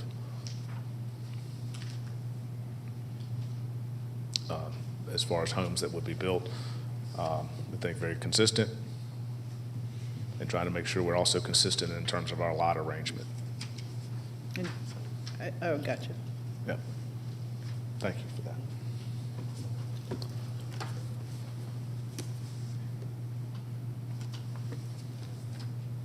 And are those made examples to your stip letter? These specific ones are not attached to the stip letter. They're included in our application. We filed them with the application, and they're part of the zoning file, but we can add them. I can add them now as part of that if you would like. Okay, if you could add them. I'll hand those to Ms. Stone. Okay. All right. Anybody else? Further yeah, Commissioner Anderson? Hi, Kevin. Just, will there be a rental restriction on this one? We don't have a current proposed rental restriction. But, there's not these aren't subject, as far as I know, these aren't subject to a current homeowners association. So it's hard to do that. These are for sale homes and will be for sale homes, but it's typically the way we do that is we include a rental restriction as part of covenants. But we can do that here. These are intended to be for sale if that's something, and we can figure out how to do that as part of putting a covenant. But there's just enforcement of it becomes difficult. Yeah, okay. That raises another question, I guess. Since it's a detention facility here and no HOA, who maintains it? This would be a county-maintained facility. It's on a public road and has access, and this would fall under their responsibility per their standard. Okay. Got it. And then the STIP, and apologize if I didn't see this. Did it have any hours of construction language? We did not, but we're not opposed to that. If there's a proposal for more limited hours of construction, we could do that. Okay. Great. All right. Thank you. That was it. Sure. Thank you. Anyone else questions?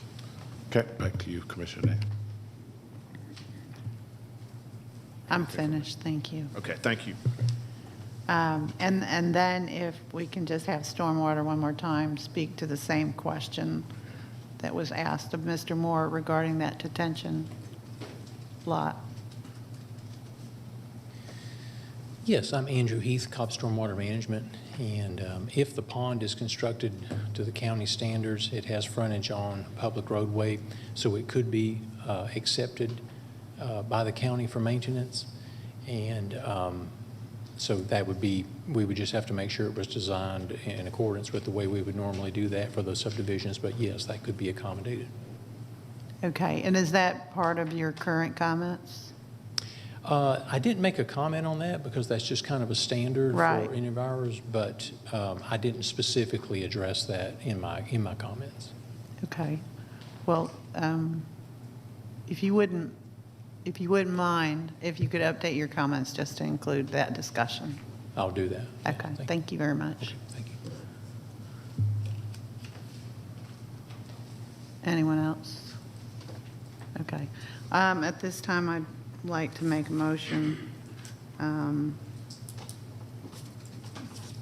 I would, because this is entirely consistent with the neighborhood and the intention is to replicate what already exists, I would move to approve the rezoning from R20 to RA5 and ask for that amendment to the stormwater comments and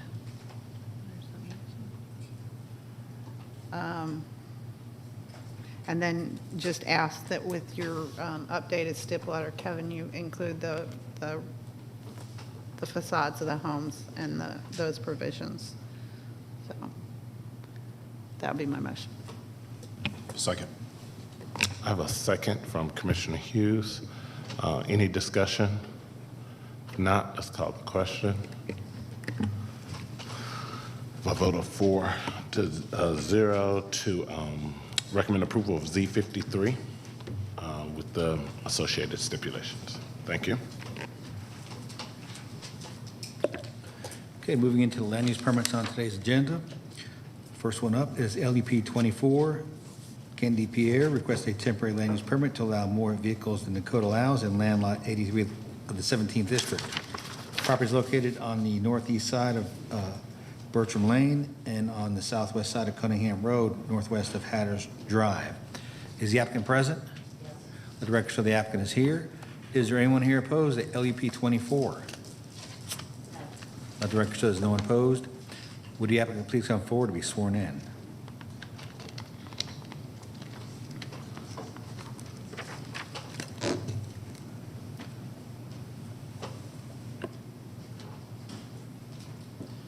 Good evening, everybody. My name is Candy Pierre for the records, owner of 1714. While I sit here, I wrote a little thing. I'm just going to read it out to you guys and let me know if any question. I'm a truck driver. I'm currently an owner-operator for a trucking company. I'm a full-time student with AIU University, where I am currently working towards my associate degree in business. I have a high interest in cars. I currently own 5 cars, which I purchased from the auction for a fair price. I plan on attend to Chattahoochee Tech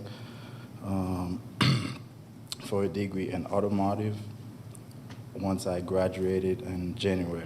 My family recently were granted access from Haiti.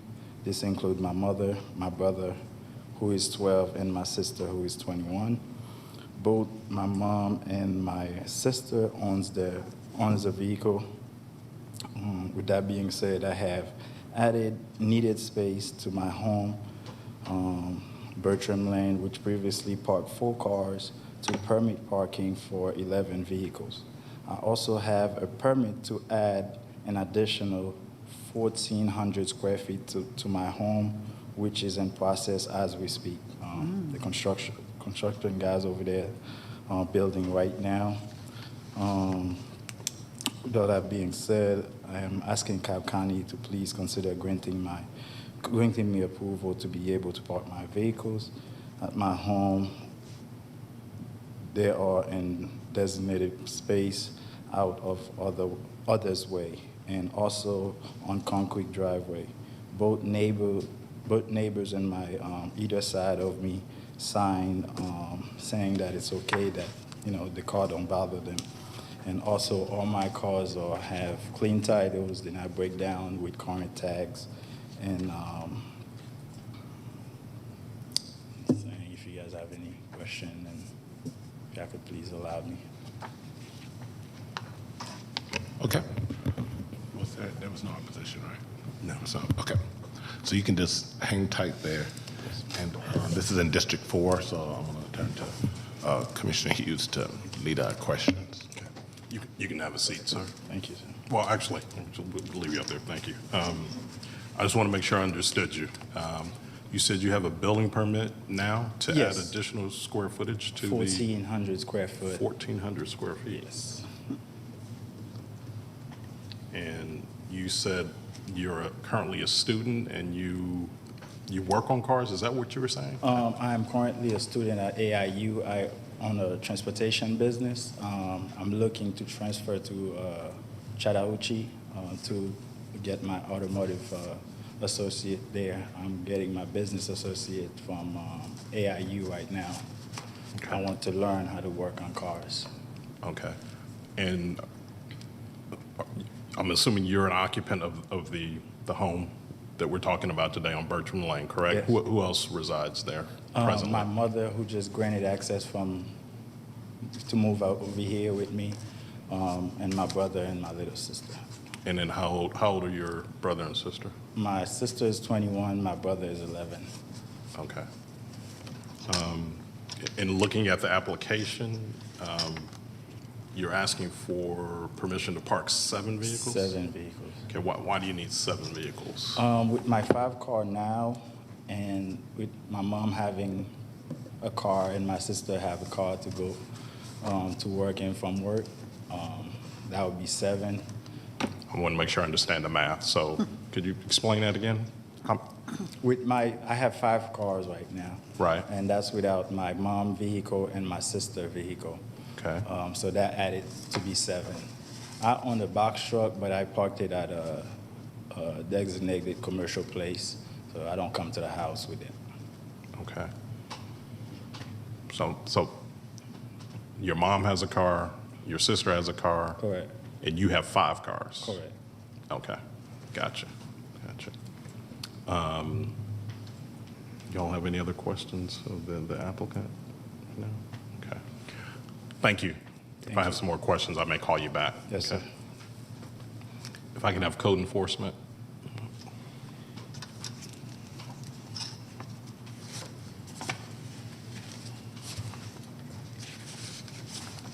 Good afternoon. My name is Yolisa Foster, Cobb County Code Enforcement. Thank you. I noticed, I've printed out the code enforcement case synopsis, and this looks like this goes back to August of this year. Just looking at some of the comments, could you kind of describe what's going on, what led to this? And Okay, kind of so where things- we received complaints about there being too many vehicles on the property and in the street. There was at one point a tent that was in front, and that they're doing auto repairs along with non-compliance vehicles. Officer went out and conducted an inspection in August and issued a notice of violation for single-family dwelling, accessory structure, customary home occupation, light auto repair, non-compliance vehicles, and parking standards. The property was recently inspected. Well, we did receive a new complaint on October 11th, and the citizen stated that they're bringing home a tow truck sometimes that blocks the road, and also that they are conducting auto repairs in their driveway, along with having extending their driveway and having cinder blocks. They said for possibly a garage, but there is an active building permit that we do have currently. And the officer did take some pictures, so I'm going to show you what the current conditions of the property is. Okay.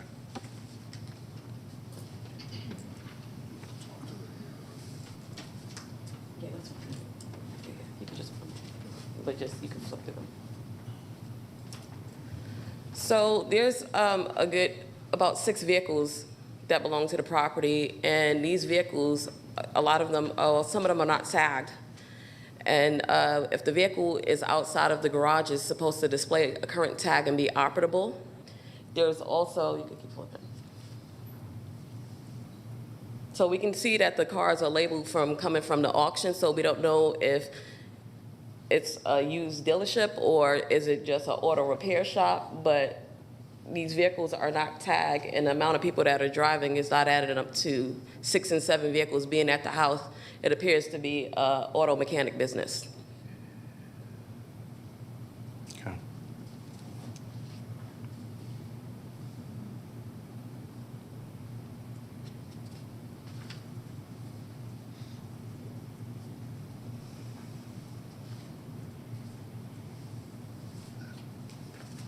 It appears these were just taken last week. Looks like these were taken. Yes, sir. They were taken on the 26th. Okay. Okay. Any other questions for code enforcement? Okay, thank you. Thank you. If I could have the applicant come back.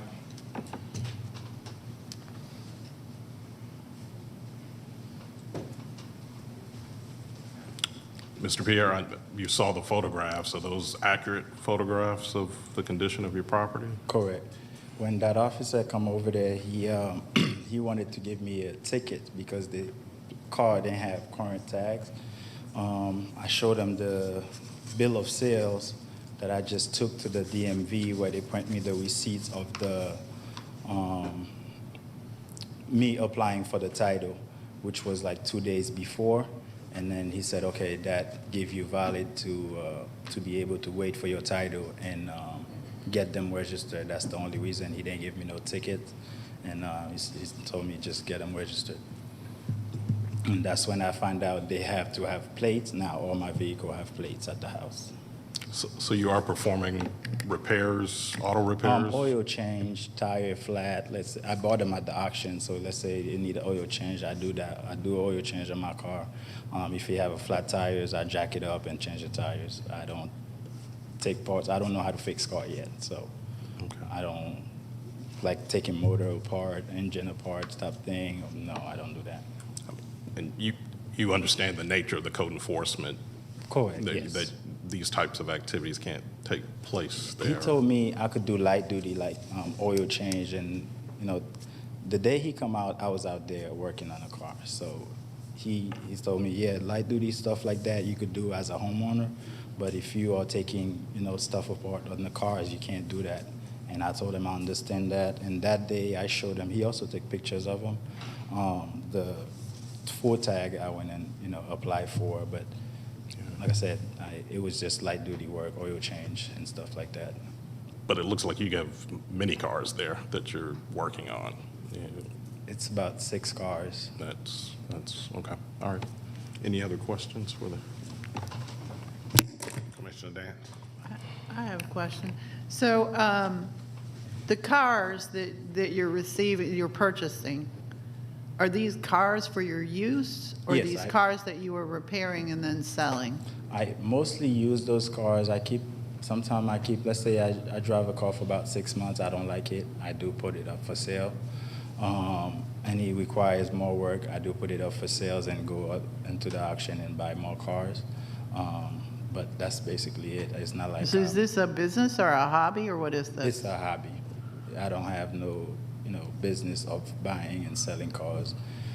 Not as of yet, to be honest. But I'm looking into it once I know how to fix cars and all that. But it's more like a hobby. I like cars, and when I'm at the house, I'm not doing anything. I'm outside, and that's it. Okay, and that I'm just asking you a question. So with respect to your 14, how many square feet? 1,400 square feet. 1,400 square feet, is that a garage, or is that going to be living space? No, it's a living space. It's additional living space. Okay, thank you.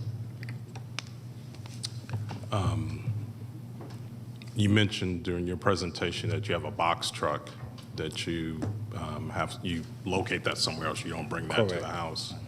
Is it possible that you could relocate these vehicles to that space? I'm just throwing something out.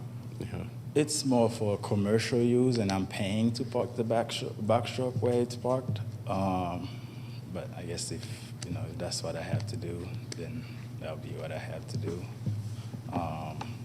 And as you see, some of the vehicle did park on the side of the street. My vehicle right now doesn't park on the side of the street no more because the driveway extended so wide to where it could park 11 vehicles. So I barely park vehicles on the streets anymore. Okay, thank you. And also, just to say for the record, for the tow truck, let's say I bought a car from the auction, I can't drive it up. So I have to pay a tow truck to get it to the house. So they just take like 10-minute max to come and drop the vehicle, and I just roll it or drive it to the house. That's about it. So if you needed to remove, could you remove these cars? Yeah, let's all say in my 60 cars days? drivable. Correct. All my cars drivable. And they all have tags right now. Okay. All right. Thank you. Yes, sir.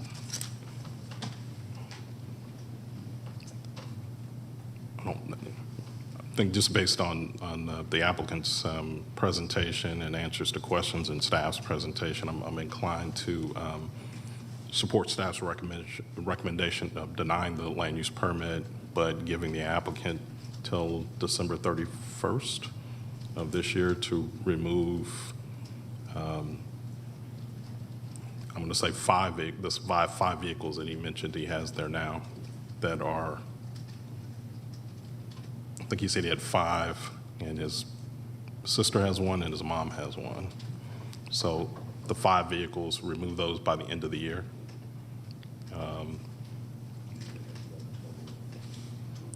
Leaving you 3 vehicles that you could that you would have on site, and that.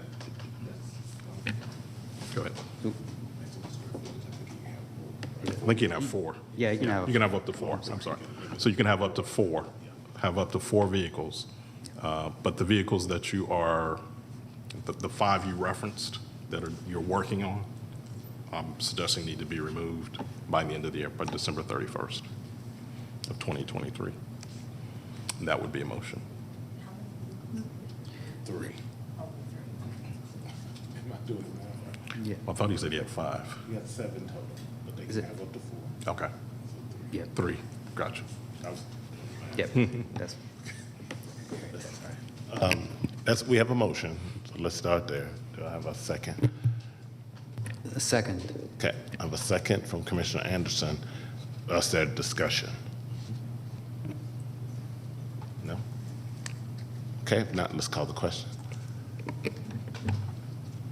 So by a vote of 4-0, we are recommending denial of LUP 24, but giving the applicant till December 31st to remove 3 vehicles from the property. That is correct. Thank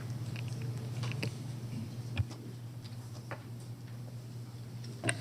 Okay, next case is land use permit number 25. Anna Marie Ibarra requests a temporary land use permit to allow more vehicles than the code allows in land lot 284 of the 17th district. The property is located on the north side of Caruth Drive and on the east side of Myers Avenue. Is the applicant present? Let the record show the applicant is here. Is there anyone here opposed to LUP 25? Let the record show there's no one opposed. Would the applicant please come forward and be sworn in?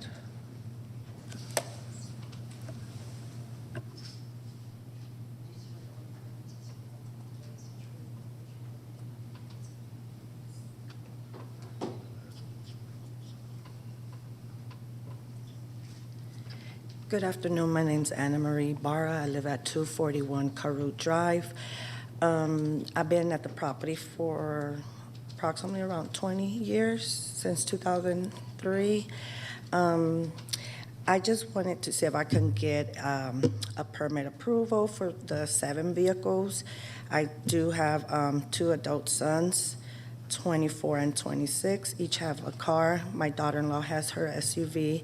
I have my personal car. My husband has 3 vehicles. And I just wanted to ask if I can get approved for them vehicles.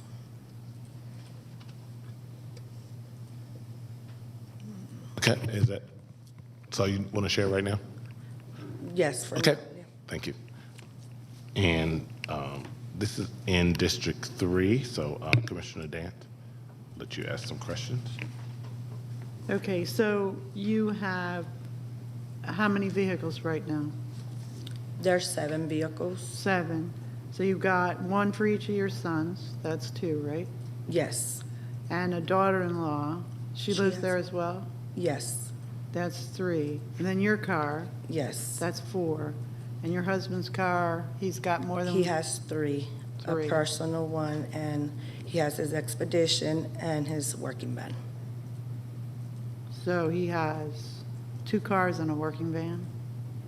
Is that what he's Yes. got?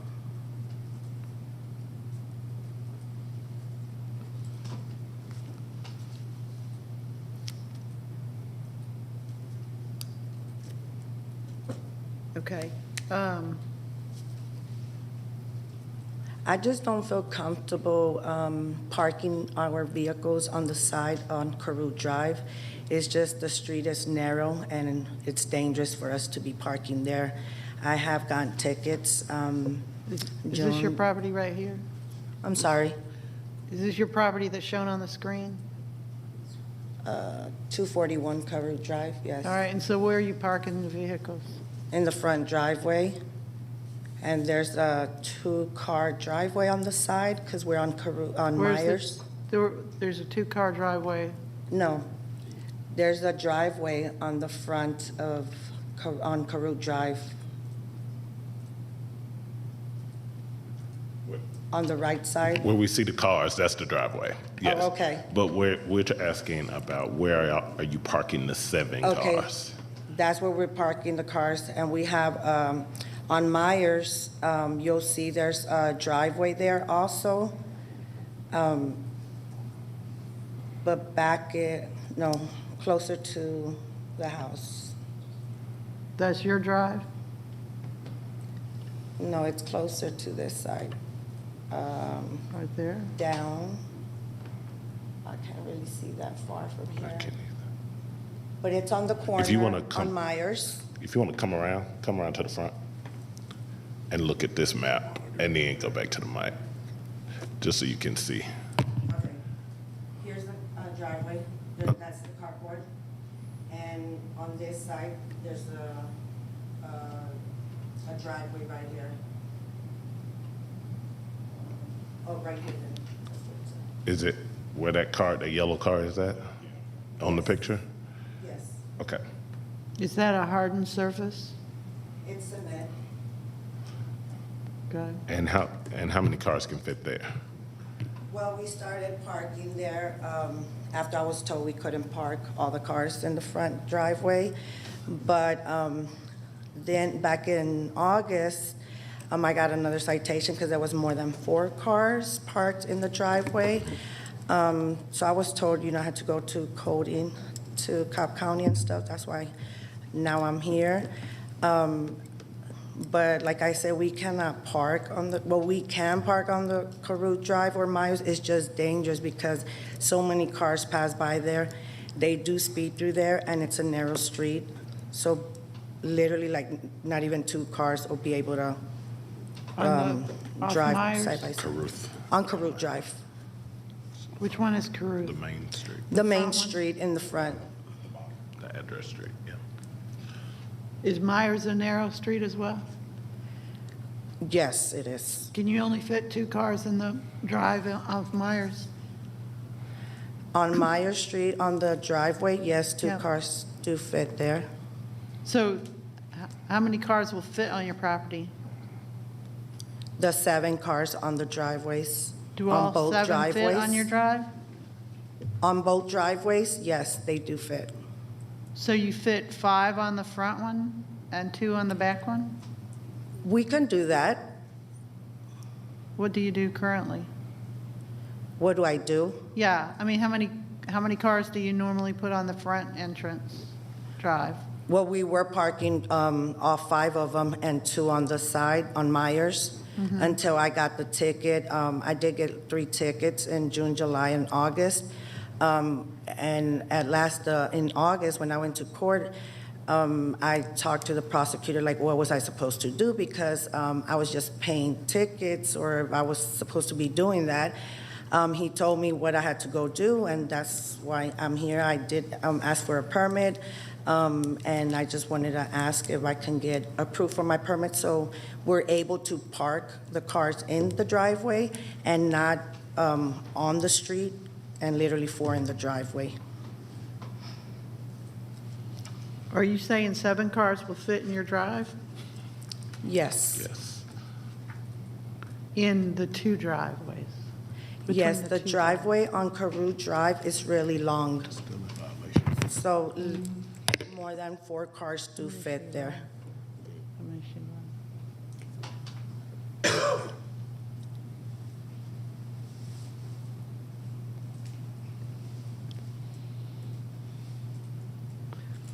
So do you work outside the home?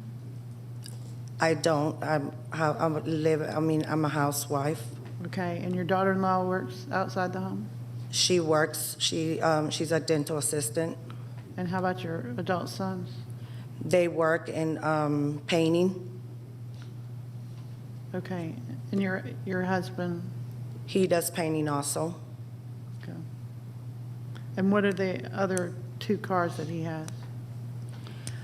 Well, he had the Expedition. He's had it for over 8-10 years, which he uses that. His van, he uses it if he has to take big material to work or whatever. He takes the van. If not, he uses Expedition. His Volkswagen, that's literally like his car that he's had forever. So I don't think he wants to sell any of his cars.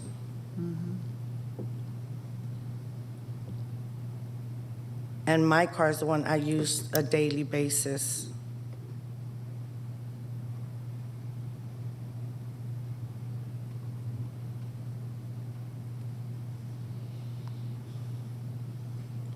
And what's the square footage of your house? I'm sorry, I can't hear. Everybody lives in the house, right? Yes.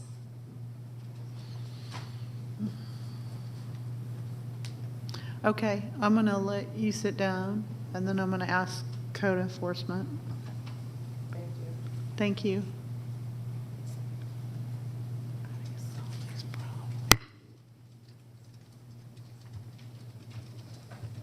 Yolisa Foston, Cobb County Code Enforcement. Hey, can you tell us what the history is with this complaint? We have been receiving complaints about too many vehicles at the property since 2020. Since 2020? Yes, ma'am. This current case that we're on right now has been open since 2021, May 15th of 2021. And it's been ongoing tickets for single-family dwelling. We have an officer that does early morning inspections. The officer monitors the property daily for about 2 weeks. And during his investigations, he's seeing anywhere from 5 to 7 vehicles, but most days had 7 vehicles at the property. In the 2-week period, is that right? Is that what you're saying? He monitors for 2 weeks?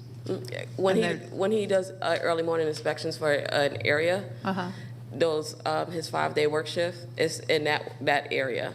So he monitors them for 2 weeks at a time, because if you're in violation most days in a week, then you're in violation of single-family dwelling, because there'll be times where a citizen might have an overnight guest or a family in town for the weekend or things like that. But if 90% of the time the property is in violation, then you see how many vehicles they actually have overnight. So we count the vehicles that's there early morning that was there overnight. Okay, so are these responses to complaints, or this is just or ongoing monitoring activity that occurs? It's both. We do get complaints from time to time, because sometimes I receive phone calls about the violations. But once we have a property in violation for single-family dwelling, and the early morning inspections have been completed and they're cited, once we finish in court, we have to put the property back on early morning inspections again to see if they're in compliance. And unfortunately, they're not passing these inspections. Okay. I mean, Commissioner Anderson, then. Lisa, do you have any, can you confirm whether the 2 driveways from the inspections are hardened surfaces? They are. They both are? Mm-hmm. Okay. I've inspected that property before. Okay, so both are actually hardened. Okay. I only asked because I saw on a street view what looked like a gravel surface for the one that's at the top. So I just wanted to confirm it. The trees are overgrown. It's hard to see. Okay, great. Thank you. So I have a follow-up question, because I saw the report, and it says in your reporting that there are 2 driveways. So I guess my concern is, even with the 2 driveways on the single-family dwelling, the total is still 4 cars. I'm Yes. just trying to make sure it's, okay. Thank you. You can have the 4 vehicles outside of the garage or carport. Got it. Okay.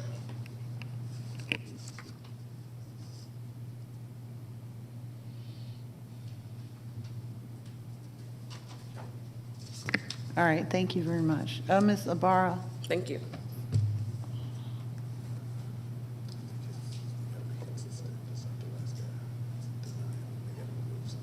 Right. How do you figure it out? Your husband's work van, is he self-employed, or is that with a business? No, it's not their business. He works for another person. Is there an option to where he can park his work van? Not really. I mean, we've had them cars for a long time. No, I mean like an option at a place of business where he could then just commute a family car to the business, leave the van parked at the business, drive the van during the day, leave it parked at the business. Is that an option? No, because he can't leave it at his business.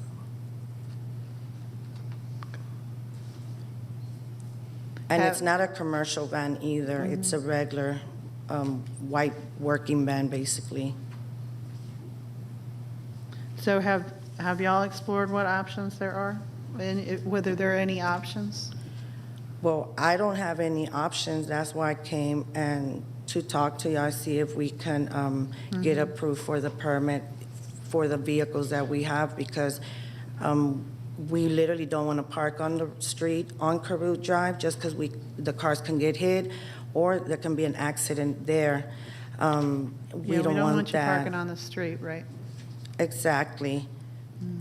which we had to park for a couple of, maybe like over a month since I got the application for this permit. We literally had to park on the road on Carroot Drive. And it's literally, we just have to make sure and park really right next to the fence because we can get hit by another car.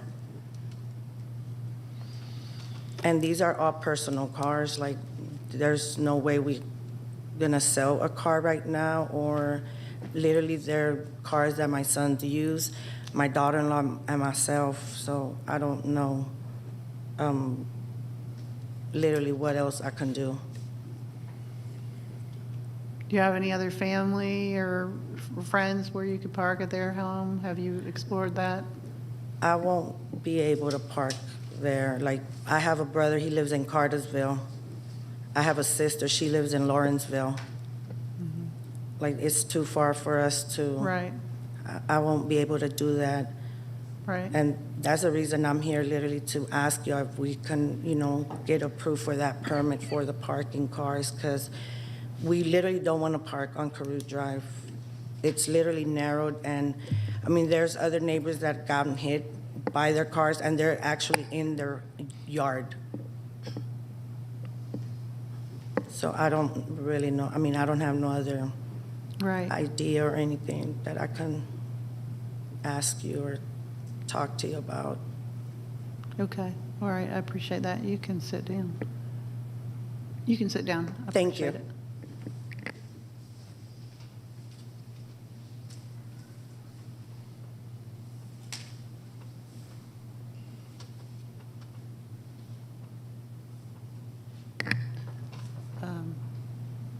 Can we have a discussion amongst ourselves? Would that be appropriate?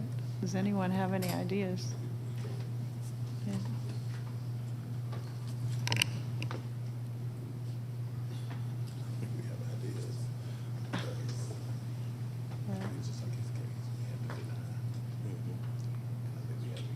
Of course, his case.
All right, we were having a sidebar conversation, but we definitely want to make sure we're sticking with transparency.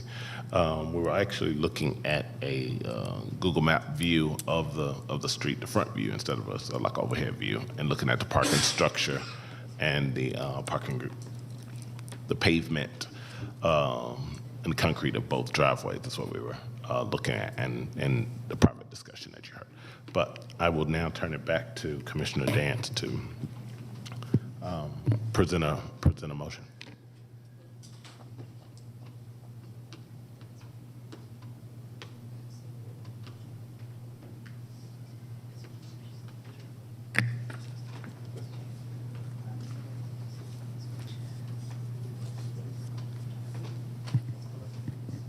Okay, I think we are struck by the fact, or a couple of facts. One is that you do have two hardened surfaces on which to park. The second is that you do have a number of people in the house who have reasons to need to use cars. So in total, there's 5 drivers, and I'm inclined to permit 5 vehicles with a proviso that they always be parked on the hardened surfaces, long range, but will give you 6 months in order to reduce the vehicles by 2. Does that make sense? That's my motion. Second. We have a second by Commissioner Hughes. Is there any discussion? If not, let's call the question. A vote of 4-0 to recommend approval of the land use permit, LUP 25, but up to 5 cars. And then a provision for 6 months for the removal of 2. Does that make sense? No? We approved LUP 25, but for 5 cars and 6 months provision to remove 2 of the cars.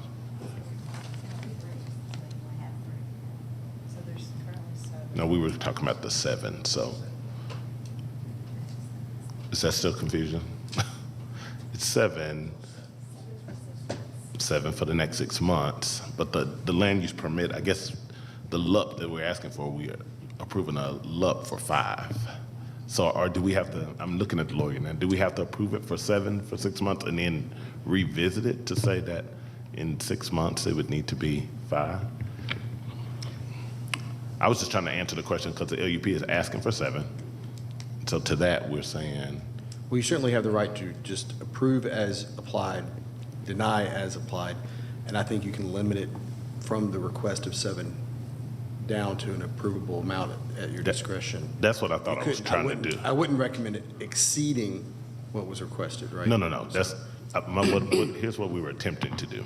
Approve the land use permit because they're going to be over 4 anyway, which is the code.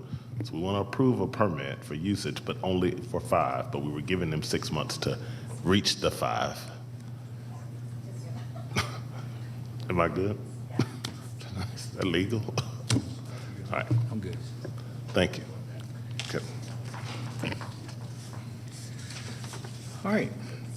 Next item is LUP 26, Milky Way Manor LLC, request a temporary land use permit to allow a family farm, wildlife sanctuary, event center, and educational facility in land lot 710 of the 19th District. The property is located on the south side of Pear Road, east of Sasquatch Lane.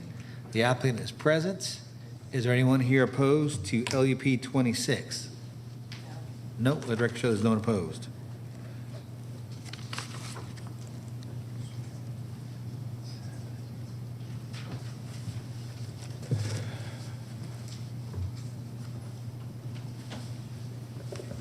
You got me. All right.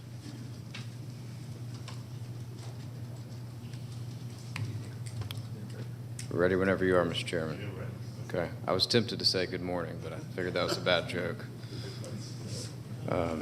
Good afternoon. Thank you, Mr. Chairman and Planning Commission. I'm Adam Rosen with Rosen, and Riley, and I represent Milky Way Manor in this application for a land use permit for 1901 Pear Road.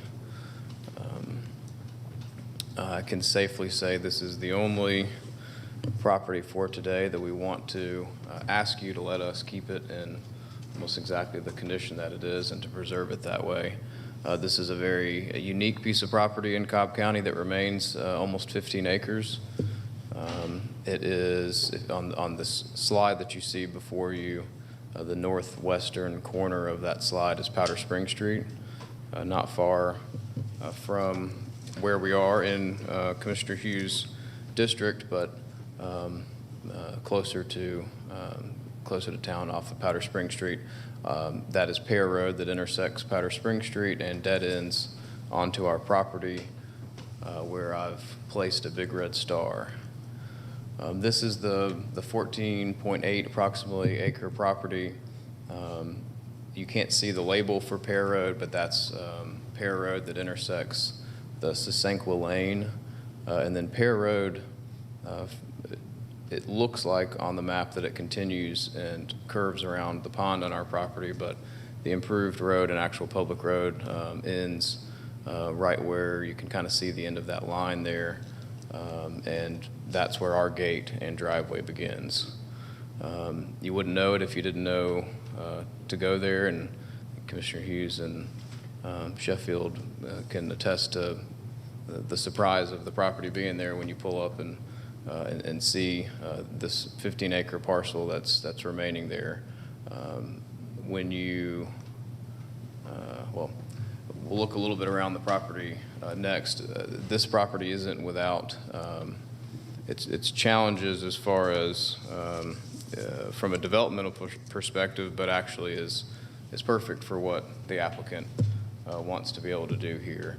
But there's a lot. There's floodplain, there's Ollie Creek, there's a pond, there is multiple different easements for I believe AT&T and power easement running in different areas of the property, as well as a sewer easement. Coming into the driveway of the property to your right, you have what is a farm animal area. Kind of panning to the left from there as you're driving down the driveway. This is a view looking towards the house in the very background and pond, and that's Ollie Creek in front of you in that picture. And then as you cross the bridge looking down Ollie Creek and continuing towards the pond itself. So that last picture puts you on the driveway right where it meets the pond there, when that driveway travels around the property and ends, connects to the primary residence of Andrea and Ian Melky, who are the owners and applicants, and who are here with us today and have been able to learn a lot about zoning for a full day here. And as educators, I think they're probably happy about that. But past their house, the driveway ends, and that is a barn on the property. And I don't always do this, but the aerial next to the site plan I think is helpful to see, largely just because of the size of the property. But the site plan is mostly as-built. The site plan has been updated since the original filing, but only to show a couple of different things that weren't on there before. One of those, if you'll stay kind of in that area of the house and barn and driveway, we've identified the distance from that existing barn to the side property line to clarify the distance needed for the variance there. It's an existing barn that's been there many, many years, but we figure we might as well clean that up as we are in this process now. And we're showing a small potential future addition to that barn, which is that L shape that's created there. And then if you go all the way back to where the driveway meets Pear Road, we've identified an actual parking area. One of the things that we did going through this process, certainly a unique application for you. We looked at others like Still Family Farms and others that their goal is to preserve the natural character of the property, but to also have it as a place for enjoyment of others and education. We looked at things that they did, and one of the things they did was not only not require improved surface parking, but actually require that they keep it from being gravel or asphalt. And so we've left things in their natural condition to have a grass or pasture area parking, but we wanted to identify it for you on the site plan because one of the things that staff has recommended is that we stipulate, and we did include in our letter, that parking be in designated areas, obviously, to make sure that we know that there's some organization and structure to that. So that identifies kind of a rough area of where parking can be contained. And I think David Meyer's goal was to show it as natural. That's not outlined to show that that would be improved, more so just to show that it would be designated for that area. Let's see. This is the same site plan, but with the actual trees kind of feature turned back on the site plan to show you just the massive amount of landscaping and everything that's existing there. You can see some of the labels on the site plan are actual representations of what is on the property.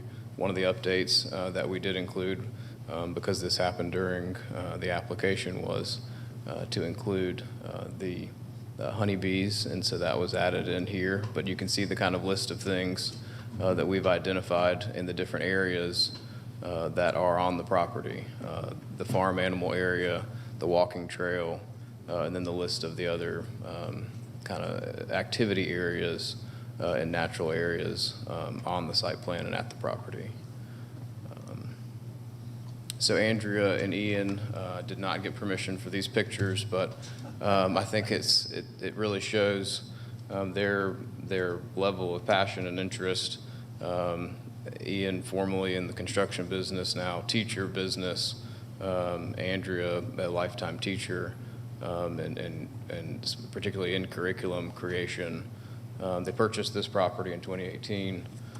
They dedicated it to conservation through the state taxation, and kind of started to create and realize what their passion was to invest in their property and have it as a cool place for things like you see on the picture here. At that time, getting that designation through the state that allows for event facility, that allows for different things, they started thinking that that was something that they could do, and realized that they had to come back to Cobb County first. And of course, the first call with code enforcement and then with the county attorney to make sure that we were all on the same page, that we did need to go through this process, that even though the state conservation says you can be conservation property and have educational events like this and show off the natural features, you still have to have Cobb County zoning. And so that's how we got to this process and to where we are today. So that's no secret and nothing to hide from. Actually, a good thing that it's brought us through this process. So that's how we got to where we are. This is the fun part of the presentation, just a lot of cool pictures of the property. And some of the things that you can see are an attraction for the Melkies and for wanting to be able to share this with others. Ian was not here this morning because he was speaking through the Cobb County Watershed Program as their keynote speaker. That's one of their involvements and uses of the property with Ollie Creek that runs through the property, not just as an adopt-a-stream partner, but an actual watershed partner that they're active with, and including, and we caught Cobb County's water vehicle here on the property for this picture, testing at Ollie Creek and using this property as a place to do some of their testing as a data point. 30 seconds. I'm looking at that like that was the time. This is one of the rare properties that is a part of the Wildlife Sanctuary Program through the Audubon Society. And I've outlined here a couple things that are in our stipulation letter from October 30th and the limitations that we've imposed. We asked for your recommendation of approval. I did want you to hear from Ian and Andrew. If you have questions, please ask them so they can get a chance to speak, even though I've taken up all of my time. Thank you. All right, thank you. This is in District 4, so Commissioner Hughes, I'll let you lead our discussion.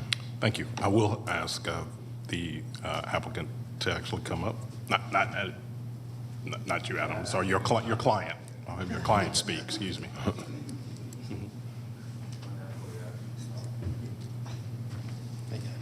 Hello, sir. Ian Milkey. Thank you.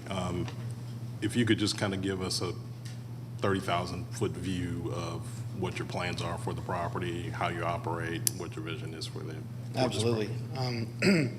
We found this property. We had been doing science education and curriculum and trying to get kids back outside. For 5 years, we created a program. We're invited by lots of schools, public and private, to go outside and do like really cool large-scale science demonstrations and kind of show them what outside learning could look like, especially through the pandemic. Like getting kids back outside and back outside the classroom, making sure they're out in the sunlight was one of our main focuses. Andrea and I, we went through impact training to be foster parents before we were ever married. She made it clear to me that, you know, serving our community was going to be our collective ambition before I ever signed up for anything. So we worked through the science program. We thought that the best complement to the science program could be getting kids outside, maybe allowing them to learn from nature from somewhere that we could purchase. And our family was growing. We have 4 children of our own, and we homeschooled those kids. And we came across this property, and the occupants in it were older, and they were looking to have new life and a new family come in. It was before the real estate prices went up, so we somehow got this property. And it seemed like one thing after the next has just fallen into plain view for what it's supposed to be and what it can be. To that end, I got just a couple of the neighbors, just to kind of show you the sentiment of the area that we're in. One of the neighbors drives the bus for the special needs students from local public schools, and their field trips on a daily basis go to like Walmart. And when she told us stuff like that, and we're like, well, how is that possible? And she said they don't have access, you know, to open space that has safety precautions in place to make sure that they can go and visit stuff like animals. So we're like, well, man, that'd be perfect for us to be able to do. One of our other neighbors runs Sweetwater Mission. So that's one of the largest food pantries available in Georgia. So she provides all the extra produce that's about to go off. So we get 500 pounds of carrots, you know, just to give to the goats and things like that. So it's been this education piece and letting kids kind of experience this space. It seems like it was always supposed to be this. It seems like getting kids in this space is something we were supposed to do. So, Thank you. I appreciate that. I think when you and I talked, you mentioned that Cobb County owned this property at some point. I think like a long time ago, it used to be the Cobb County shooting range, yeah. Okay. There's a big bunker that the house is set up on, so you can kind of see how. Okay, thank you. Any other questions for the applicant? Okay, thank you, I appreciate it. If I could have fire come up real quick, I have a question.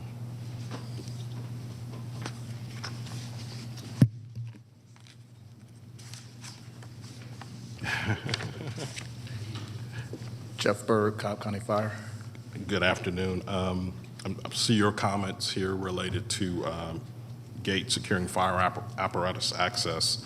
I was just curious, I know there's a bridge over the creek, and I guess I'm curious about emergency vehicles going over that bridge in the event that there's an event or the need to go over the bridge, I guess.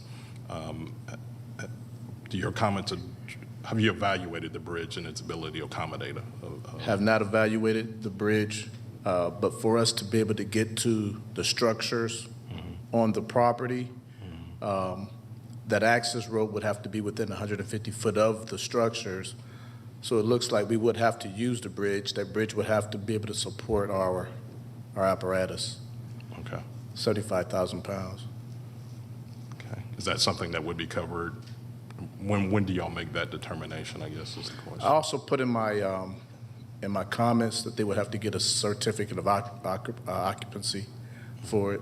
So once they go through plan review, that would be addressed during that time. Okay.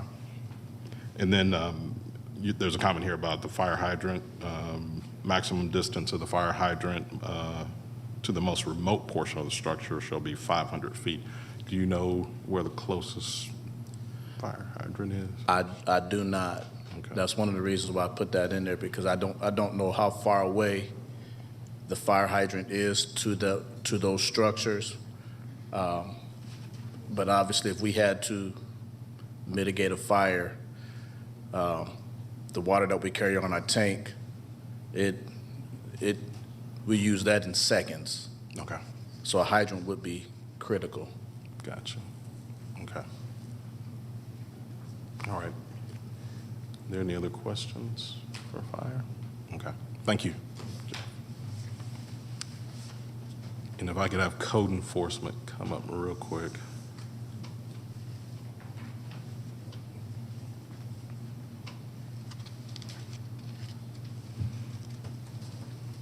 Yolisa Foston, Cobb County Code Enforcement. Thank you. Just real quick, I know we're here now because I guess there was some sort of code enforcement action. Can you just summarize what the action was? We had, there was a complaint. It was a large event. It was like a wedding that was really loud through nearby neighborhoods. And that's how the complaint came in regards to the event, because they weren't allowed to have the weddings and all the events that were going on the property during that time frame. So that's how we were told about what was going on at the property. Okay, all right. Thank you. Any questions for him? All right, thank you. Thank you. If I could have Adam come back.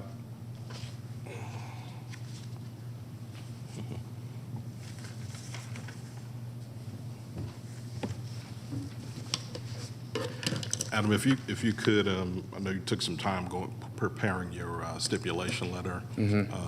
If you could just hit the high points on some of the provisions you've included in that for me, just for the record. Sure. So we,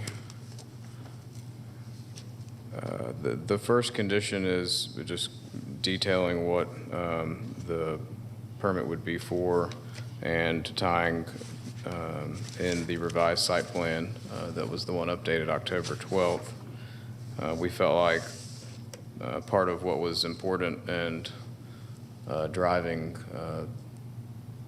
the good reasons for this application is largely because of who the applicant is. So we felt like it was appropriate to go ahead and volunteer that as a condition that would be for this applicant only.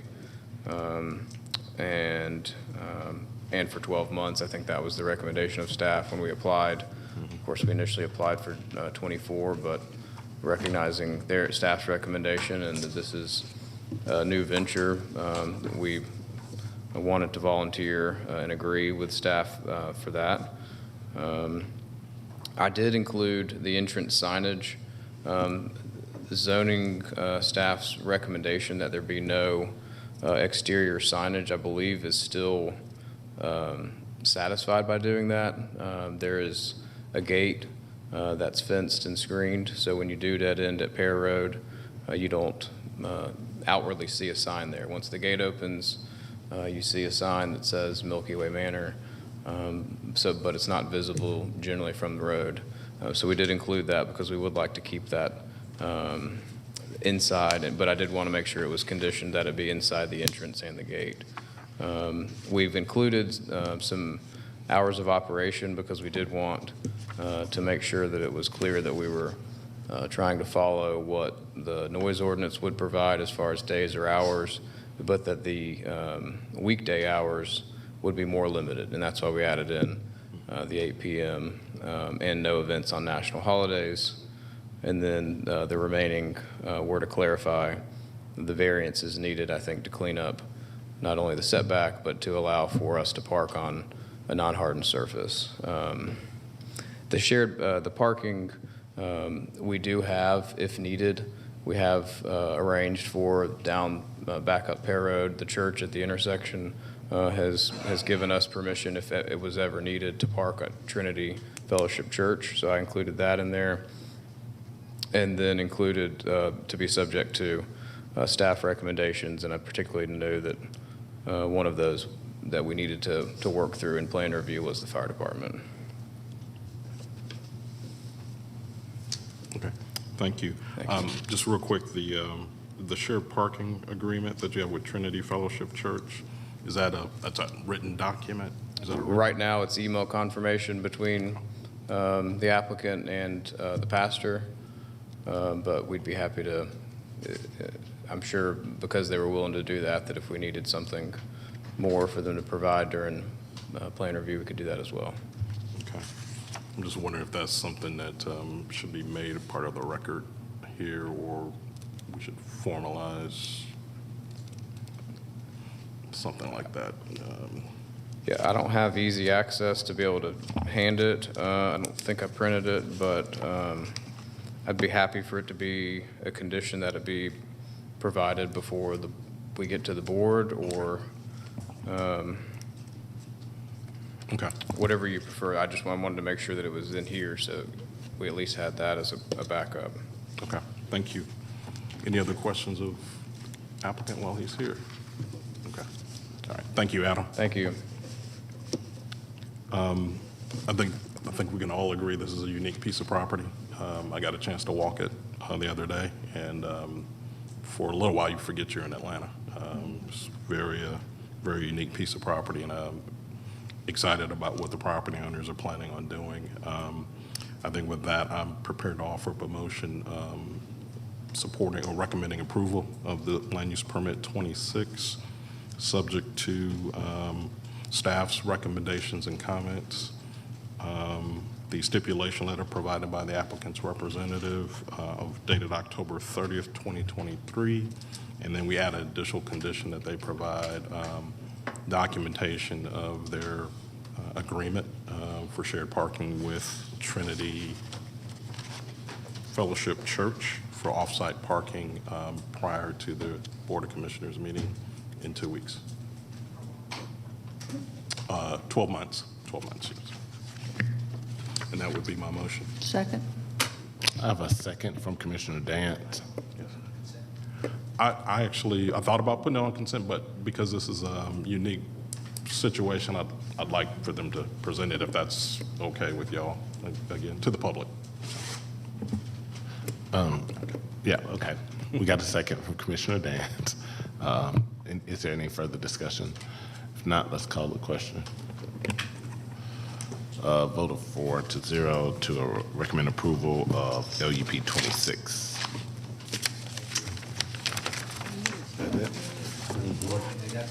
Okay. All right, we have 2 quick pieces of business to do. I will entertain a motion for to approve the minutes of the zoning hearing from October 3rd, 2023. So moved. Second. A second from Commissioner Hughes. Call the question.